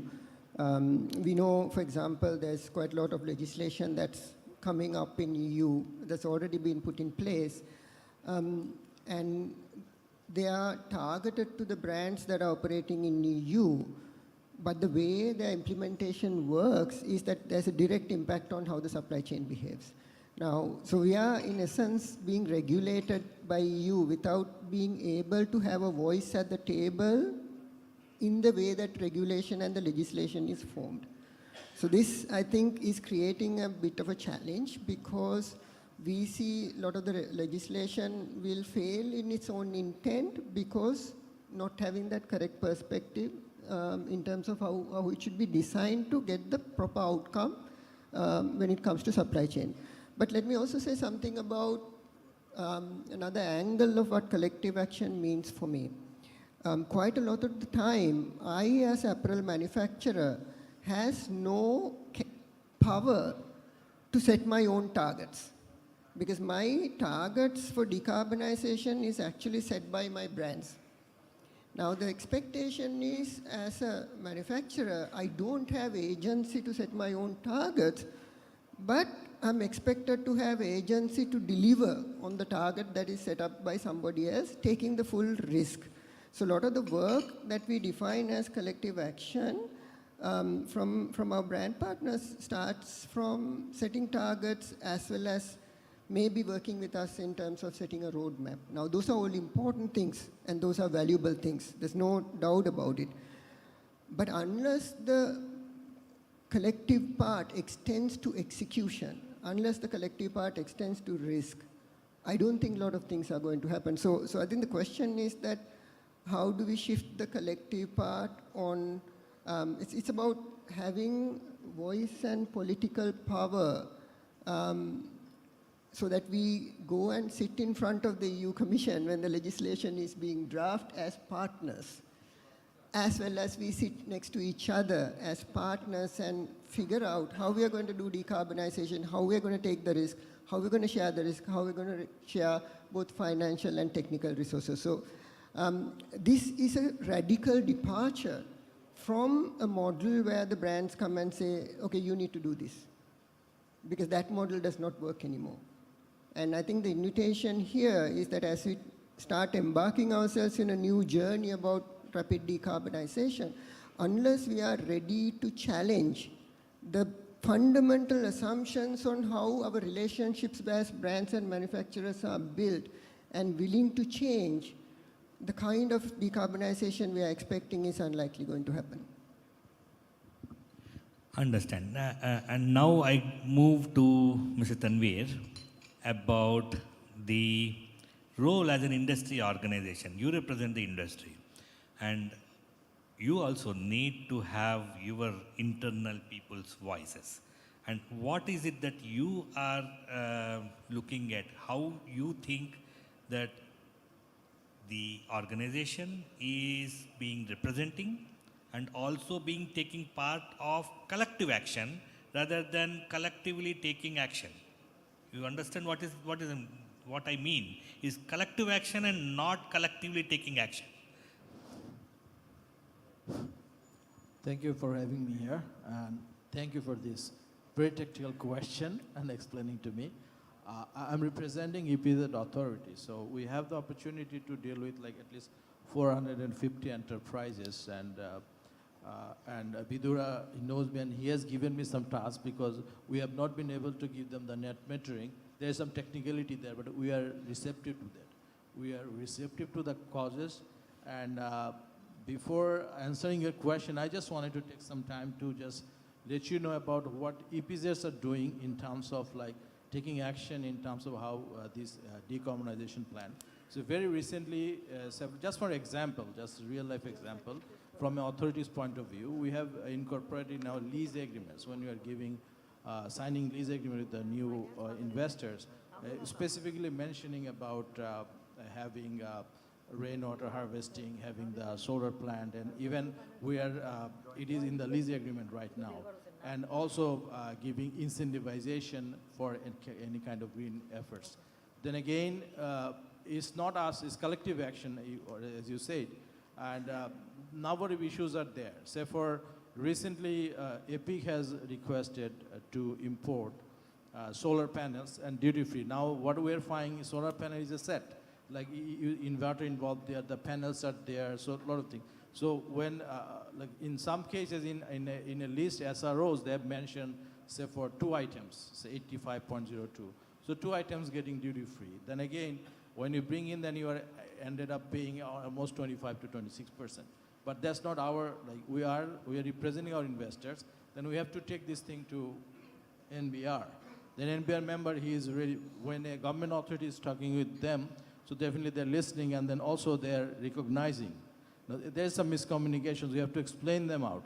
And also I wanted to refer to the recent UN Assembly speech by our Honorable Prime Minister. You see how importance we are giving as a country, the Mujib Action Plan, and then again, she also mentioned about, and that's collective thing, I also wanted to bring another perspective she's bringing in there. That 0.47% we are actually as a country, contributing to emission. But then again, we are the most vulnerable country. So one point she has drawn. So it's not only in like our country-wise, I have to think it internationally. So this shared responsibility does not only we have to tackle, is the whole world should be there. I know what I mean, probably we all understand. So it is a shared responsibility in the international level, and obviously in the regional level, even in my organization level, I already told you that what actions we are taking. So that's there. Like we are also in EPZs, including EPIC, we have almost 17 LEED certified and gold platinum certified industries are there, and we're working towards that. The whole country is actually we're working towards that, and as a regulatory body, we're recognizing all these issues, and we are actually taking actions very proactively, and we're engaging with our investors time to time to address their issues. So that's our point. Collectively, we're working on that. I don't know whether I... No, I wanted to add on. I wanted to, because you partly answered my question, so I wanted to still continue with you.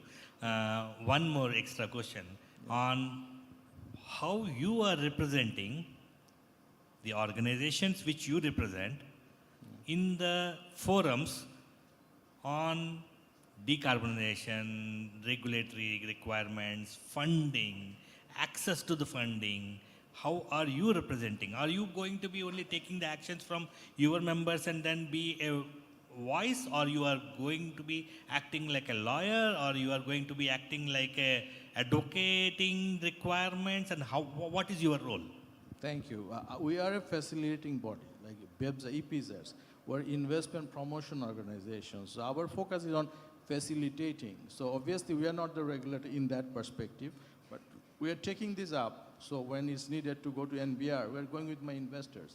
Where it's needed to go to Bangladesh Bank, Central Bank to find incentives. And our ministry is PMO, so one of the topmost organization there. So we're taking this up to PMO when we feel that my investor needs it. So we have some reporting requirements. So it's kind of a collective action again, that some changes in the policy level changes which can make things easier for us. So that reflection is there. So our role is not directly, but we are facilitating, we're advocating rather in these cases. Understand. Thank you very much. Now I'm going to Madam Mohsina Yasmin. So how BIDA is specifically incentivizing and to attract investments, and mainly the low carbon investments which are not low hanging fruits and which require lot of investment and no ROIs discussions, and also to not just the big players but everyone equally. How is your journey on that, and what are the key observations and takeaways from there? Thank you, Mr. Moderator, distinguished panelists, distinguished audiences, good afternoon. First of all, I would like to thank the organizer for inviting me to be a panelist in the most timely and important event. Bangladesh Climate Action Forum 2023 will be an important forum to address the decarbonization and sustainability causes. The topic of the session is also very important, as because the cause of decarbonization and sustainability is a very collective action.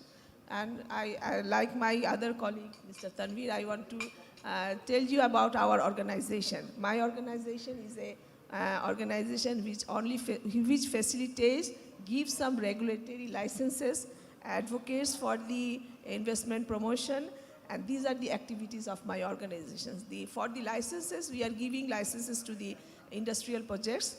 And when we give them the licenses, like Mr. Tanveer said, we give some terms and conditions that, like, they have to rain harvest, they cannot pollute the environment.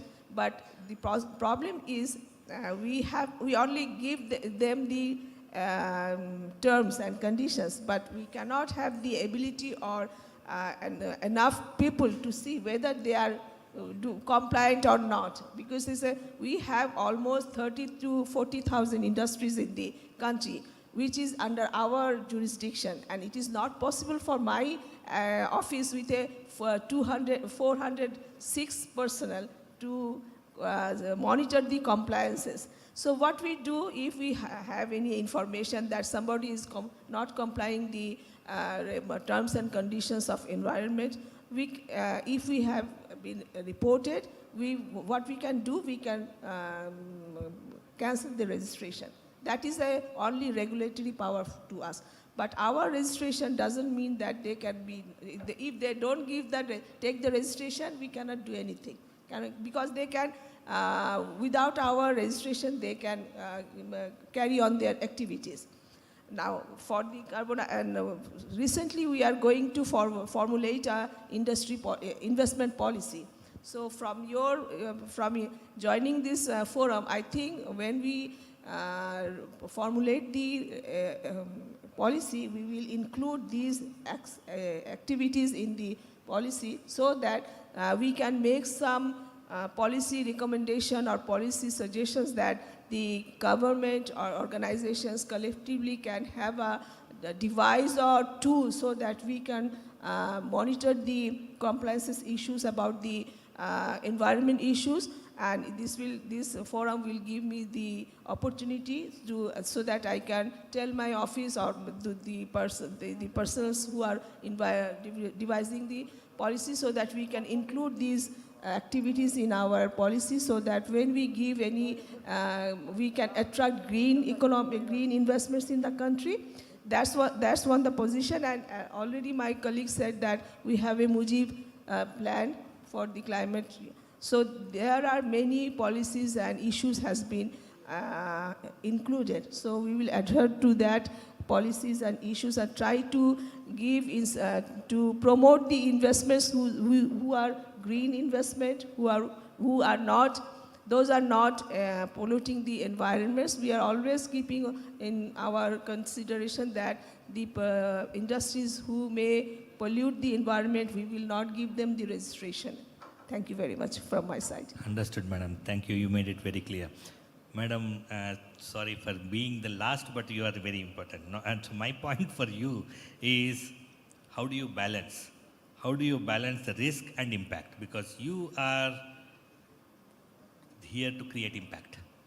Now, how do you balance the risk and impact across the supply chains? And what is your role as GIZ, which is doing this in organizing such a playing? Because you have been actively playing an engagement role with governments, brands, and supply chain partners. So I think one such example here, what we see as a collective action is you. And then what is the risk? How are you balancing the risk and impact? Thank you very much for the question.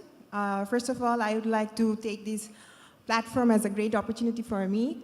Thank you for me having here. To answer the question, when someone asked me how to do the balancing, so to balance the risk and impact in any supply chain, I do feel like it's like walking in a tightrope. It requires tremendous amount of collaborative action from every external, internal stakeholders, and also careful consideration. So in this regard, I would like to mention to highlight the risk and its associated impact within a supply chain. It is very necessary to promote the capacity development and awareness among all the stakeholders, including the brands, manufacturers, and also the stakeholders from the government end. So they can get the perspective, like how the risk will be impacting the overall climate and having the negative or positive impact on the supply chain.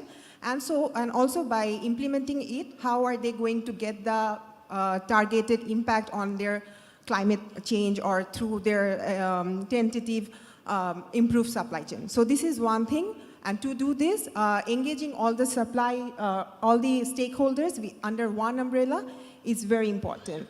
It is very important and vital to engage all the multiple stakeholders, which will include the civil society, business, manufacturer, brands, and also the governments under one umbrella in this delicate dance. So under this context, if we talk about the development organizations like us, GIZ is one of the examples, we have in a very ideal position to do this. Mostly, GIZ have conducting for quite a long time and also launching new programs for capacity development, not only for the private sectors, but also for the stakeholders from the government side. So it actually gives a push for the overall industry to implement within the sector and to have an impact in the supply chain in the long run. So this is one through which GIZ is actually having and creating an impact within this overall supply chain. Next, I would like to highlight one thing, that we can actually work as a mediator. Since our many projects are working with different stakeholders, some are working with brands, manufacturers, and some are directly working with the policymakers. So we can actually create a very neutral space for all the stakeholders where they can come up with their issues. They can share their practical experiences, problems, and also have an open discussion with the other stakeholders or the relevant stakeholders. And mostly I have seen that such open dialogue forums have helped most of the stakeholders to come up with very mutually beneficial solutions for them.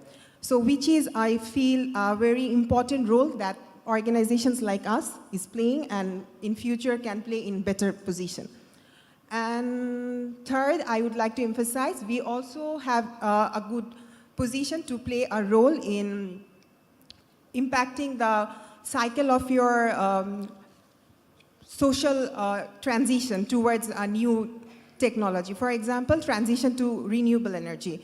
We do provide the technical support and expertise training on all these things, which facilitates the manufacturers, all the brands to take the initiatives to implement all those strategies within their facilities for quite a long time. And also in the long run, they actually implement it and get the benefits from those, I would say, initiatives. And finally, the one main major part, we can also play the role of advocacy for bringing the change in policy or amendment or any updates that is required to be made in the policy as per our set target to be achieved within the estimated timeline. Since it's an open forum for us to communicate with both the parties, so it is usually gives I would say, a competitive advantage that helps us to make sure that all parties' needs are served in one plate and we can be a mediator for them to negotiate all these things.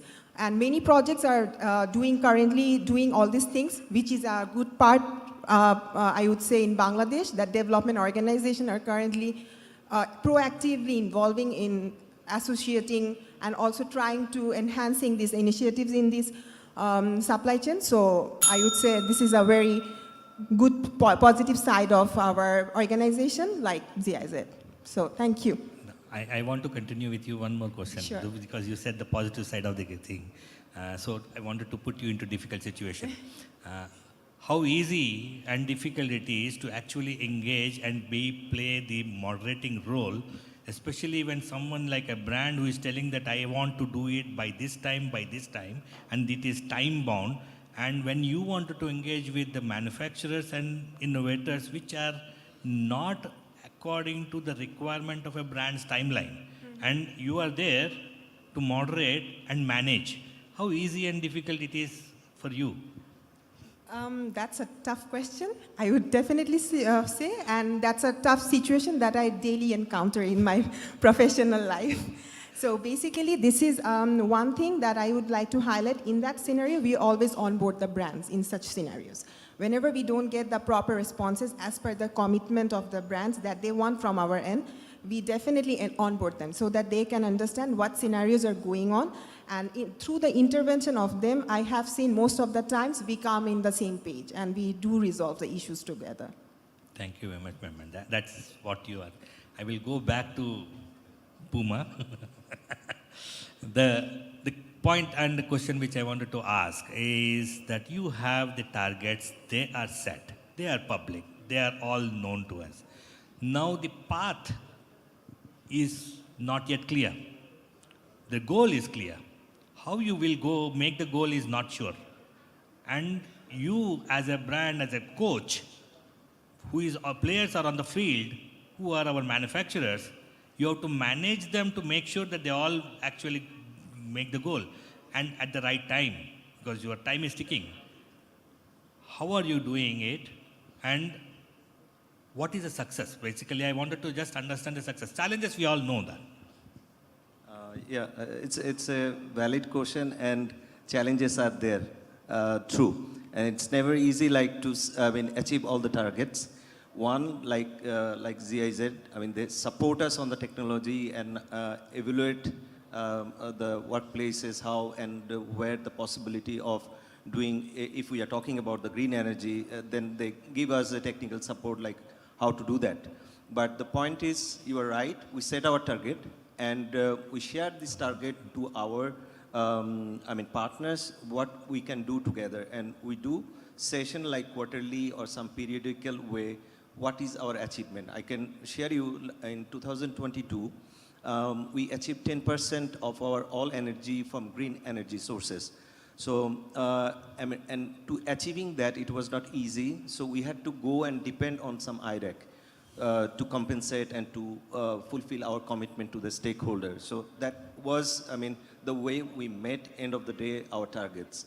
And I can also share in the same time, like by 2025, like our plan is to make all our energy from green energy, like by 25%.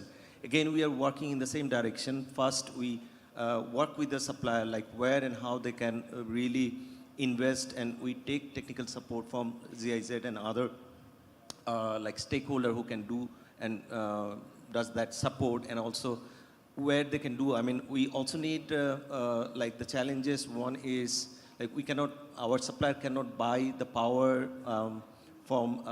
they cannot purchase power from other sources, the green purchase. So that is a strategic kind of a support need from the government. So which is a challenge at the moment. If that can be done, that can facilitate to the supplier to really buy the green energy from the third party, or even by themselves producing in different places and then put into their account on that facility. So that's how they can facilitate that. And to sum it up, like we monitor, we coach them, we take support from the technical expert, and we work as a team together. And we go one by one, and we see how and where we progress. And in the end, we support where necessary, like IREC is one of the example. Understand. Now I have one question to everyone. I will start from here in the same order. Give me 2 challenges. Don't repeat the same challenge. Give me 2 challenges, in short, in achieving the goalpost. Yeah. So at EPIC, we have a 50% absolute carbon reduction plan by 2030. It's a very tight timeline. I think the key challenge is how do we work with our brand partners in getting there.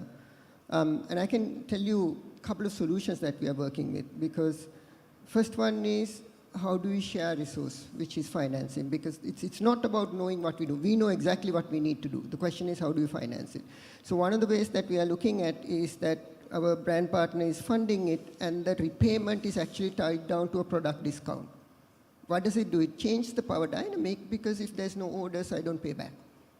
So to me, this is one example of how collectively we create new solutions that address some of the problems that traditional lending process works. The second one is, if I'm going to hit my 50% absolute reduction, in addition to at least halving my existing factory footprint, I need to build all my new facilities as zero carbon. So how do we do that collectively? So one of the things that we are doing is that some of our new factories that are coming up is collaboratively designed with our brand partners who's providing very particular specific skill that is very difficult to find, as well as supporting us on a financial model that works, that we can implement. So the way to look at it is, I don't like the word coach and players, because I'm not a player. I'm a partner with my brand, and we work in a mutually acceptable way, agreeable way, matching each other's weak points.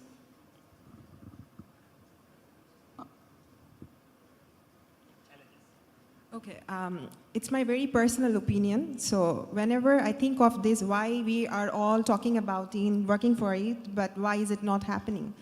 So it's very my personal observation that when I work with government, I feel that they do have a roadmap or their supervision, super thought process regarding one issue. Brands have different issues, but we all are working for one thing. So I do feel if we can collaborate all the things together, create a one roadmap, create some indicators, year-wise we can evaluate them, I think it's going to be very easy to reach the milestone for us.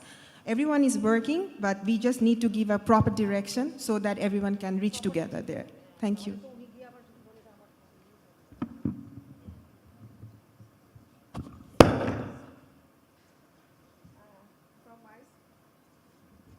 From my side, what we understand that as a government organization for the decarbonization and sustainability issues, it is a very broad issue, and it needs many collaborators and actors, and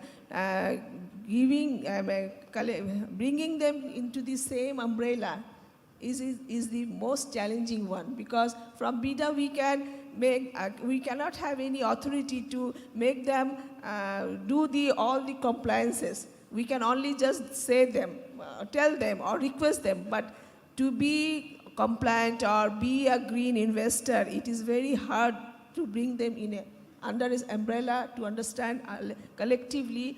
This is a shared activities. BIDA cannot alone do this. There are other stakeholders, ministries, they have to come forward. And from my experience, I see that it is difficult to bring them in the one umbrella so that we can collectively act on these issues. And the other thing is, these issues needs very big amount of capital investment, which BIDA cannot provide any funds for these compensate their issues. So I think these two are the main challenges for BIDA to work on it. Thank you very much.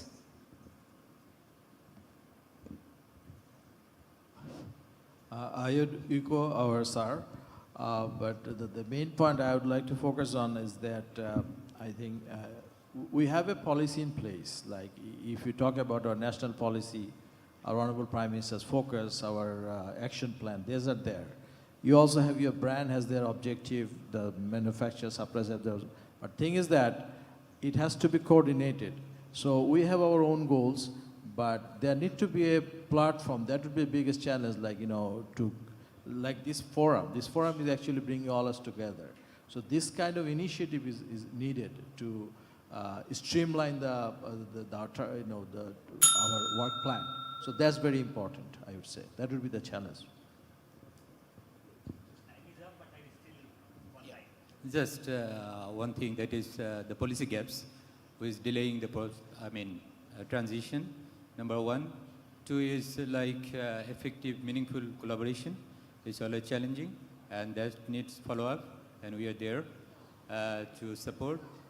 And there are a few other things to take into consideration. That is, we are here today, and we should keep the pace so that we can, achieve our target. Thank you.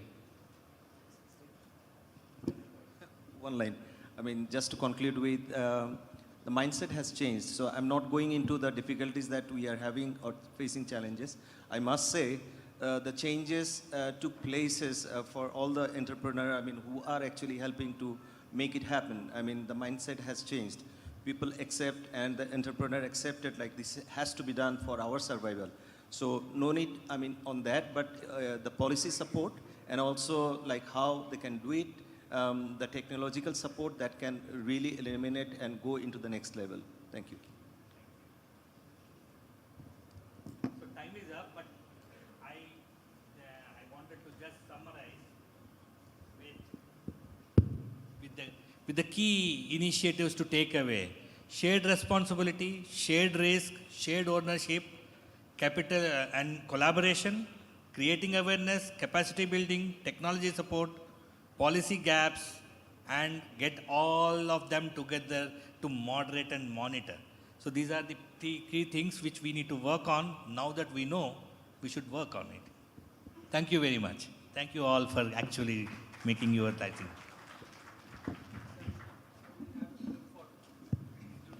Thank you very much. Requesting all of you to stand up and pose for a group photograph.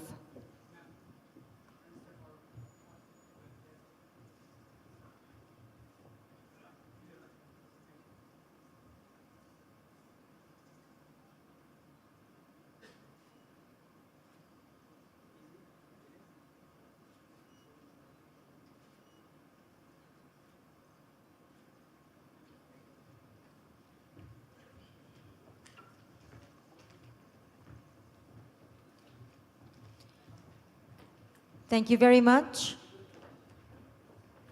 Before we move on to our next segment, we will take a little time to set up the stage.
Next up, we have a very short segment. We will have a case study on Geocycle's commitment to climate action.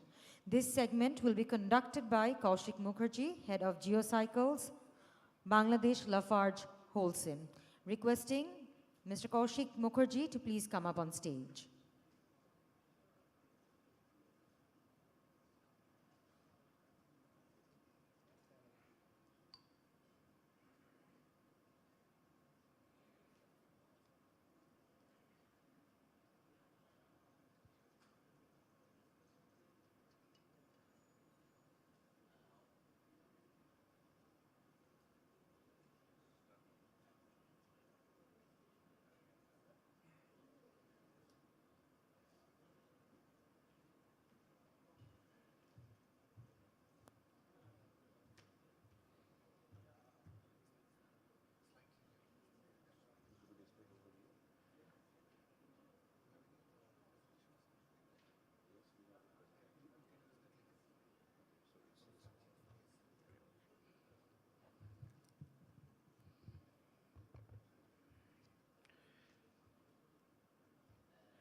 So, good afternoon to all the esteemed delegates, the August Forum, and thank you all for giving us the opportunity to present a very unique solution that we are currently doing through Lafarge Holcim in the form of sustainable waste management.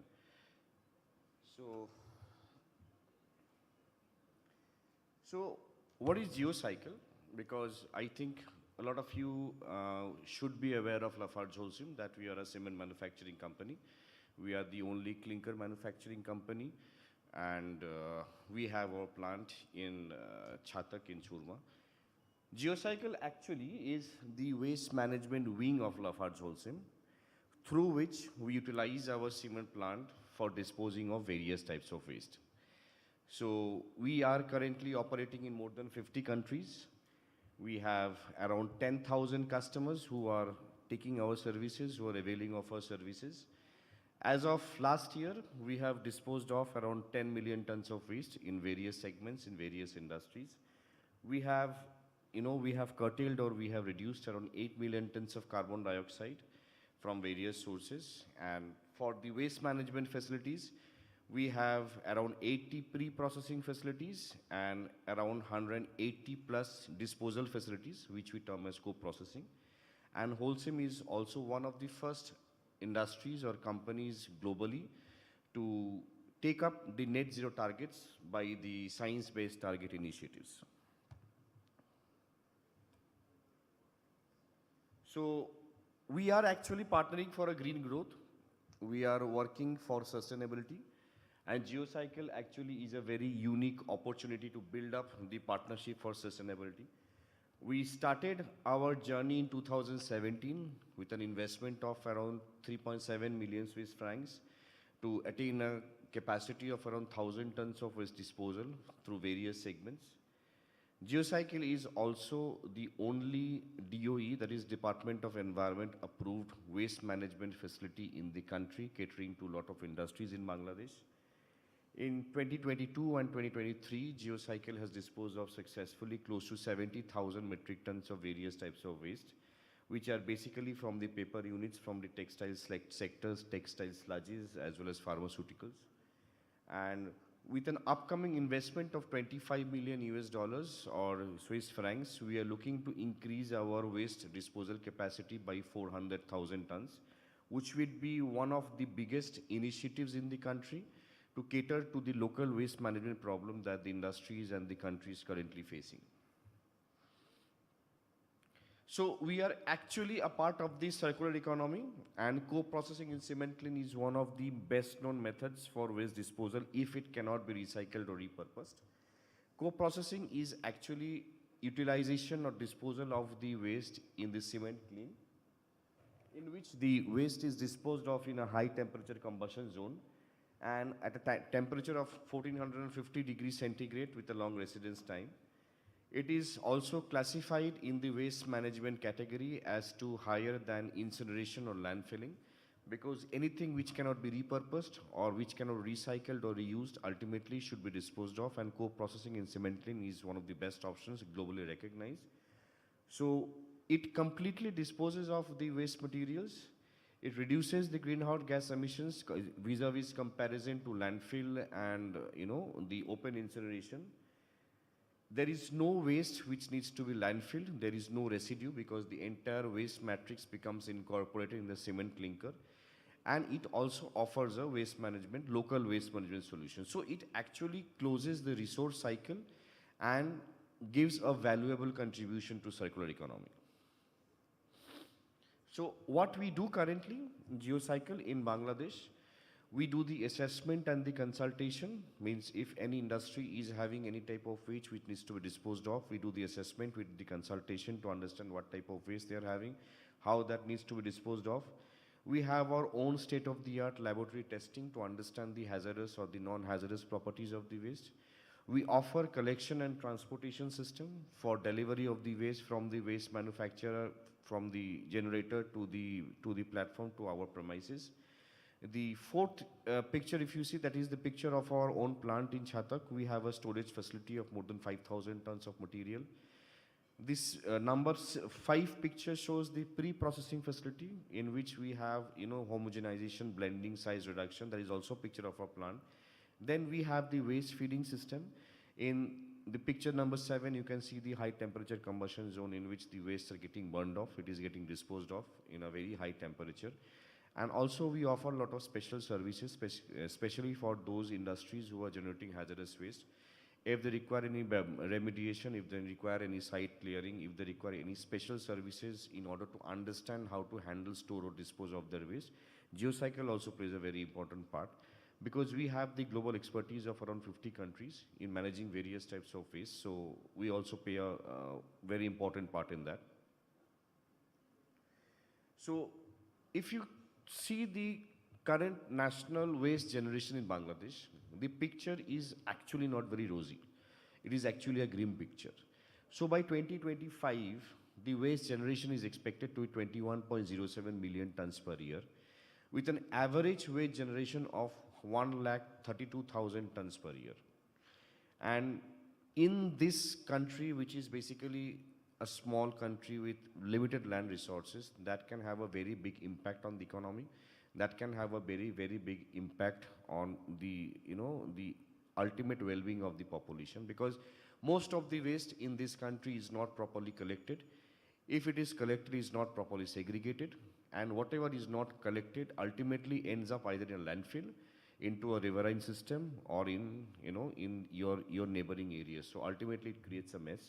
And if we don't have a proper collection system, ultimately the landfills will be filled up. You will not have enough space to keep the material, and a lot of open fires happen in the landfill we see in the areas around in Dhaka or Gazipur or in Sylhet, and it creates a lot of health concern for the local population.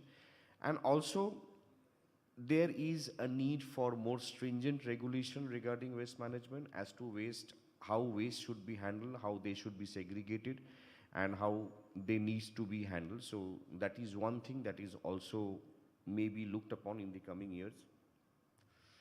So currently what GeoCycle is doing, so we are working with a lot of industries. We are working with a lot of paper units for disposal of the non-recyclable plastic waste. We are working with a lot of textile units for the disposal of textile sludges. We are working with a lot of FMCG units for the disposal of packaging waste and plastics. We are also working with the tannery, this is our tannery area where a lot of hazardous tannery waste from the leather cuttings and trimmings is currently disposed of by GeoCycle. And you can also see the list of the expired market returns, the pharmaceutical waste, pesticide waste, as also the fabric cutting from the textile waste which comes out from the garment industries. GeoCycle is currently offering a solution for all of this. We are average disposing of around 3,000 to 4,000 tons of waste per month, and we are also working on various projects to give a solution to the municipal corporation. One of the very important things that is coming up in the country is the extended producer's responsibility. So GeoCycle is currently also working on the EPR policies and EPR mandates with a lot of MNCs so that to take care of their end-of-life products.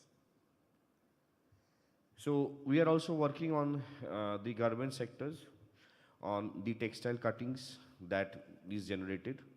Some of it is recycled locally or it is exported, but a lot of this is again, open burnt or incinerated.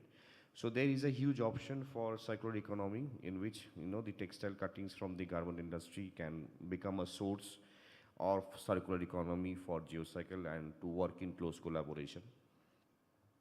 So again, it's an elaboration of the highlights that we are currently doing. The factories, the collection of the waste, the transportation, co-processing, and ultimately the certificate of disposal. So one very important thing for GeoCycle is, or for any industries that we are working in or any type of waste which we are disposing of, after the disposal is completed, we issue a disposal certificate which certifies that the waste has been taken care of GeoCycle, it has been disposed by GeoCycle, and it does not exist in the environment anymore. And since LafargeHolcim or GeoCycle is operating in more than 50 countries, this certificate is valid globally. And a lot of the developed countries, European countries, Latin American countries recognize our certification for green waste management.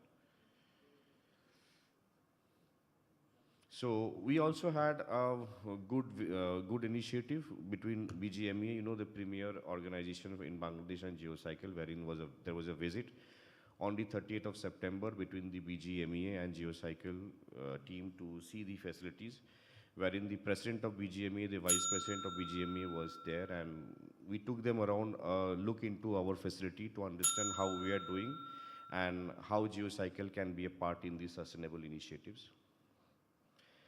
This is a list of the partners that we are currently working with. As you can see, we are working with almost all the MNCs in Bangladesh, starting from Unilever, Nestle, BAT. We are also working with the Sylhet City Corporation for setting up a material recovery unit for disposal of municipal solid waste. Also, we are working very closely with the Chittagong Customs House and various other government bodies to dispose of a lot of historical expired products, acids, etc., which are stored. So we are also working very closely with them. So that is it from our side. If you have any questions, I will take them now.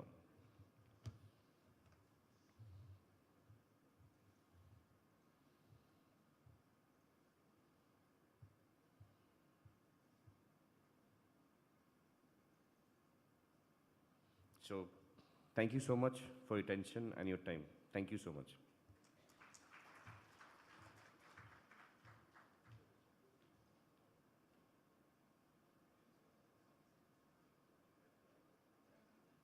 Thank you very much. Before we move on to the next session, taking a little time to set up the Welcome stage. to the best of Bangladesh. In Europe.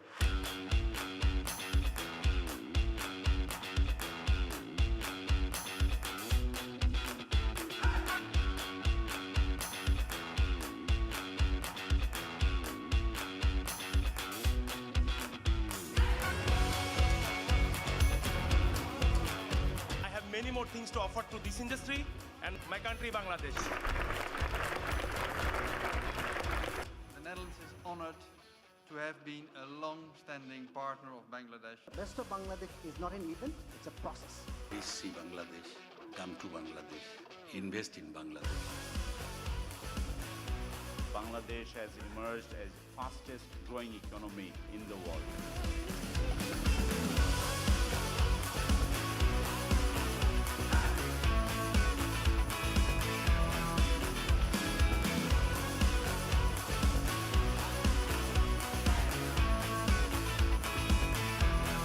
It's a great initiative, it's very good organized, great location, so that also gives a good atmosphere, so well done. I see a number of people, new faces, which is quite interesting for us as an exhibitor to connect the dots. Being at this event really makes me feel part of Bangladesh.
Honorable attendees, please allow me to move on to our fourth plenary session of the event.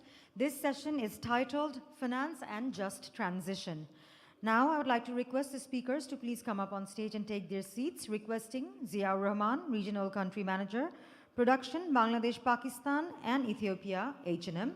I'd like to request Dishan Karunaratne, Chief Representative, Bangladesh and Pakistan Bestseller, requesting Bob Asenberg, Fund Director of Good Fashion Fund, requesting Alamgir Murshid, Executive Director and CEO of IDCOL, requesting Enamul Haq, Managing Director, Corporate Commercial and Institutional Banking, Standard Chartered Bank, Bangladesh, Sohail Sadat, Chairman and Managing Director of Shinshin Group, Mr. Delwar Hussain, Joint Director, Sustainable Finance Department of Bangladesh Bank.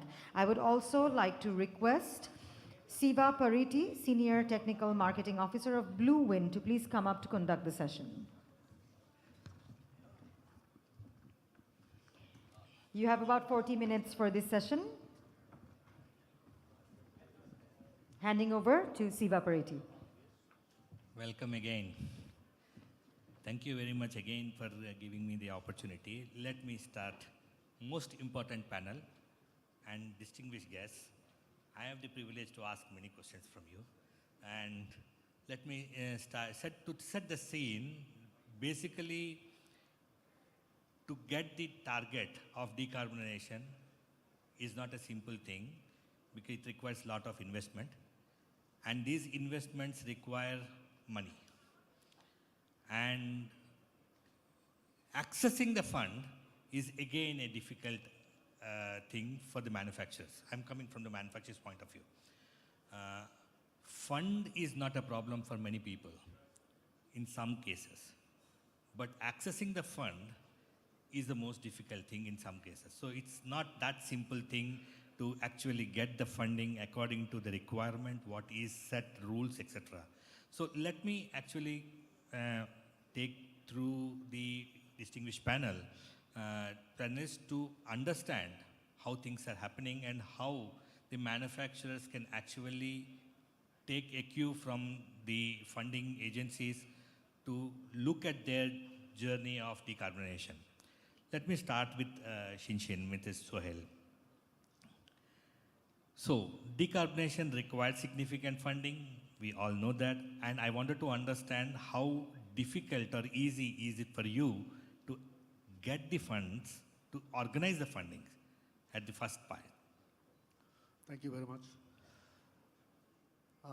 As you said correctly, fund is available. Access to the fund is very difficult.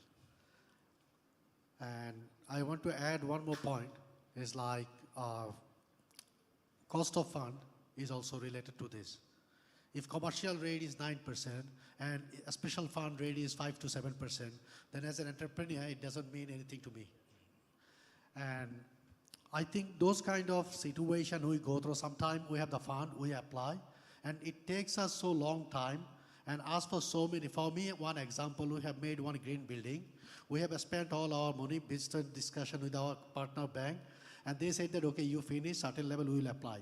After 2 years, still we didn't get the fund, and I believe that we will not get the fund anymore. So this is a case study we have in hand.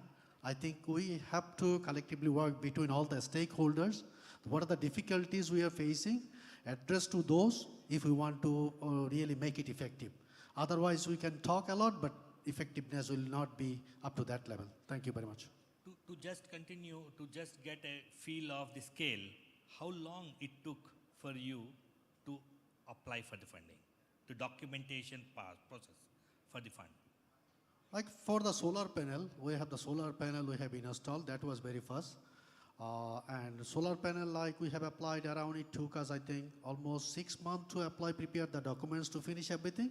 And it took us another 4 to 6 months to get the fund. And normally they disburse afterwards. First of all, the commercial bank, they lend the money. Then later on, they apply for the green fund from Bangladesh Bank. Then they get it subsequently. Thank you very much. One more question. Continue. Do you get the fund fully or in parts? It depends, like the project-wise, like maybe for solar, sometime they pay us full, or maybe some portion. It depends. Okay. Yeah, thank you. Okay. Thank you. My next question is to Mr. Ziaur Rahman. So we know H&M has been doing a lot of things already, and it's been doing a lot on sustainability as well as decarbonization journey, and you also support your supply chain in funding it for their decarbonization journey. How is it that, first question is the scale enough, number one? Number two, how you can add value to the collective action to reduce the timelines, because in your case you are the owner and you can just choose, and how to reduce the owner and de-risking the funding and increase the impact, because we need funds, large amount of funds in short time to achieve the goal. Thank you so much. First of all, it's a pleasure to be here, and this climate action forum is supposed to happen probably 10 years back. So we are a little bit late, but it's never late, I would say. We all know that many companies like us and even many of the countries also signed the Paris Agreement, and we all are committed that within a short timeline, this is where the time bound came into the picture. There's 1.5 degree, the temperatures we aim to go down for the world. It's a huge work. You just cannot say that, okay, if you put a money over there, it's going to solve the problem. In fact, no. It's much more bigger elephant than itself, I would say. If I divide your questions, rather, maybe it's easy for me to talk what I'm doing in our house together with the people and the presence that we have and the whole supply chain. I must thank to our suppliers first, because they are, I would say, the main, our kitchen belongs here, so they are the driver of our success. We start with the normal factory visit. Let's put it this way. So we have engineers. Again, 10 years ago, if somebody asks that, will you have an engineer working in the H&M office? You'll be surprised that why H&M needs an engineer.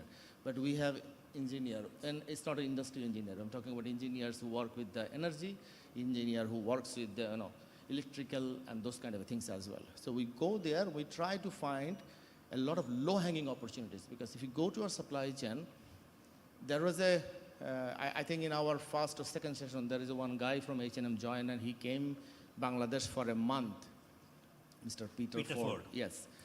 So he came to Bangladesh and he stayed around a month, and he's finding, I think he visited roughly around 20 suppliers, let's say, and he said that minimum 22 to 25% of the energy it go west. So let's capture that first, So with the expert help, we guide our suppliers. So it starts with a simple factory visit. So that we do. We started the financial support to our supplier, directly financing.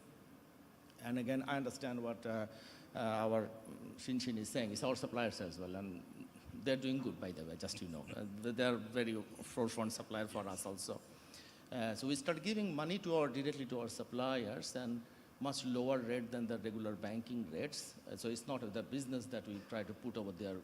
We didn't change our role, rather finding a proper solution there. And then instead of a transactional behavior, we start more of a strategic behavior. Transactional, let's say, you can go and follow up the, let's say, climate footprints and others. Rather than we say that, what is your carbon intensity? So that we start doing it. Each and every supplier who are part of the H&M supply chain should have a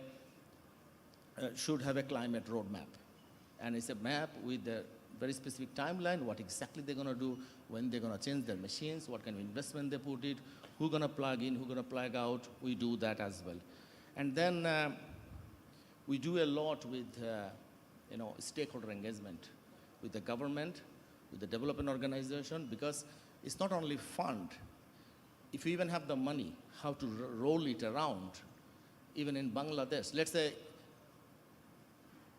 if you see our grid, nobody is interested to buy electricity from the grid because it has a stability issue.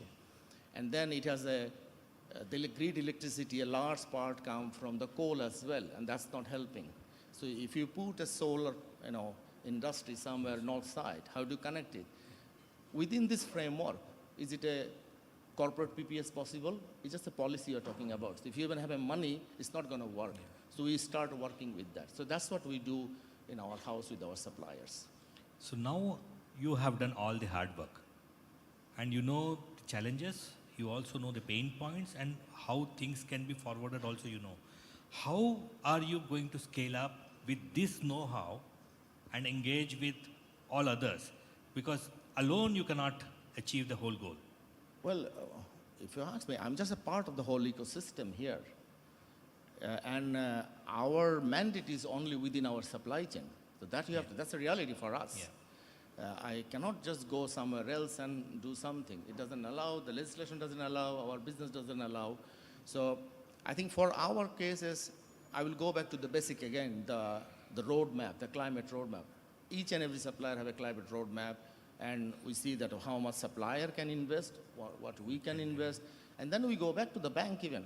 I remember we went to his bank and start talking about how he gonna channelize with us and our suppliers. So we do that within our, area of influence. Okay. Thank you. So now I will come to Mr. Alamgir. ID Call has been doing a lot, and I don't have to again repeat that because we have been doing it for a long time now.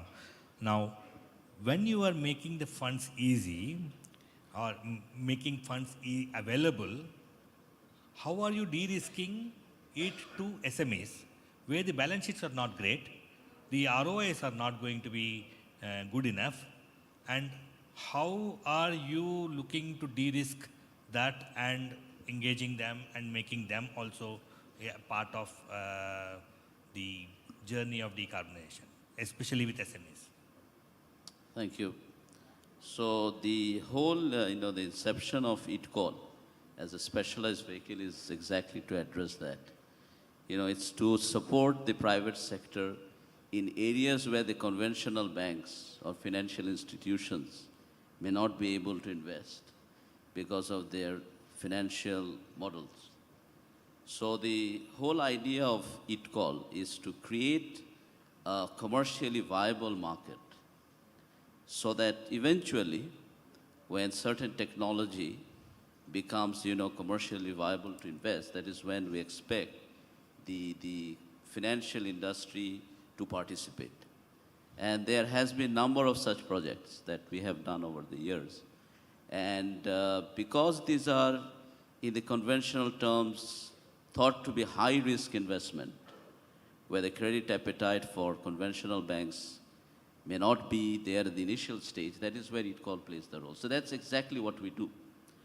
So de-risking is obviously something we look at, because ITCOL being a state-owned entity doesn't mean that we just invest. It's a profit-making organization, unlike say an NGO or a development organization.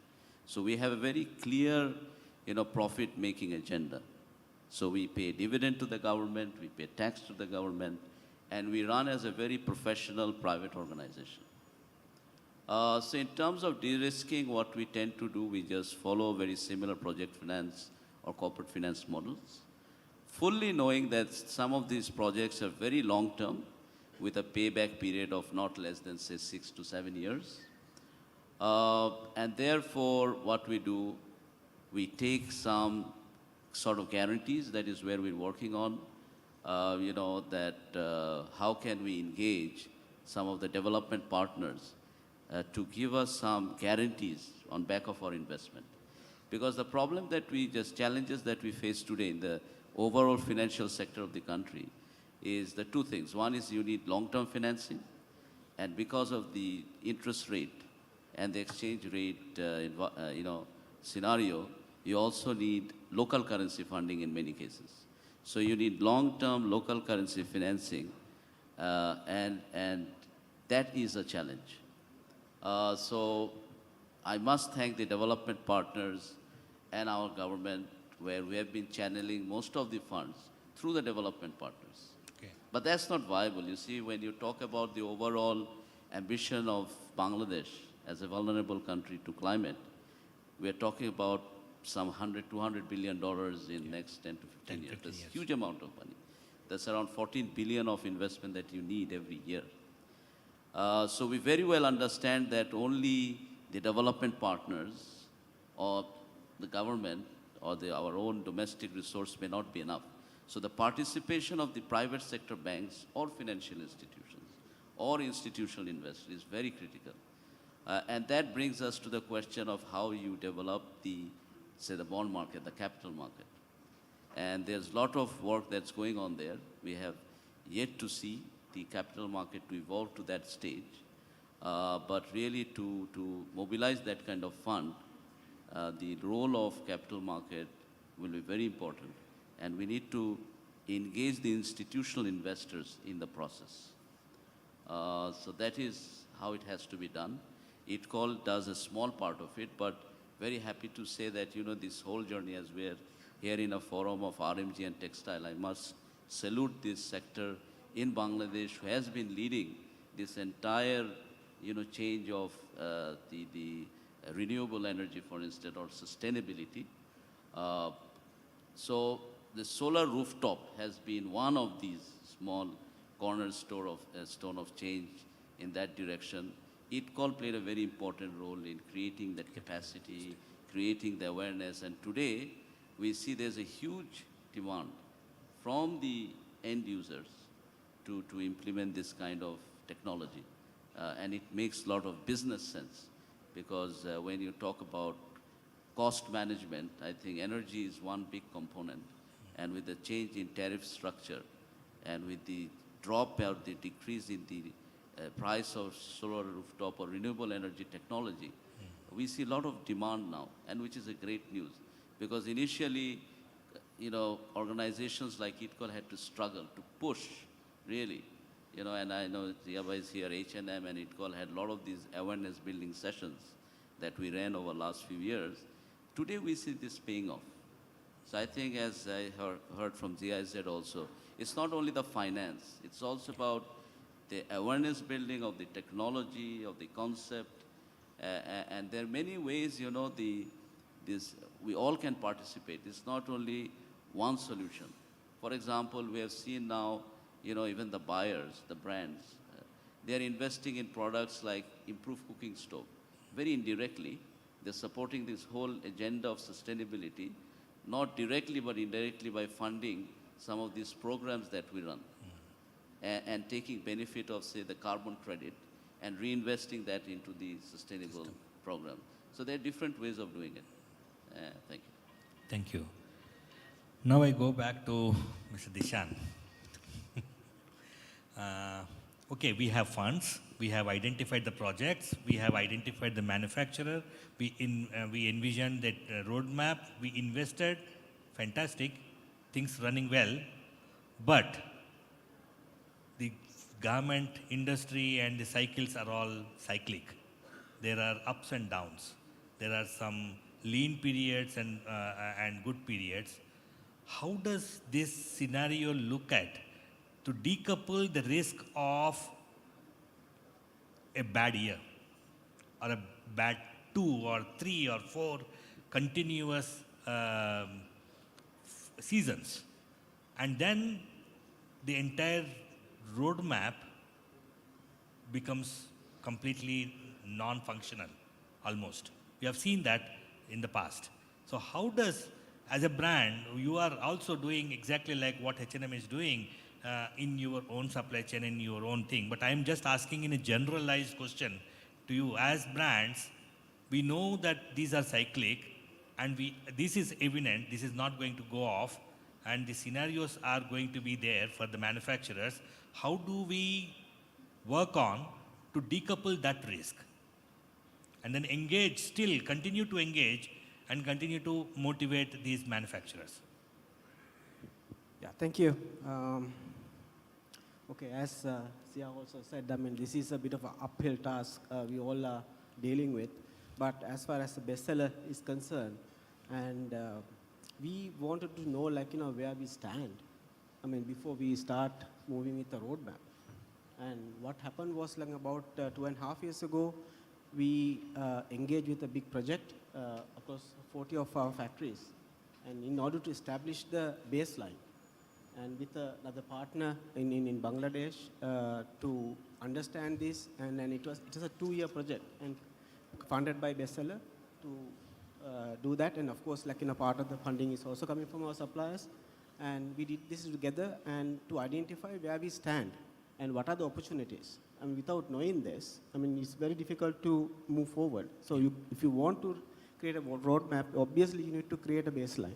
So this is what we did over the 2 years program with 30 of our key factories, and that roughly supplying to us about little over 60% of our volume. And so with this, we have seen like a lot of opportunity to improve in terms of energy savings, water savings, to resulting in GHG emission saving. So throughout this program, I mean, there were a lot of small investments were done by our suppliers itself. As Zia was saying, like there were a lot of low-hanging fruits. One thing was like, small steam trap being putting into the system so that, wastage is reduced. And this doesn't cost any money as much as you think, right? So, I mean, this we did a lot of work, and also setting up the fundamentals, and also understanding, not only that, training and developing the staff at the factory level. So that, I mean, some of the factories has to recruit some environmental candidates so that, they understand the process and then how to take it forward.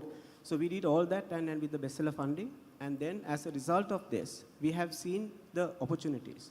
And some of the investments that you had to do is very minimal, and some of the investments is recovered even within 6 months of the investment. So it's a no-brainer, so then you start making more money by having this done. Then one of the projects came up with this was like, renewable energy. So then, because these are high investment projects, and also like, it's a payback is very long. So then we decided from the company, and we set up a company together with an energy partner, and then investing money from Bestseller itself. We have already funded $5 million on this project already, and then there are more funding is available. So we are working with our supply chain partners to set up rooftop solar together with them, and then so that, we start making some sort of impact within our supply chain itself. So as a result of the benefits we have seen, we have now rolled it out to our next tier of suppliers, which is another 25 suppliers or factories are being enrolled for the next 2 years of program, which is funded by Bestseller itself. So after the 2 years, we have seen 13% saving of GHG, and which is quite huge within this our supply chain itself. So then I think a lot of things can be done. I think we wanted to make an impact as soon as possible, because we also have our own climate targets within the company, and then we have fashion forward strategy. So all these coupled together, I mean, we are very much part of the circularity community and all that. So with all this, we are trying to create this impact. And the second batch is also now going on, and we're just starting with that. And this is another 2 years program, so it's funded by Bestseller, and also small funding coming from our suppliers.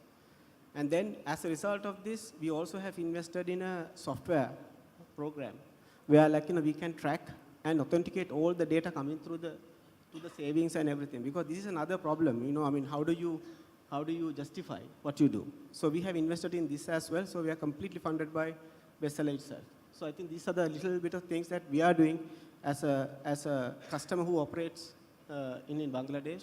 Of course, we are not as big as H&M, but probably we are in the top 5 maybe. So we are doing as much as possible from our side in terms of making that change and the difference. And apart from this, we are also already talking in a bigger solar project, and most likely it will work out. And this is up in the north. We are trying to see how do we invest more bigger. It's about 150 megawatts of power we are looking at. So let's see how it works out. So this is another program we are trying to invest and engage with Bangladesh. Thank you. Thank you. Coming back to Jia sir, the same question about how are you engaging the brands and motivate them still during the downsides? I think in short, instead of very transactional relationship, we start building strategic relationship. And that's why instead of having a very vast supply chain, we start working on a strategic suppliers in place, and where we really work on a more commitment base. And obviously, you can't deny the fashion industry, the curve. You can't deny it. This is how That's a fact. your customer buy. You can't change it, and it's driven by the weather, it's driven by the trend, and it's simply by people, motivation, how they're gonna shop. I think I just cannot go and ask someone to, adjust your mind to buy the way I want. It's not gonna work, Rather, how I can adjust. So I think we find it out that instead of a vast supply chain, if we have a more concentrated supply chain where we can commit each other so that we can work, a little bit in a forward as well, simply work with your inventory. So I think this is where we start playing the role. Understand. Thank you very much, sir. Now come back to Enamul, sir. So your bank is very well known and been doing a lot of job as a private banker. And now I wanted to understand from you the future 2030 challenges, what you foresee, what are current challenges which you are already working on and the strategies are working. I'm just looking at the futuristic challenges which you foresee for the sector to support the system on the environmental funding. Thanks. And I think it's rightly addressing the session, and never been late, so it's important that at some point of time we start.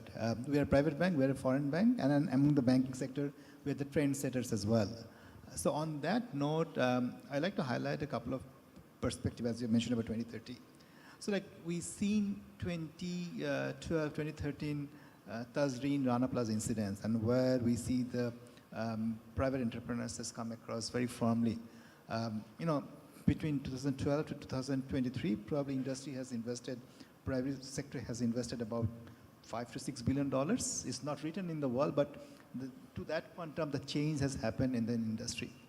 But so the 2006 industry of $6 billion today is about $47 billion. Will that gonna be six-fold change in 6 years the way we have developed? Probably no. The situation has changed, the quantum has changed, the environment has substantial factors to look at.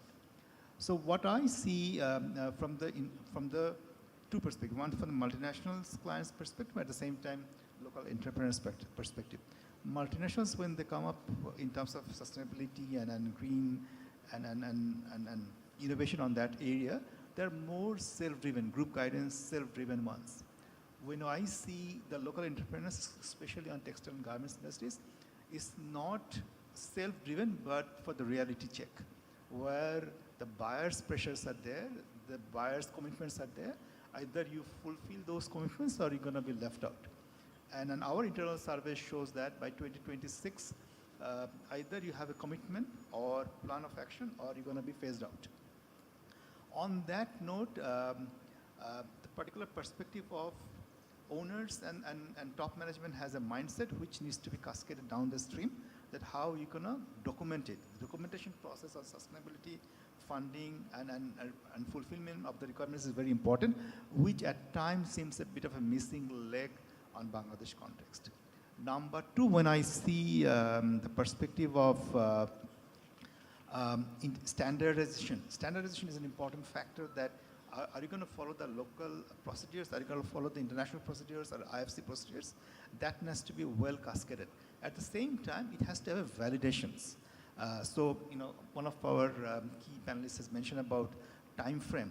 So the Bangladesh Bank guidelines, the IFC guidelines, or international protocols are pretty standards.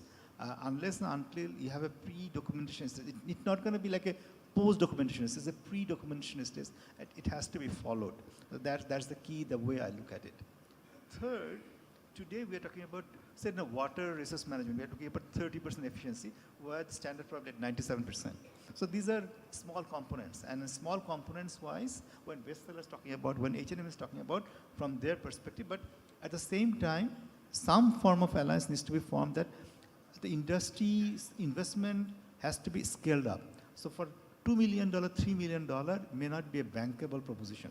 It has to be seen like actual feasibility of, if it's a $20 million, $30 million, what result it's going to bring. Profitability is the last end. Banking, financing is the last leg that promoter needs to think through. There's a hell lot of fund, and the fundings are like between 5 to 20 years sort of commitment is there.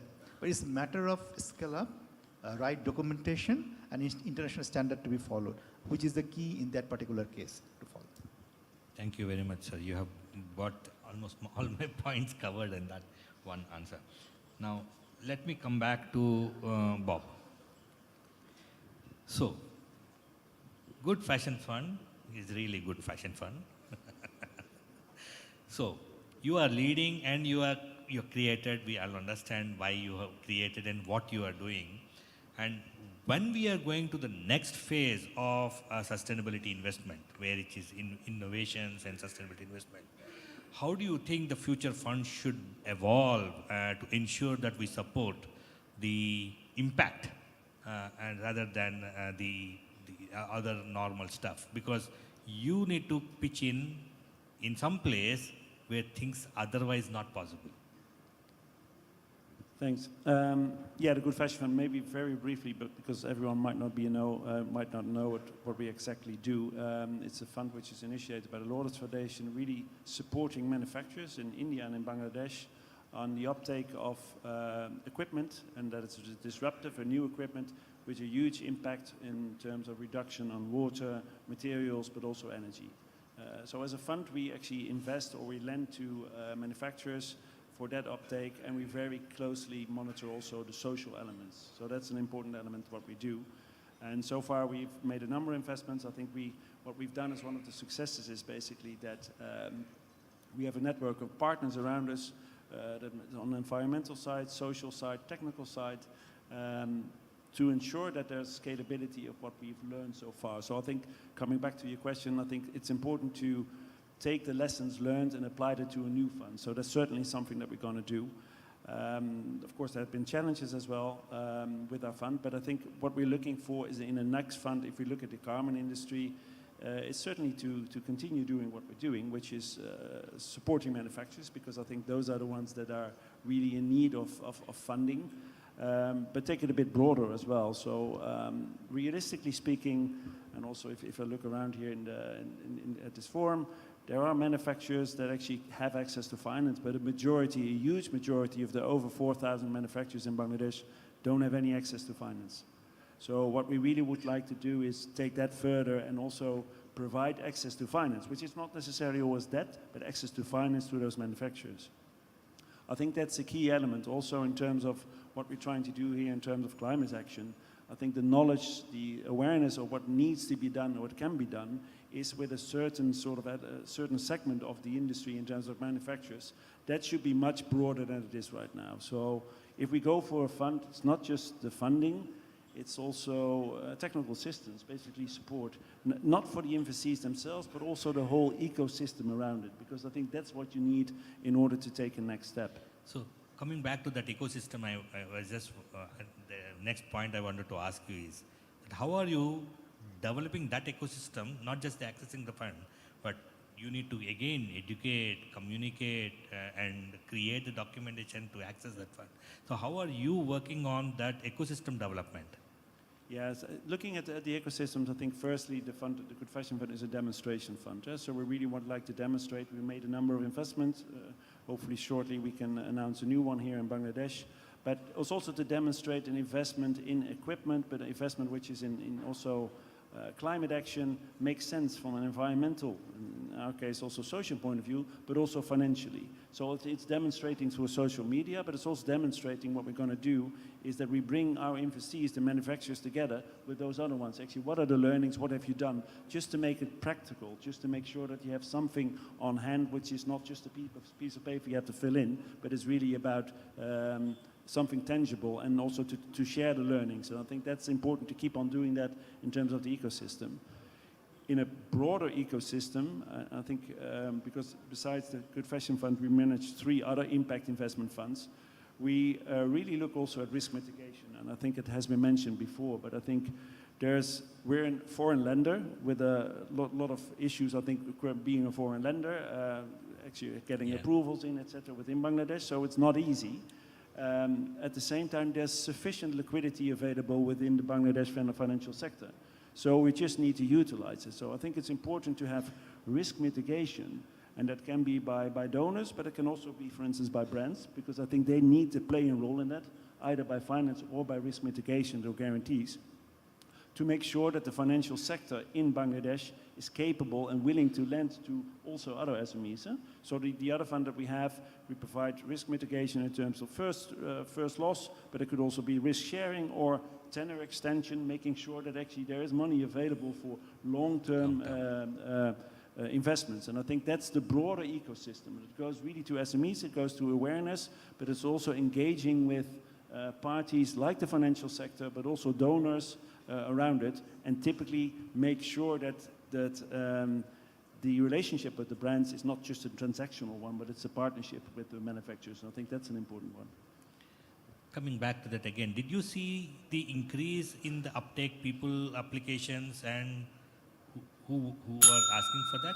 Yes, we certainly see an uptake. I must say, I'm really happy to see that there are quite a few front runners around that are willing to take that step. In order to improve that and make it really sort of a long-term sustainable setup, I think it's important that also here the brands take a role in terms of longer-term offtake agreements and these kind of things. It's a joint effort. But yeah, you do see generally that there's a lot of demand on sustainable investments. Thank you. Last but not the least now, coming back to Kamrul. Bangladesh Bank has, and Bangladesh itself, as we already understood from the morning, lot of sustainability initiatives and the fundings available, and you are one of those people who are delivering that. What is and how are you managing these accessibility to the funding for the people to go for those fundings?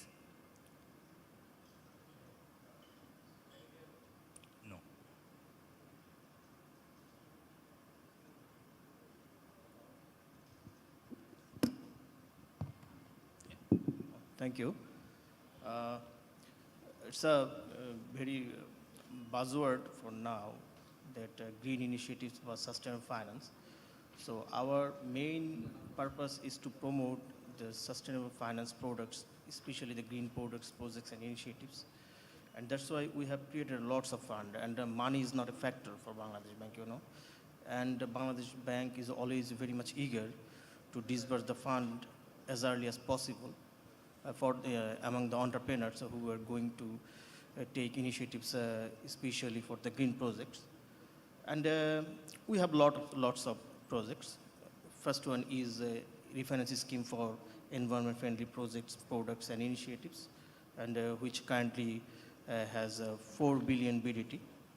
Besides, we have a 50 billion fund of green transformation fund, and we have another 10 billion fund, which is basically known as technology development fund.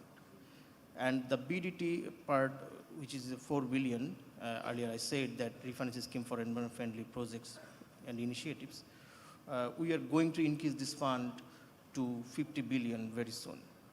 So fund is not a factor. Since we are central banker, we cannot communicate the entrepreneurs directly. And we have to rely on some media, especially that is a bank or an NBFI. If you want to communicate with them directly, definitely there will be a disruption in the market. You know that very well.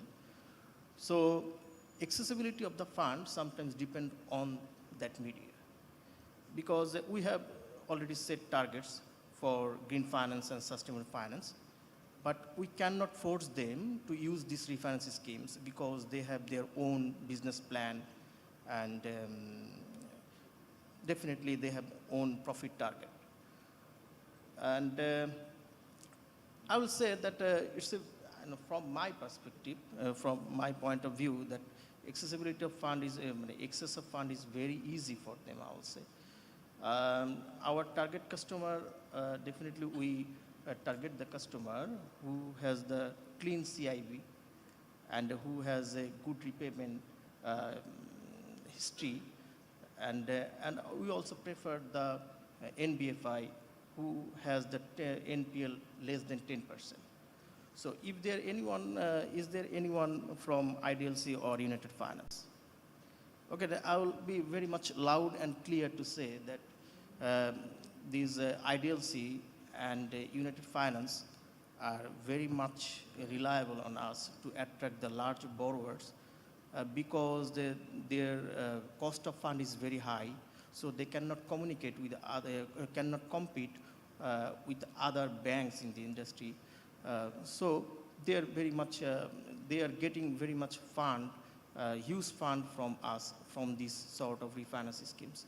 And you will be also, if it is difficult to have the fund from Bangladesh Bank, they will not be so much reliable or so much dependent on us for refinance schemes. And we have some requirements such as documentations, which is very much related to the conventional loan processing. Besides, we have some additional requirements of documents, such as since we are promoting green initiatives, such as energy efficient machineries, so we have to be sure whether it is energy efficient or not.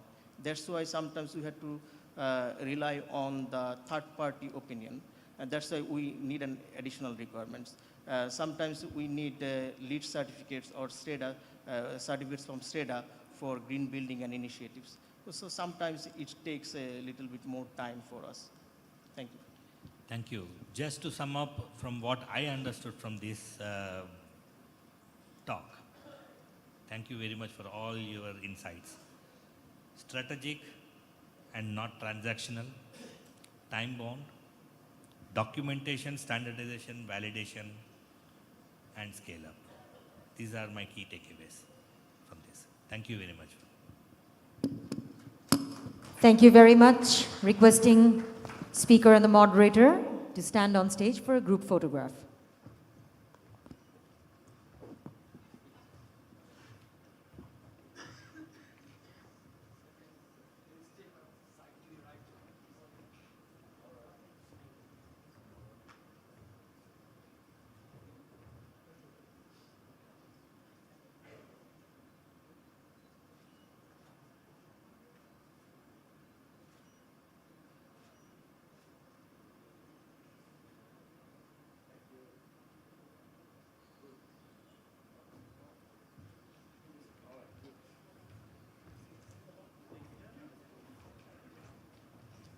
Thank you very much once again, taking a little time to set up the stage before we move on to the next session.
Now we will have a presentation on decarbonization global best practice conducted by E. Nanda Gopal, Director, Climate and Energy Practice, Grant Thornton, Bharat LLP, requesting E. Nanda Gopal to please come up for his presentation. The time duration for this presentation is 10 minutes.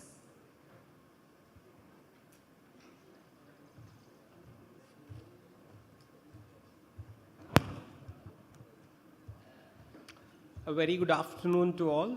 Thank you to the organizers for giving me this opportunity.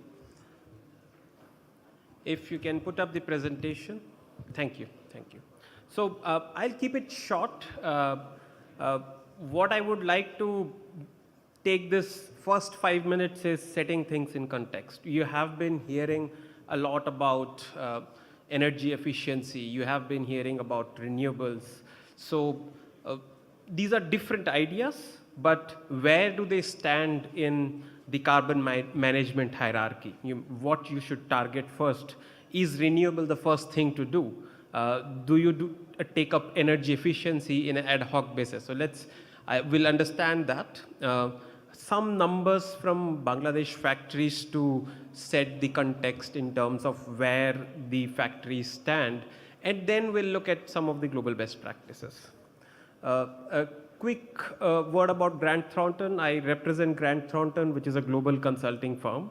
I'm from Grant Thornton, Bharat, from the Climate and Energy Practice, and this team has done work with textile and RNG sector in India, Sri Lanka, Bangladesh, Laos, Cambodia, and Vietnam as well.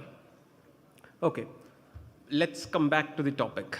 So you might have heard the topic carbon, GHG reduction, and SBTi, but all these things, they ultimately aim to reduce your GHG emissions. But what do you target first? Where do you begin your journey? A lot of the factories or mills in Bangladesh are new to this journey, and they're taking ad hoc steps. So for them, it's easy if I put this in a reverse pyramid. Assume the first level is where your total emissions are and how you reduce it step by step. So the first step is always avoid. If you can avoid your emission, that's the best way to mitigate it. And where do you start? You look at your process. Can I do certain modifications? Can I reuse a warm water bath for some other process? Can I look at tweaking the process in such a way that I require lesser energy? That's the first step and easiest step taken. Once you have done that, you have a process which you feel that can't be changed, and you have said that this is the process I need to follow. The next one is to minimize. That's where the energy efficiency comes in.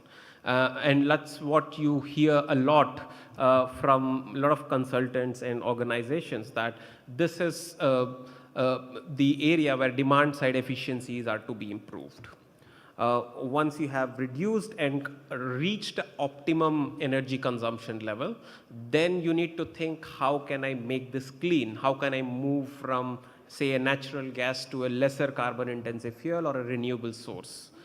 Once you have done all these steps, if you still have emissions, then you need to rely on offsets. And offsets are nothing but either carbon capture through technological means or through nature-based solutions. So this is the overall carbon management hierarchy.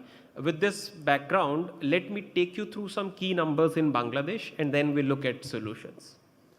So recently, through the IFC's PACT project, there were a number of factories which were participated in that. So I've picked up some numbers so that it makes sense. Just to put the numbers in context, Apparel Impact Institute gives a typical baseline number for wet processing plants, which is nothing but 14 kWh, units of electricity per kg of product processed.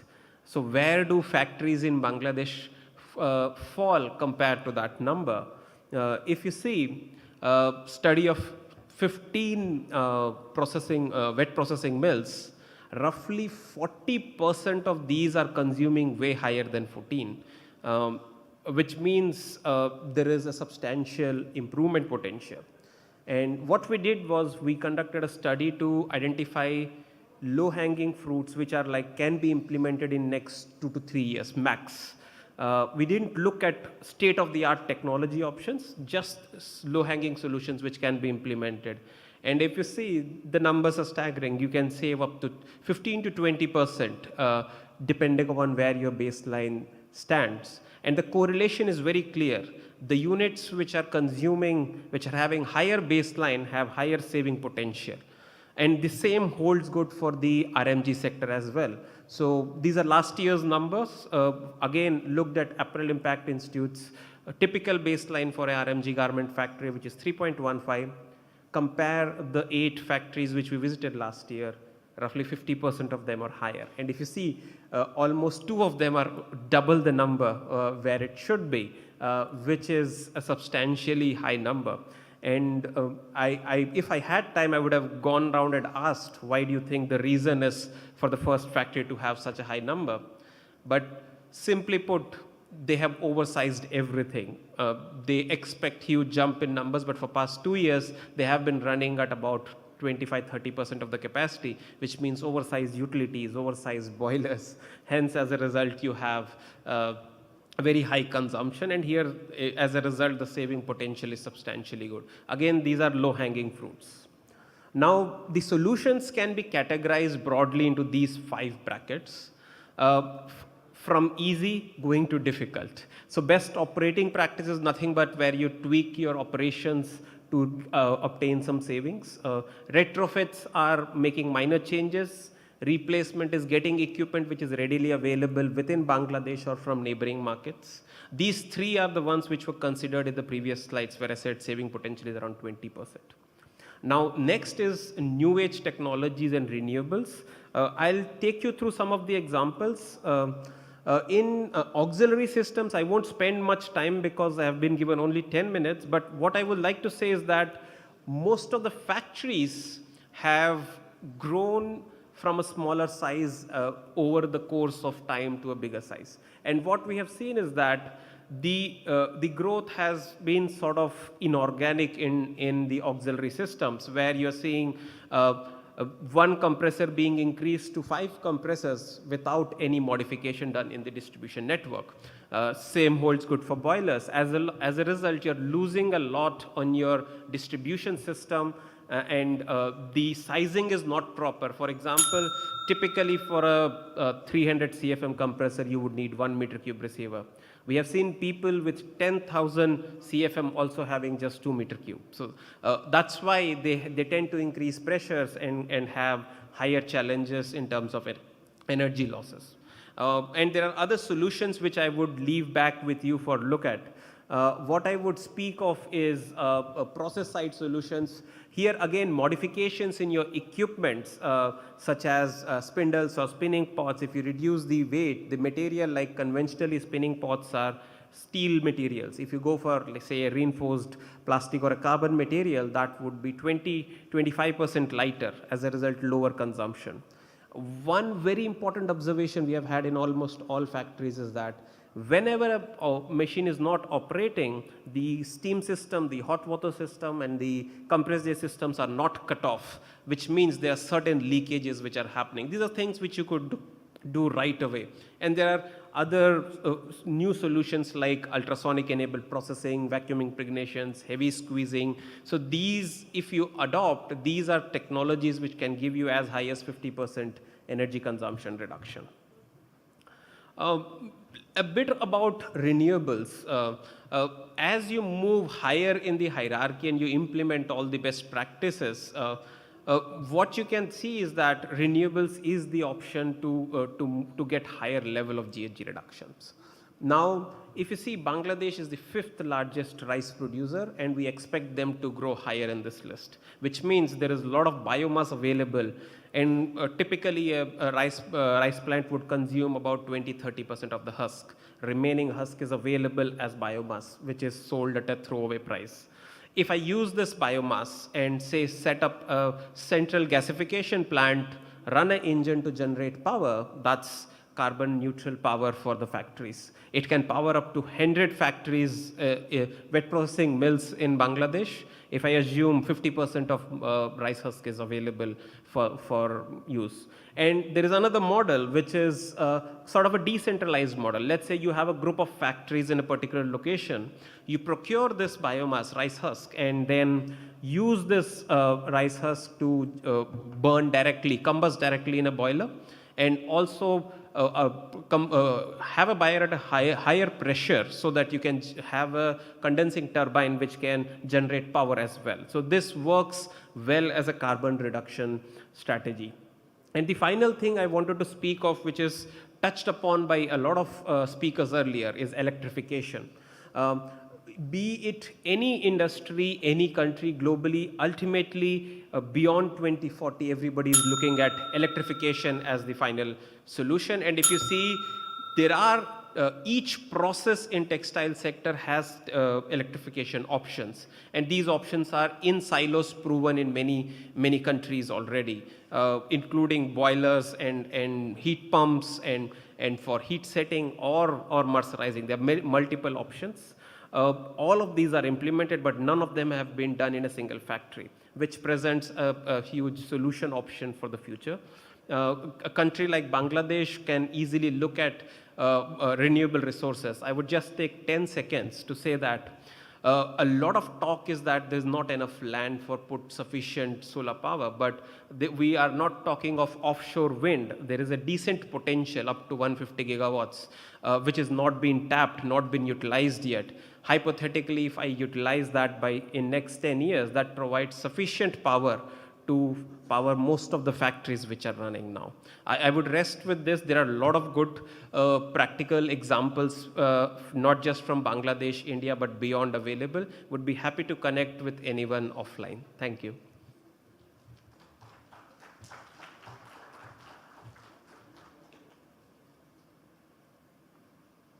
Thank you very much. Now we will have a case study, Team Group's Road to Decarbonization and Climate Resilience, conducted by Abdullah Hil Nakib, Deputy Managing Director of Team Group. Ladies and gentlemen, please welcome Abdullah Hil Nakib for his presentation.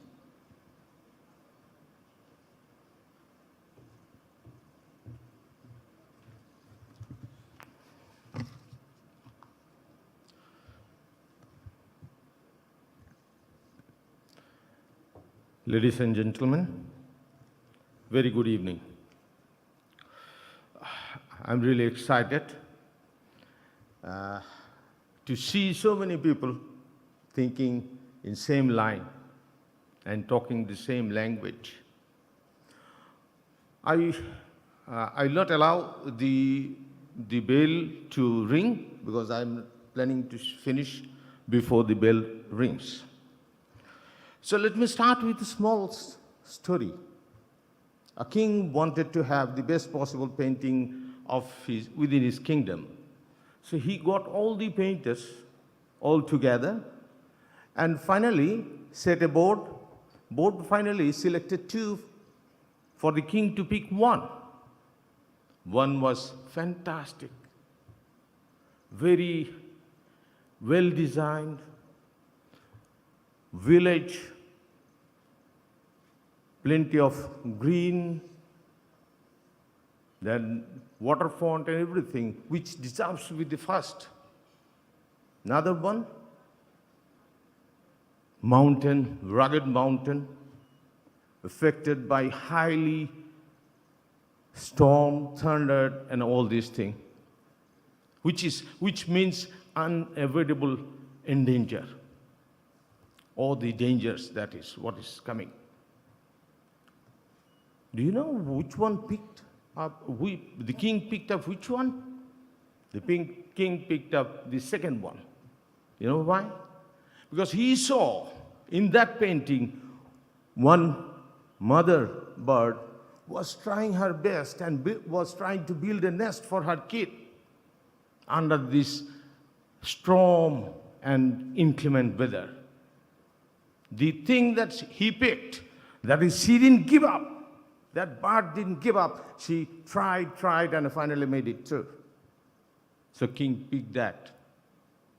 my situation, I'm not a king. I'm a small citizen of this country.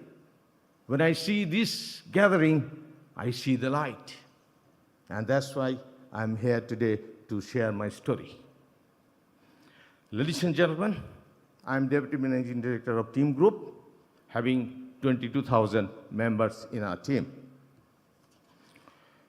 Without further ado, I'd like to share that our journey with you all.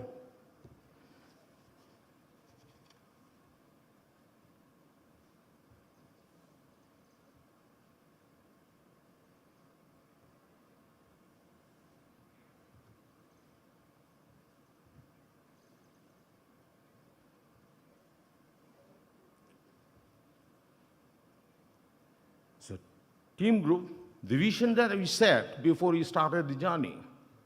Team Group embraces thriving as a sustainable and smart company of the world by creating win-win situation for workers, buyers, customers, and all our partners across the value chain, and growing together, keeping the harmony with the nature. After setting up this vision, we set our framework.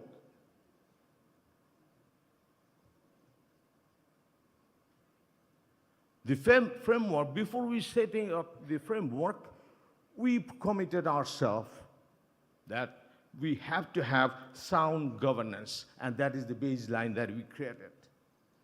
And after that, the fundamentals that we brought in, these are human capital development, innovation, and green infrastructure. And the focus that we have been through and now also we are focusing on, this is given as you can see on this slide.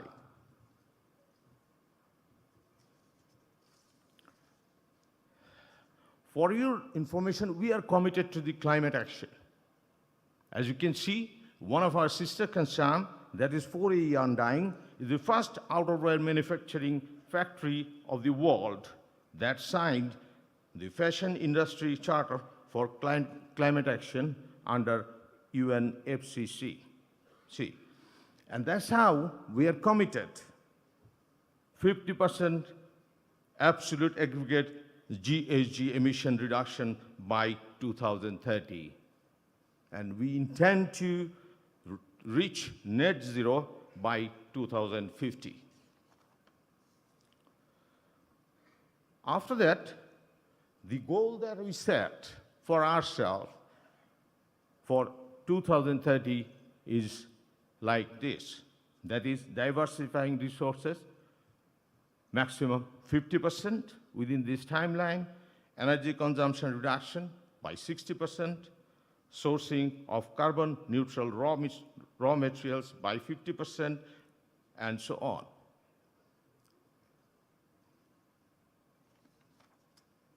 So these are with that intent, these are the initiatives that we have already taken, and we started getting the result, ladies and gentlemen. And the results are also mentioned in the chart.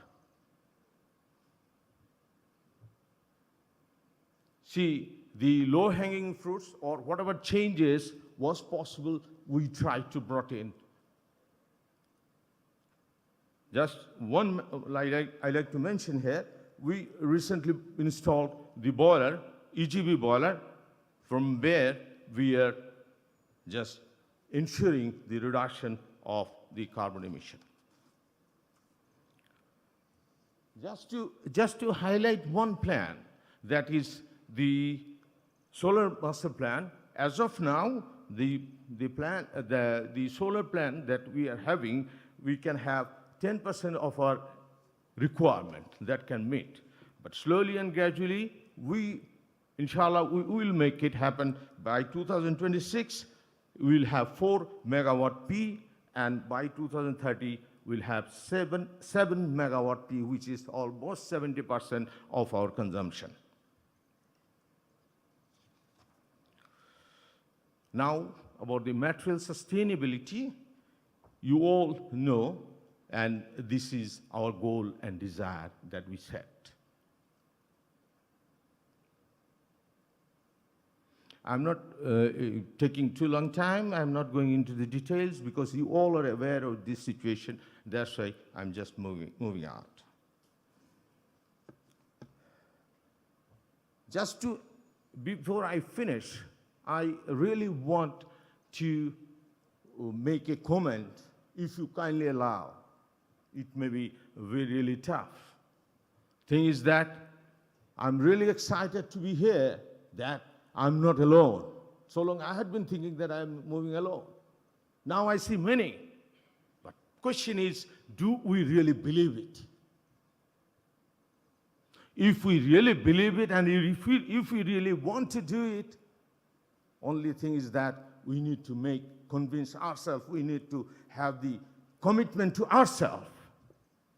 If we can do it, really, I personally can take the challenge and tell you open-heartedly that we can start the change right from now.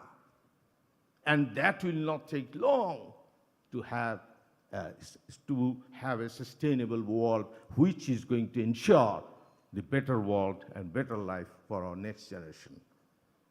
Ladies and gentlemen, thank you very much.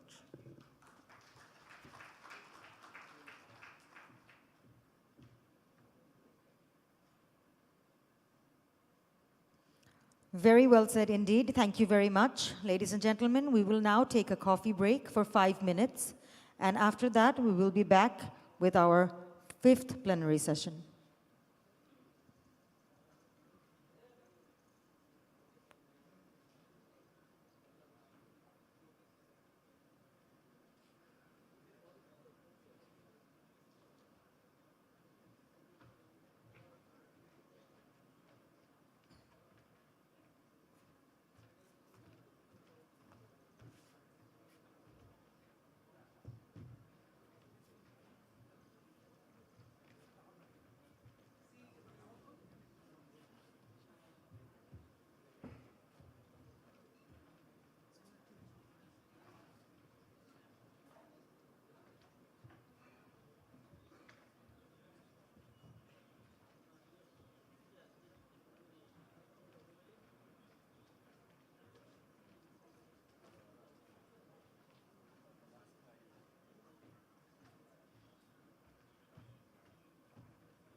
I would now like to request Mr. Mohammad Mostafizuddin, founder and CEO of Bangladesh Apparel Exchange, to please come up on stage.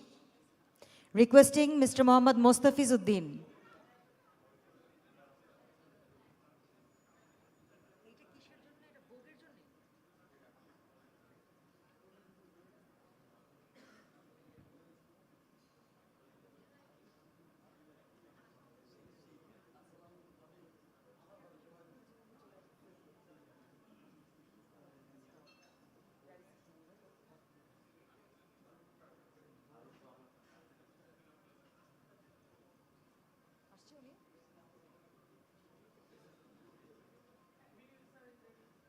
Requesting Mr. Mostafizuddin to please come up on stage.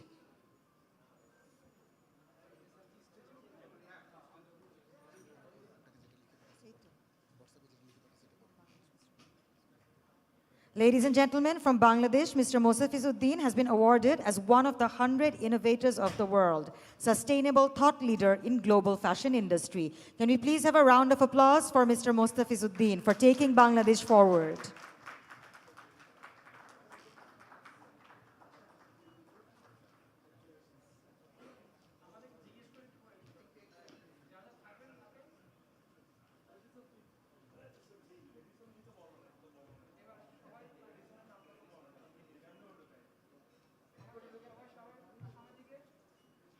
On behalf of the Radisson team,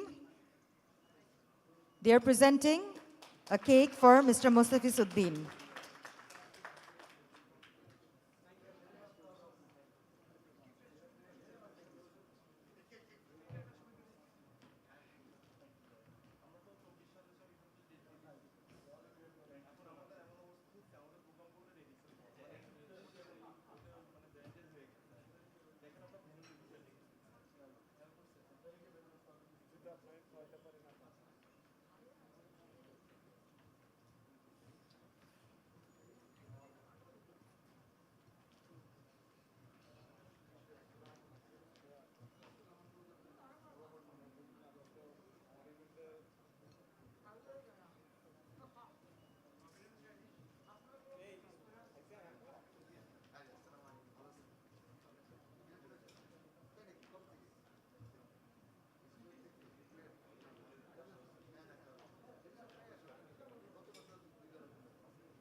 Ladies and gentlemen, we will be starting.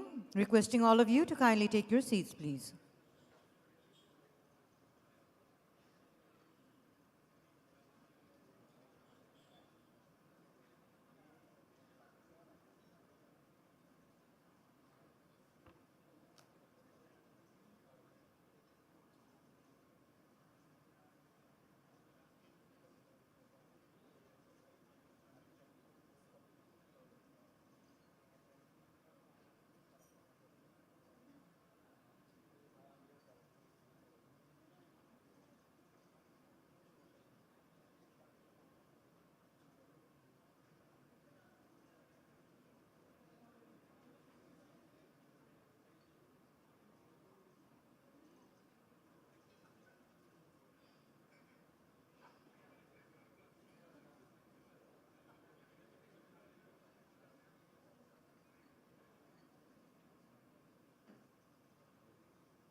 Ladies and gentlemen, welcome back after the short coffee break.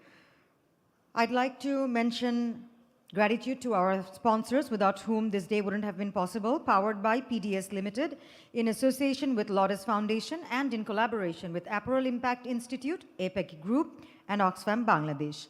And now we're moving on to our fifth plenary session of the event. This session is titled Climate Justice, Resilience, Equity, and Just Transition.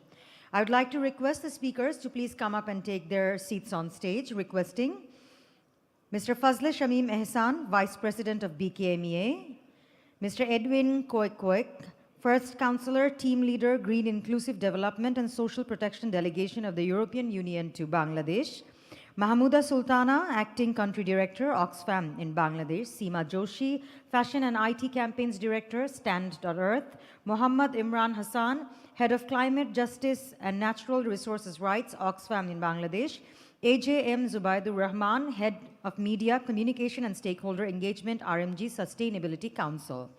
I would also like to request Dr. Salimul Haq, Director of ICCAD and Professor of IUB, to please come up and moderate the session.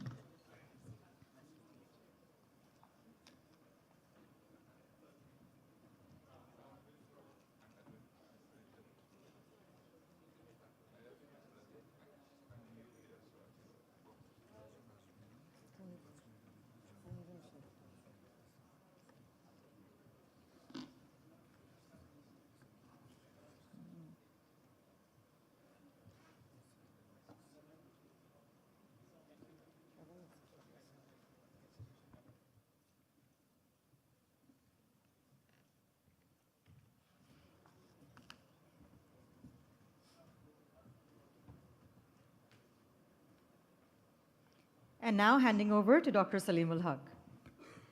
Thank you. Thank you very much. Good afternoon. Assalamu alaikum again, for those of you who saw me speak this morning.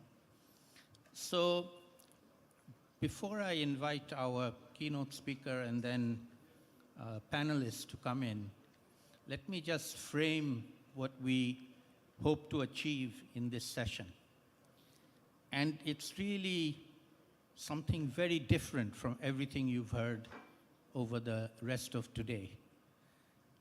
Most of what you heard was about greening the industry, environmental improvements, renewable energy, most of which have, if they're done correctly, a cost-saving element to them, and hence a profit-maximizing element to them. If you do them well, you'll actually make money.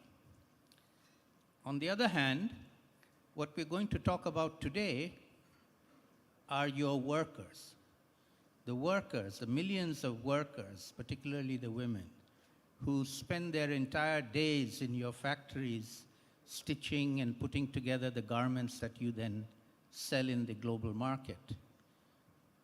And I'm going to ask each of you to not think about profits today in this session, but think about humanity, particularly for those of you who are owners of industries, managers of industries.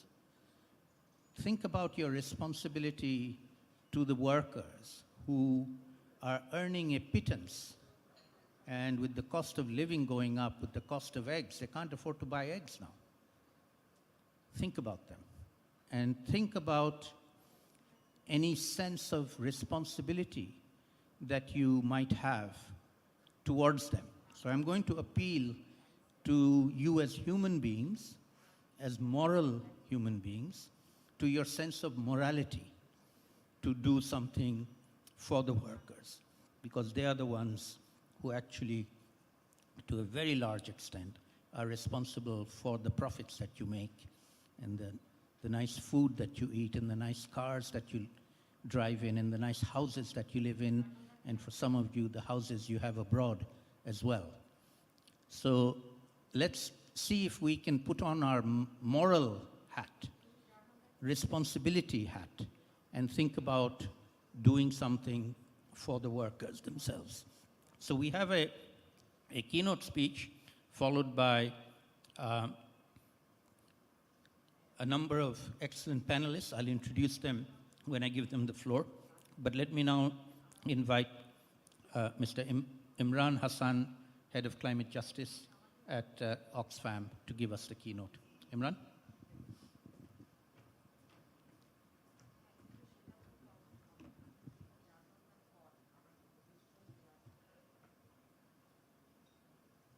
Presentation. Thank you, sir. Thank you for the floor, and thank you, everybody. Welcome to my presentation. And today I'll be talking on the climate course, and throughout my presentation, I'll be focusing on the climate injustice and inequality throughout the journey of mitigation and and throughout the process of NDC and just energy transition.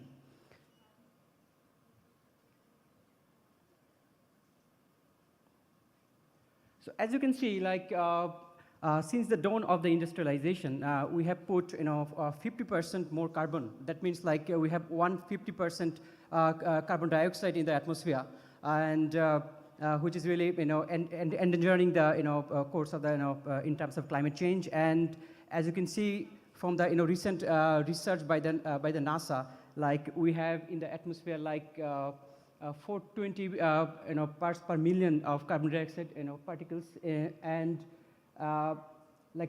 which is grown from 2002 to 2023 from 365 ppm to 420 is been done by the NASA research. And the researchers say that to avoid this situation, we need to put our carbon dioxide ppm under 400 in terms of greenhouse gas and 350 in terms of carbon dioxide. And experts also warn that the global greenhouse gas. Thank you.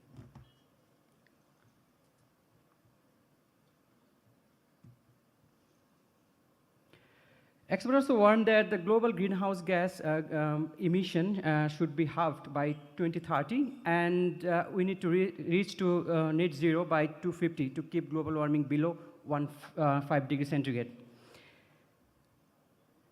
And in terms of the UNFCCC Global Synthesis Report, like NDC, National Determined Contributions, it says that 60% global increase in emission by 2030, leading to a possible temperature rise of 2.7 degrees Celsius by the end of the century. So according to another UNEP report, the countries deliver on their 250 net zero targets. Even though they are delivering the targets, the temperature will still rise at 1.8 degrees. So in terms of that situation, we need to cut the carbon emission, and we should look forward to the energy transition. So as you can see, in terms of the footprints of the carbon dioxide emission, we can see like the 92% of the carbon dioxide emission has been done by the richest countries whose economy was built on fossil fuels. And if you can see the world's richest 10% people actually produce 50% of the world's emissions, and the 1% of the oldest person actually produce more than twice of the carbon emission that the 50% of the poorest community does. So in terms of Bangladesh, Bangladesh has only 0.4% of the world's emission, where the energy sector contributes 93.09 million tons of carbon dioxide equivalents, which is 50%, and there are other sectors followed by AFOLU and waste and IPPO. Okay, so when we're talking about the climate injustice and inequality, it's actually the climate change impact and the inequalities are under the vicious cycle, and there are like, I will talk about only two, like assets and income, and in terms of public decision making. So all these three are under vicious cycle and interact each other. So if I go through like climate change, climate injustice, and inequality.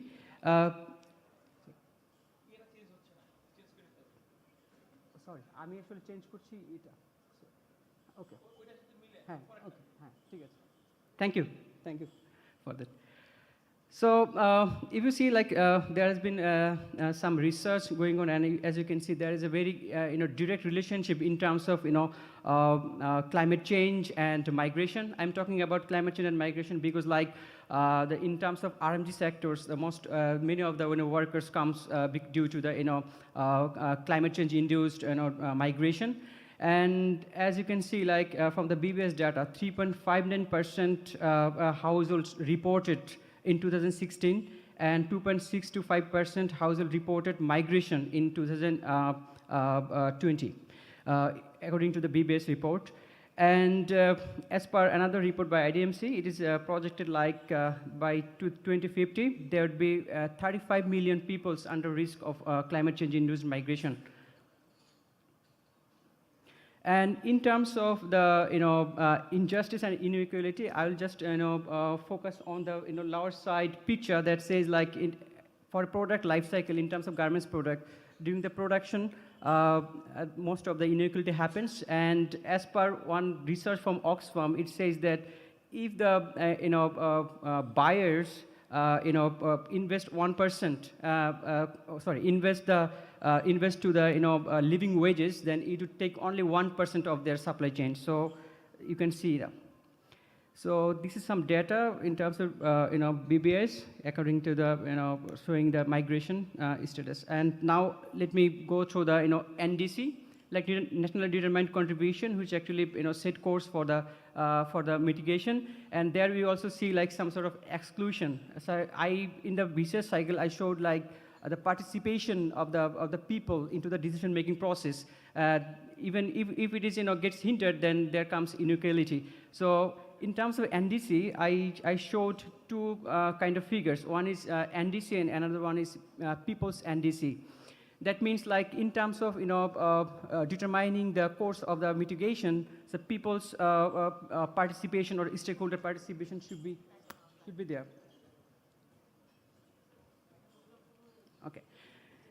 So for this case, like say, I will just put one example.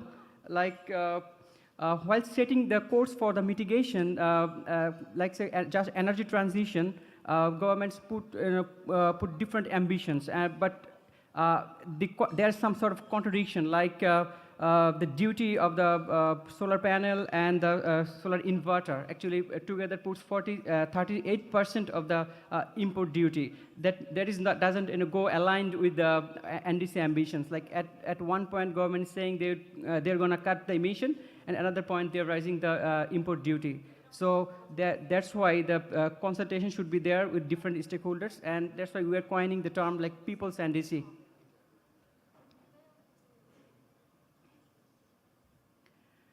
So overall, the energy transition is much needed in terms of reaching the NDC goals, and definitely it has to be just, and so that the common peoples get benefit out of it. And I want to put some estimation like 733 million people remain without access to electricity, and estimated 2.4 billion people rely on open fires for cooking, causing 4 million deaths a year through indoor pollution. That also justify the needs for energy transition. So if we go for energy transition, there should be justice lands, and that's why I put two figures. One is like energy transition without justice lens and energy transition through the justice lens. There's some sort of differences, and there'll be we'll have some benefits while there'll be just energy transition. So as per one research, it shows that there requires 4 core justice principles to make energy transition a just energy transition. So one is like recognition based. That means rights, concerns, and injustice experienced by affected and marginalized economic and social groups are recognized and addressed.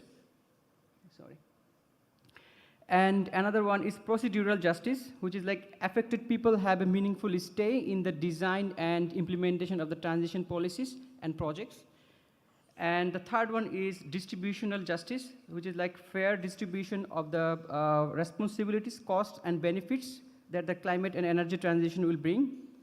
And the next one is remedial justice, like in terms of making the energy transition. If there comes any loss, then it should be compensated very well. So in this slide, the transforming energy transition to just energy. Oh, sorry. So this way forward, what should be our way forward? So in terms of ensuring the RMG workers' safety and well-being is important. Like while we are trying to just energy transition, we see or we foresee some sort of inequalities and injustice. So we should be addressing that to finally attain the climate justice. Like as I previously said, most Bangladesh RMG workers are climate displaced and living in urban hotspots. And the second one is human rights. Like as we all know that working in the garment sector is causes some sort of incidents like say Rana Plaza and Tazreen fire hazard. So human rights should be ensured, and gender equity also needs to be addressed. And finally, the accountability of the buyers as they signed UN Fashion Charter. So another way forward is like promoting industrial sustainability and climate justice.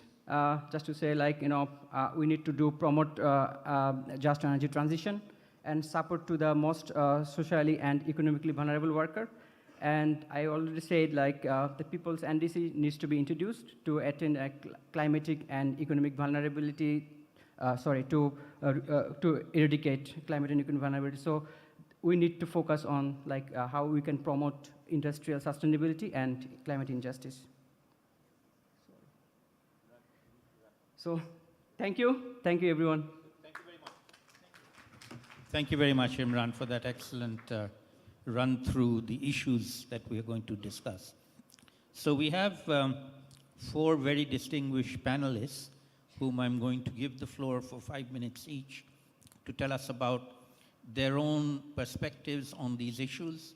If they're doing something, what is it they're doing? If they're planning to do something, what is it they're planning to do? And then after we've done one round, hopefully we have a few more minutes to do a bit more collective strategizing. So the first panelist is Mr. Abdul Rahim Khan, Additional Secretary, Ministry of Commerce. Mr. Khan? Apni Mr. Khan na. Sorry.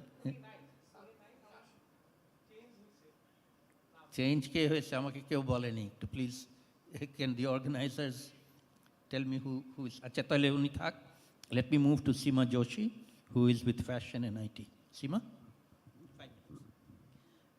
Sure, thank you very much. Thank you to Oxfam, primarily for inviting me to speak at this conference.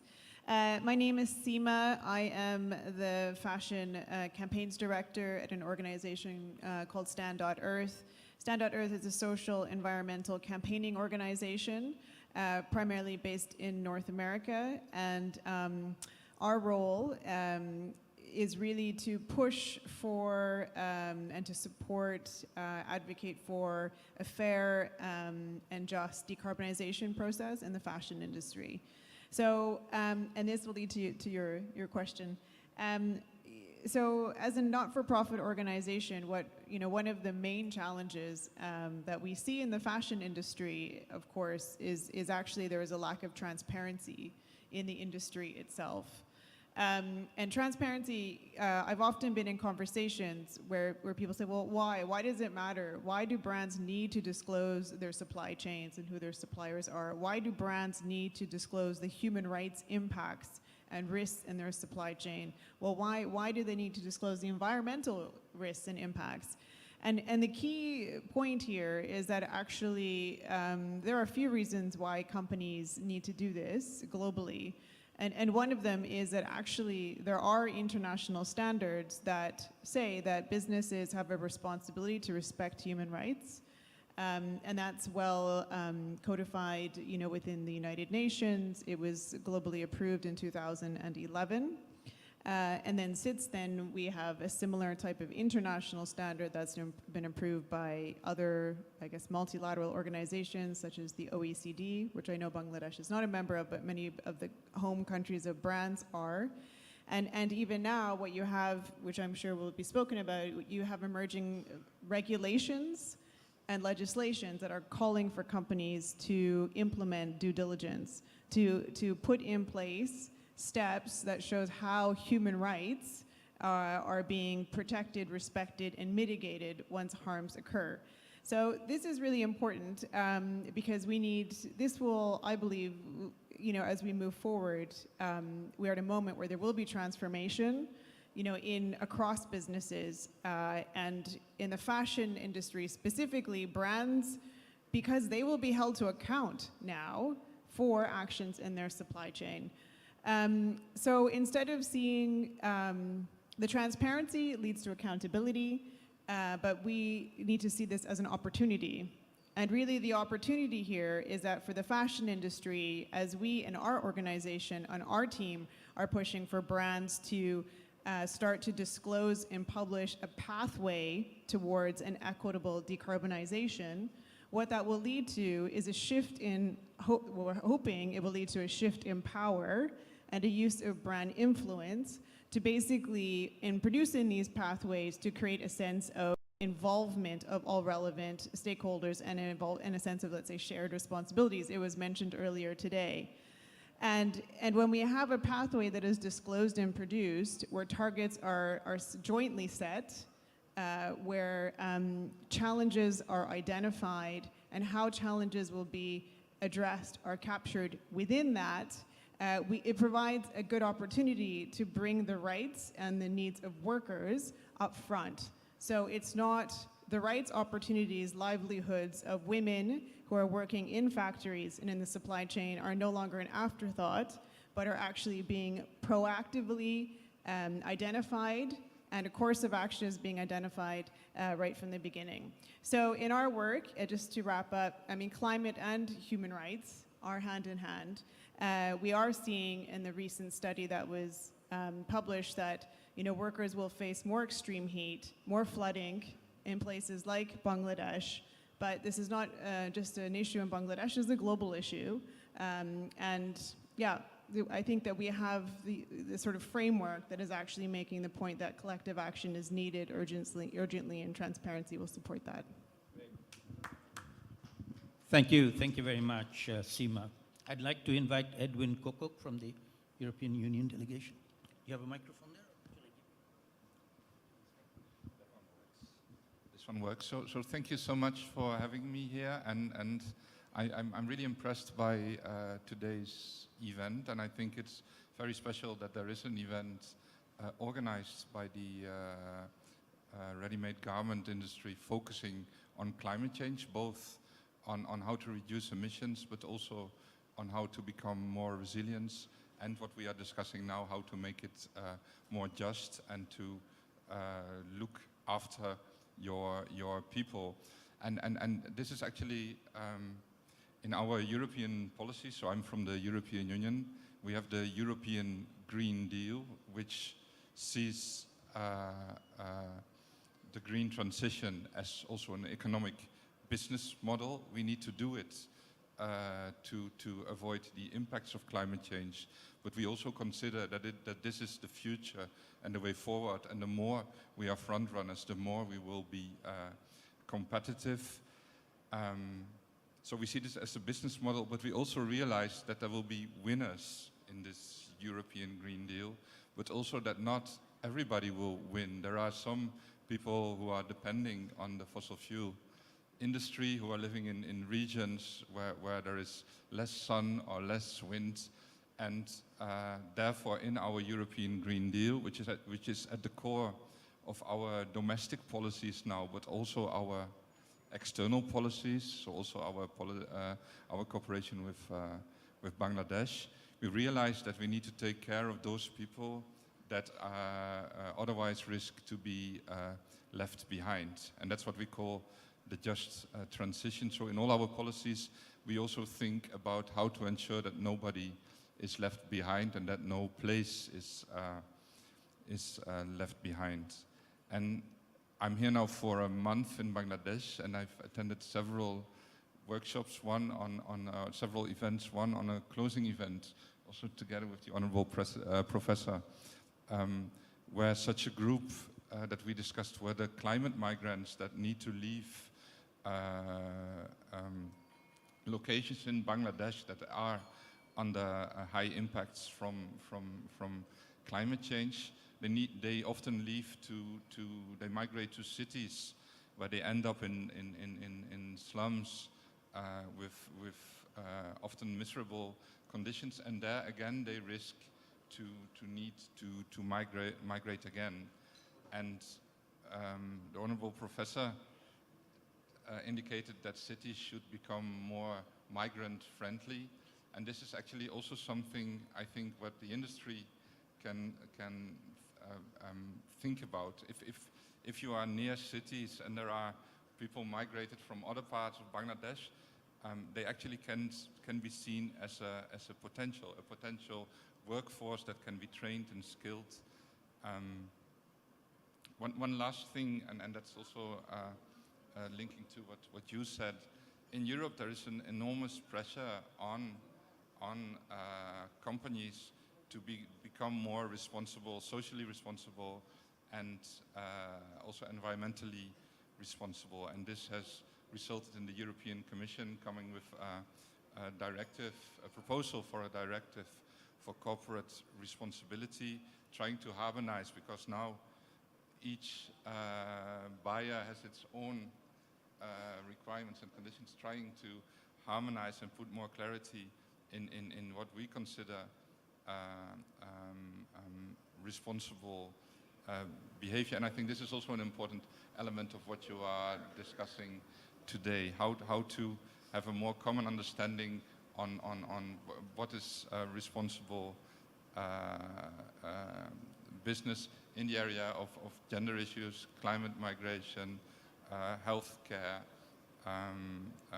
creating a future, creating certainty for your people. Yes, so in Europe, we are heavily discussing this. The proposal is now with the European Parliament and with the Council of the European Union, and I think this will also be a very relevant discussion for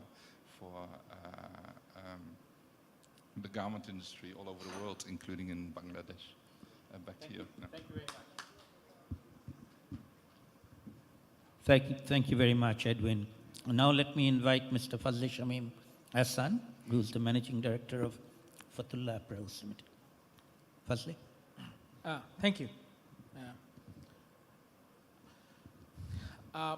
First of all, I'd like to give thanks to Mustafiz and Bangladesh Apparel Exchange for arranging such timely issues, the climate change and just transition, because these are burning issues and it will be the main focus for the future of business, I think. But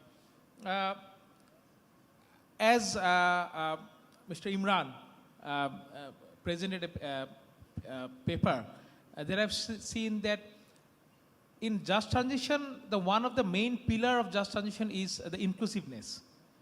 But I think it is not really focused or really addressed in when we make laws in European Union. I mean, if I said that already German government have due diligence law, HRDD law, European Union already have the Green Deal, and they have some guideline which is already in the parliament.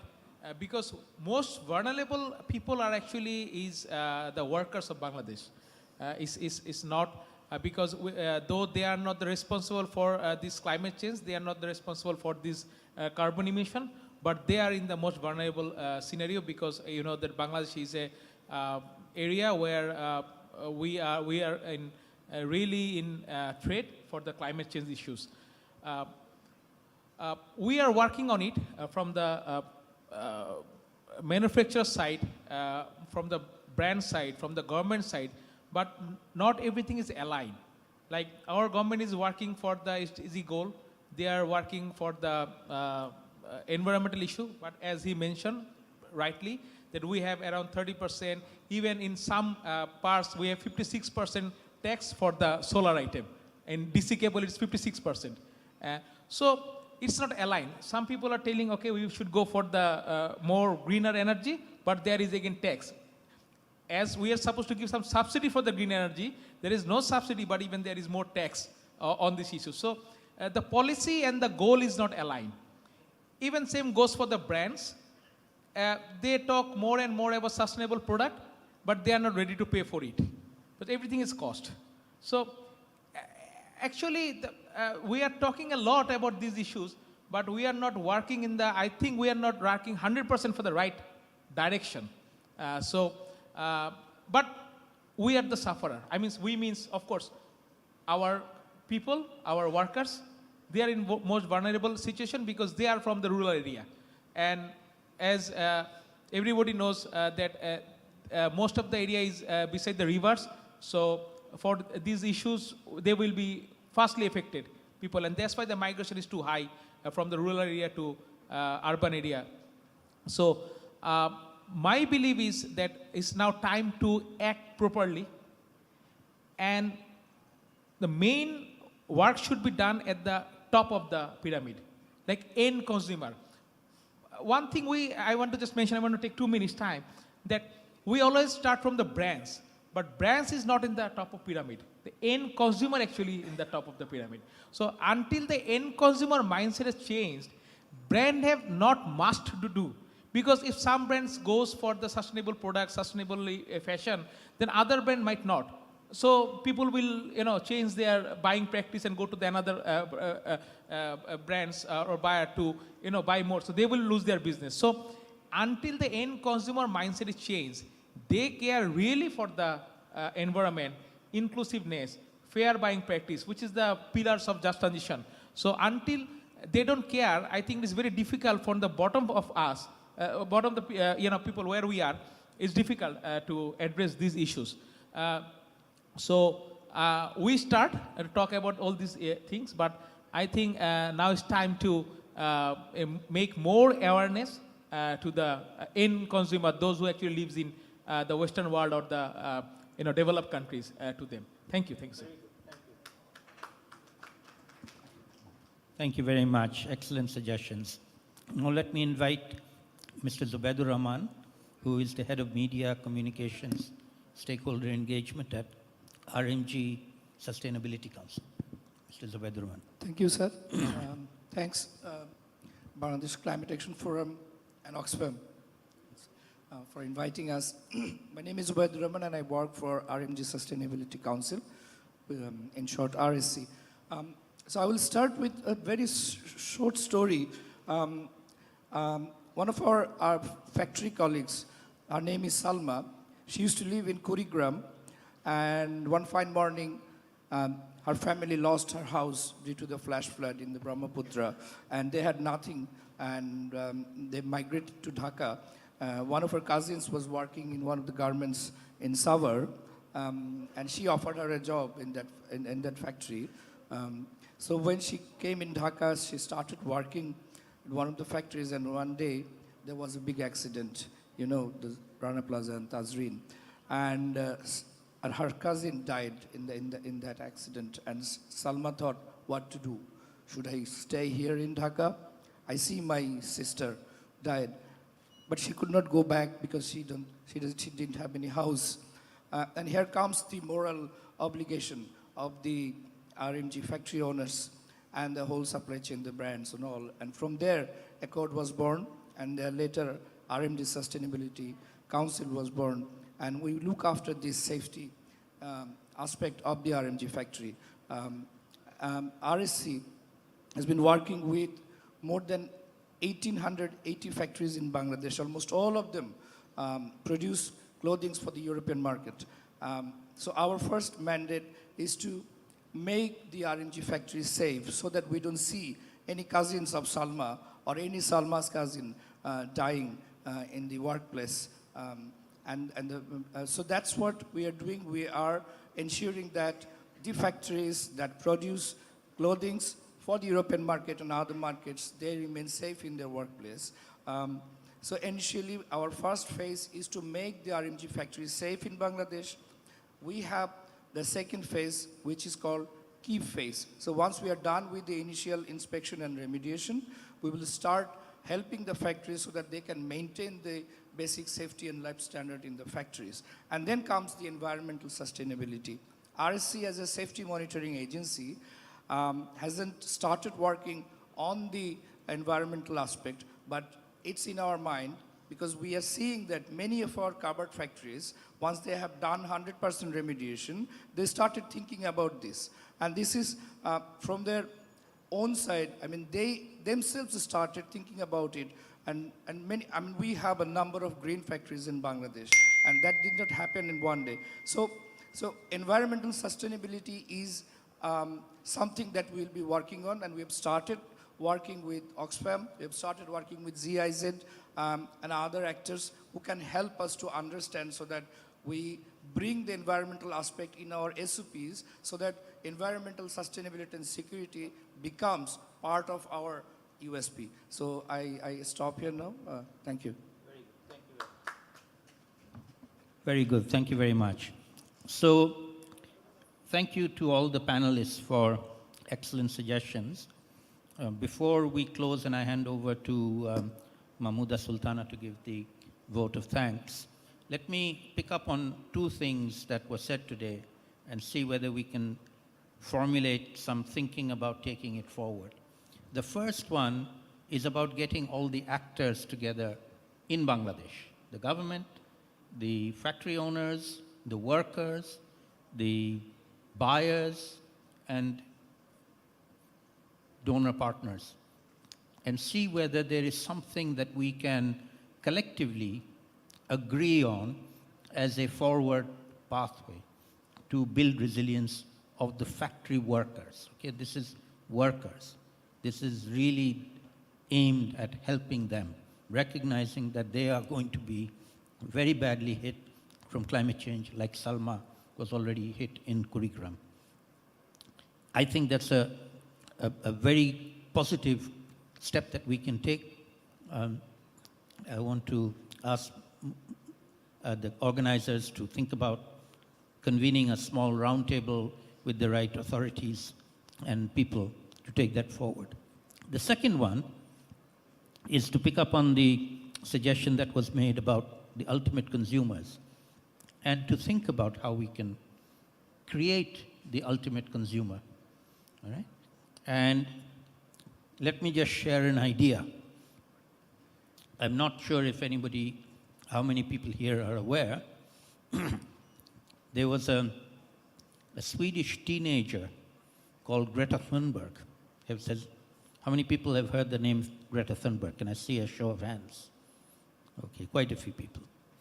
Greta Thunberg, a number of years ago, when she was a school child, she took every Friday off from school. And she had a placard which she sat with in front of the parliament in Stockholm every Friday, all by herself, saying, I'm going on strike for climate action. People must do something. All on herself, by herself. And then soon others started gathering. And now, that movement, it's called Fridays for Future, is millions of school kids all over the world, including in Bangladesh. Every Friday, they do something, right? And they have different themes of each Friday. Let us think of engaging with them. They're very big in Europe, by the way. So we can look at the European kids and see whether we can make one of their Fridays buy a socially just and environmentally just garment from Bangladesh. So we produce it, you produce it, we give it to them, they buy it at a premium. They all acknowledge they will pay an extra euro or 50 cents or however much extra for that product. They wear it and they go on their strike. If we can do it in the next 2 months, then the Conference of Parties is coming up in Dubai in December. It would be a very powerful, consumer-oriented movement that we can initiate from here. So if anybody's interested in exploring that, I'd be very happy to talk to you. So with that, please give a hand to all of our panelists. Excellent discussion. Let me now hand over to Mahmouda Sultana.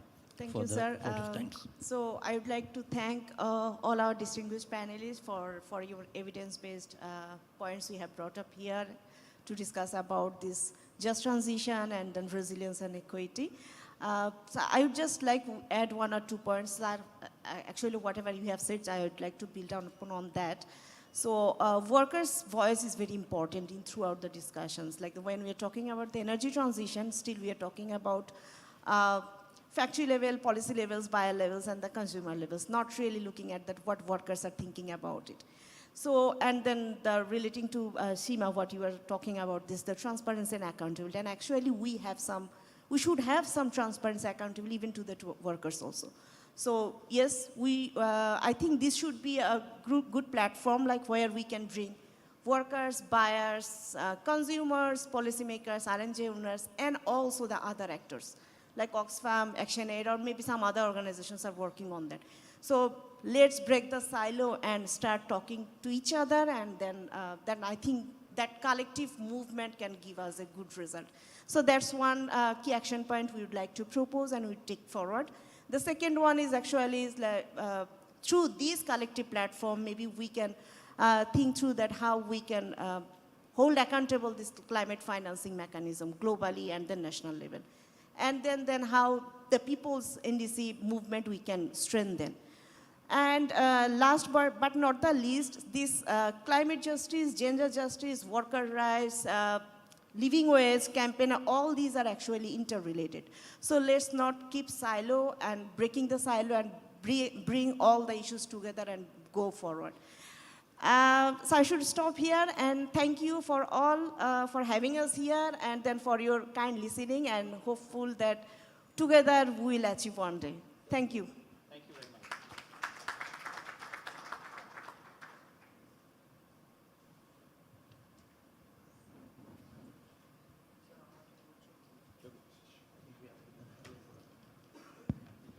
Thank you very much. Requesting all of you to stand up for a group photograph.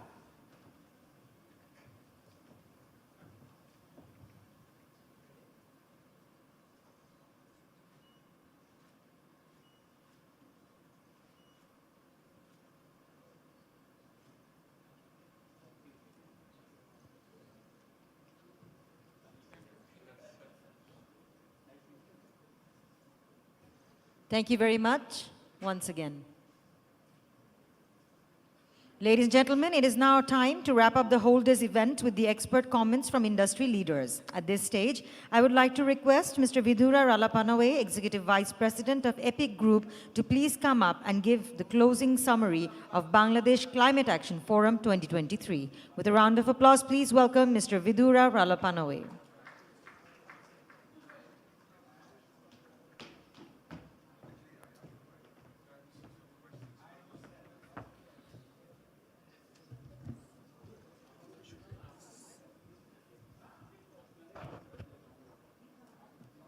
Thank you very much. So good evening, ladies and gentlemen. It's actually my privilege to make some closing remarks at the end of a fantastic day and a set of superb conversations. But let me start by talking to you a little bit about what exactly is Bangladesh Climate Action Forum. What you just saw is perhaps the starting point of what we have planned as a 3-year journey. When I first spoke about this, I think it was last year, sitting with Mostafiz somewhere, I never imagined that this would come out to be like this. But there are 4 key priorities of the Bangladesh Climate Action Forum. First one is knowledge creation and knowledge sharing, which is what you saw most of it here. Second one is policy advocacy, so you will see us engage in policy advocacy in the future.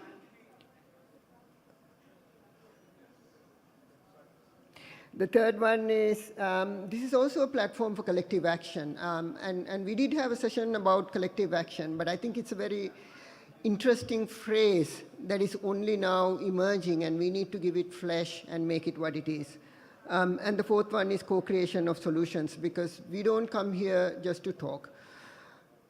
The 3-year strategy has 3 conferences, but a lot more that happens between conferences. Those include roundtables, policy and action forums, and multiple conversations, multi-way conversations that we can build on. So my invitation to all of you is join us for the whole journey, not just for the conference. Just to summarize on what we heard today, we spoke about the urgency and the necessity of climate action to start with. We spoke about decarbonization. We saw what was possible, the fantastic presentations from Apparel Impact Institute and Grant Thornton, some of the suppliers, and people who presented case studies. For me, panel 1 was a little bit of a mixed message.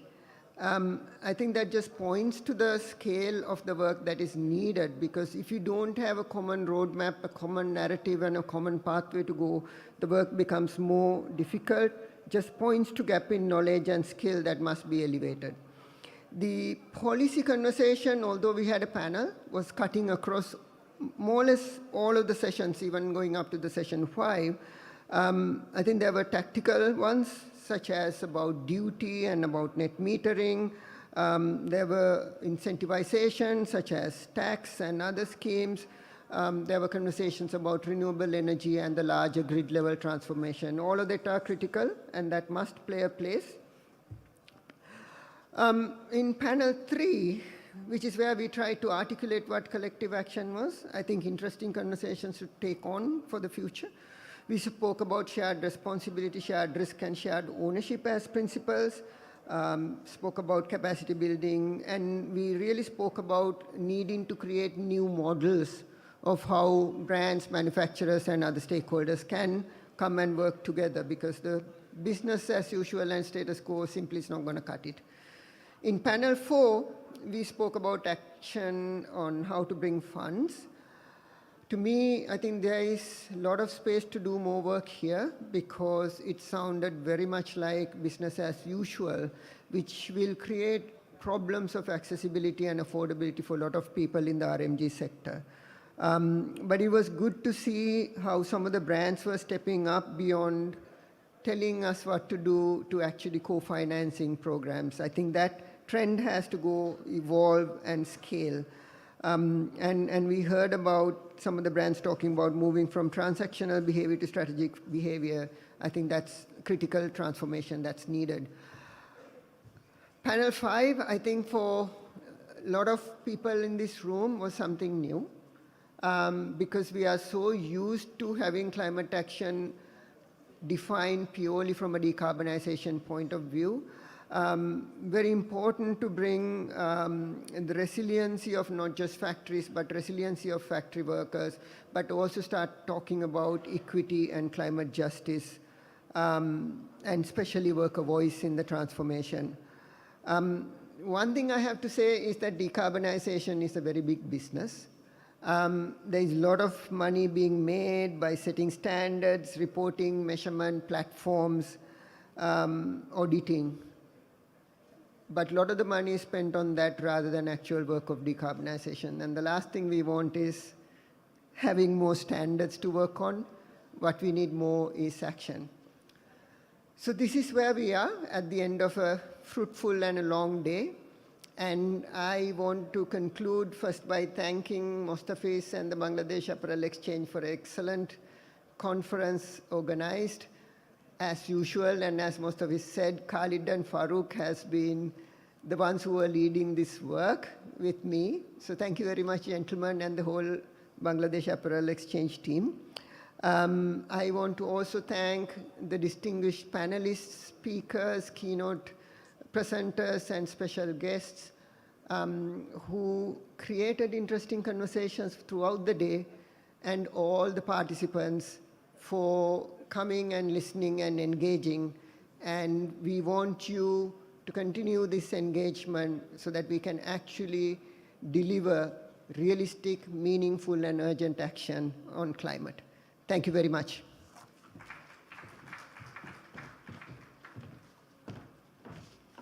Thank you very much, Mr. Vidura Ralapanawe. That indeed was an amazing summarize to the entire day. As we near the end of today's forum, I want to remind you all that the conversations and connections made here today are just the beginning. It's our collective responsibility to take action and drive change in our communities and beyond. Thank you all for being a part of the Bangladesh Climate Action Forum 2023. Together we can make a difference in the fight against climate change. Let's go forth with renewed energy and commitment to protect our planet. Let's try and make a positive impact on our climate. Thank you very much once again for being here with us today. I would like to conclude with a calendar for 2024 for Bangladesh Apparel Exchange. The 5th Sustainable Apparel Forum will take place on 5th of March 2024 at Radisson Blu Water Garden, Dhaka, Bangladesh.